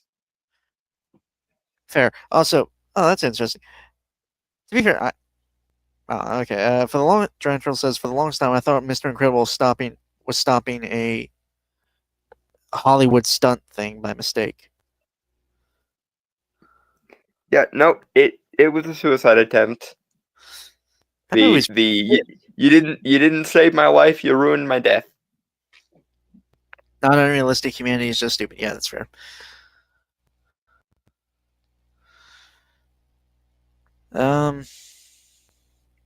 Yeah, again, like, don't get me wrong. I guess I'm in the minority in that I feel for the dude, because look, I get it. I just think suing a superhero whose entire job revolves around helping people is incredibly stupid. Regardless of the fact, I just think, well, for one thing, can you really sue that guy? I mean, he doesn't have a public identity. Well, this raises questions about how in the fuck it worked in BDS when they called Superman into court and so forth. Like, yeah, obviously okay. Clark didn't exactly resist them or anything, but no, that's fair. Again, there's also the thing of like, well, when we're talking about the legality system, especially if we're considering like, okay, early days specifically, because this would also be super interesting, because you really have to consider how much the judicial system would have to really evolve in order to handle this kind of deal, right? The legality of the privacy of an individual that wears a mask to protect their identity in order to fight crime, which again is vigilantism, which would be illegal, but how many apocalypses can a superhero realistically stop before that starts being called into question, though? Right, and also, I mean, don't get me wrong. I think I've had this idea of like you can, because technically the persona of the superhero is a public figure, right? Which is susceptible to scrutiny and Power debate. and responsibility, yada yada. Right. Here's You know, here's an interesting, if somewhat morbid, example of how this would change.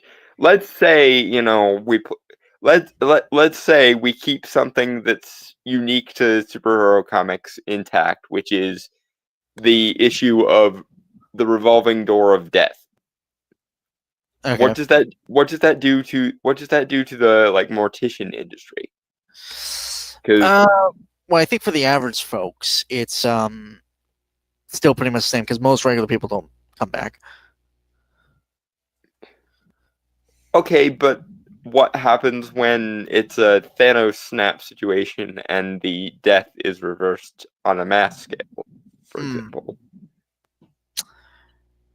Well, they certainly failed to tackle that in Falcon the Winter Soldier, Yeah, but should have done, they didn't do. But I guess logically speaking, it would be a mass displacement. Obviously, which they again because obviously the newly resurrected person is going to want their shit back, right? And there also I think we also got to consider the thing of like, okay, depending on how long the people that were gone, right, the mass disappearance, resources would also be at a high. I think Foundation and Economic, is a YouTuber did a video on does like videos on pop culture relating to economics and stuff, and that's super interesting stuff. He did one for Superman as well. Well, specifically why Superman is needed still or not irrelevant, which was good.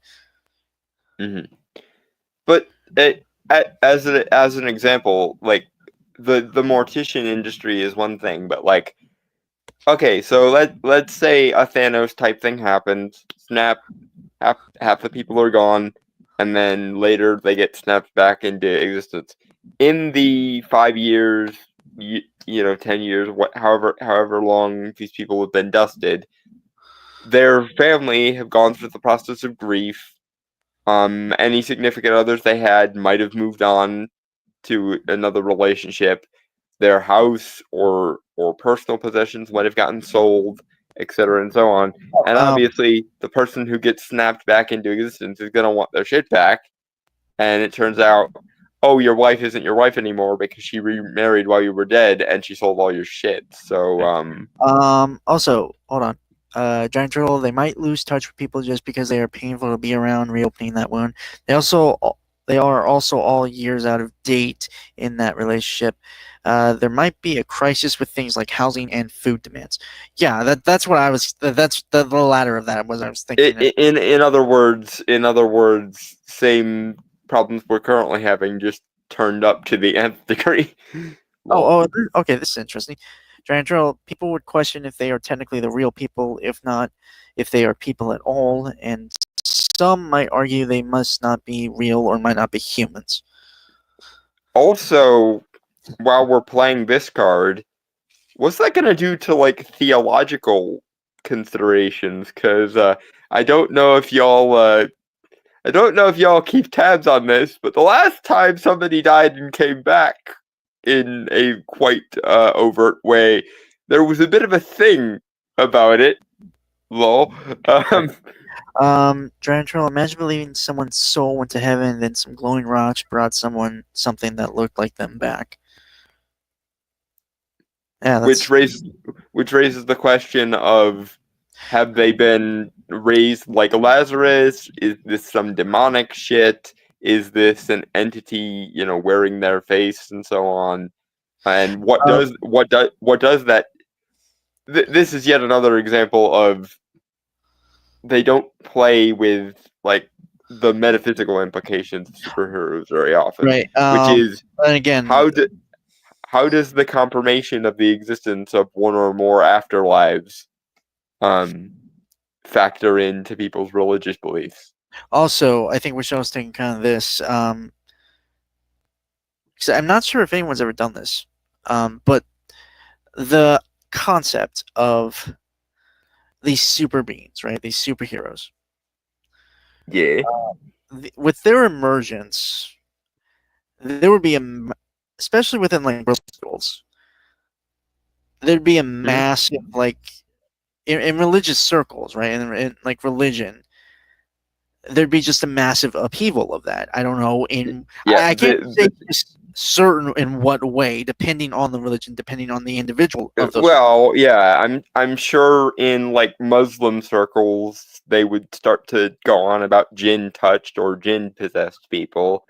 In Jewish circles, they might dust off the old Nephilim argument. Who knows? Of course, this gets even more fucked up when you consider, magic users as a thing. Yeah, probably there probably is going to be one or more sets of people who want to dust off the good old Inquisitor's manual.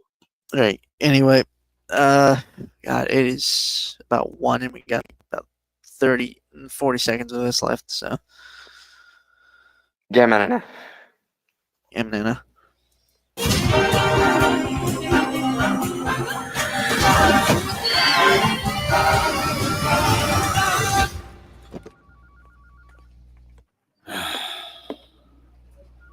You gonna eat those Twinks?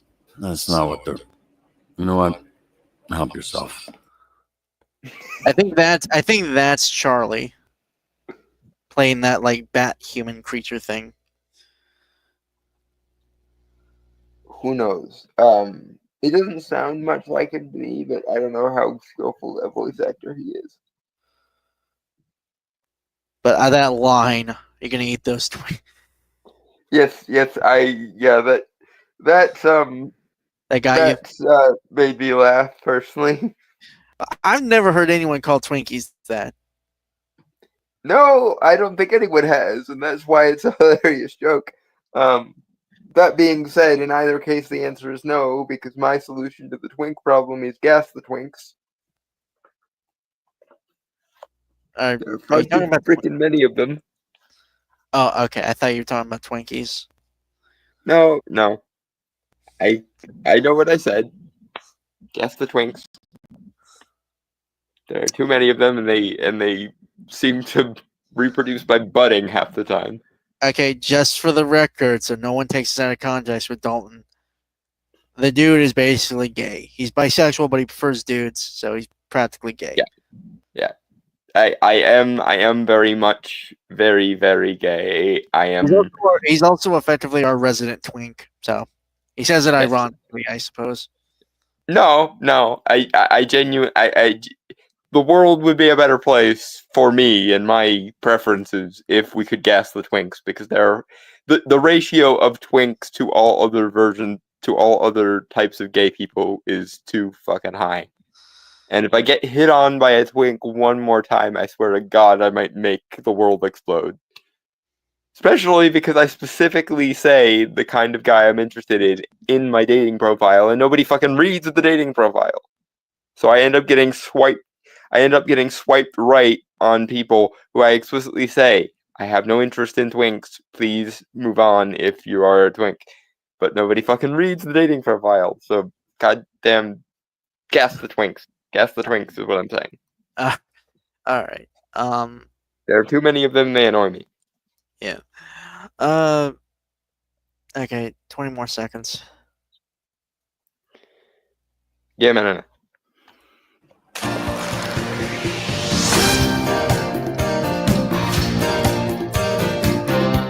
What's your... Oh, holy shit. Jacksepticeye is in this too. Holy shit. Yes, Dragon Turtle, I am aware. The world is a better place for the fact that I am not Vlad Dracula Tepes. But still, there are far too many frickin' Twinks and it makes my dating life hell, so we should get rid of more of them. Jesus Christ. Alright. Yeah, that looks like a fun game. I might just I'm probably not gonna buy it like first day, obviously, wait until like it's at wait like maybe like a month or two after its release. I didn't see a release date, to be honest, but yeah, it looks like a fun game. And I'm always one where the story takes more precedence than anything. I kind of hope that this is successful enough that it does become a TV series. Like Netflix or Hulu or somebody should pick this up. Yeah. Anyway. So with that, folks, I want to say goodbye, adios, aloha, avidase, sayonara, peace, cheers, and Guess the Twinks and fuck off.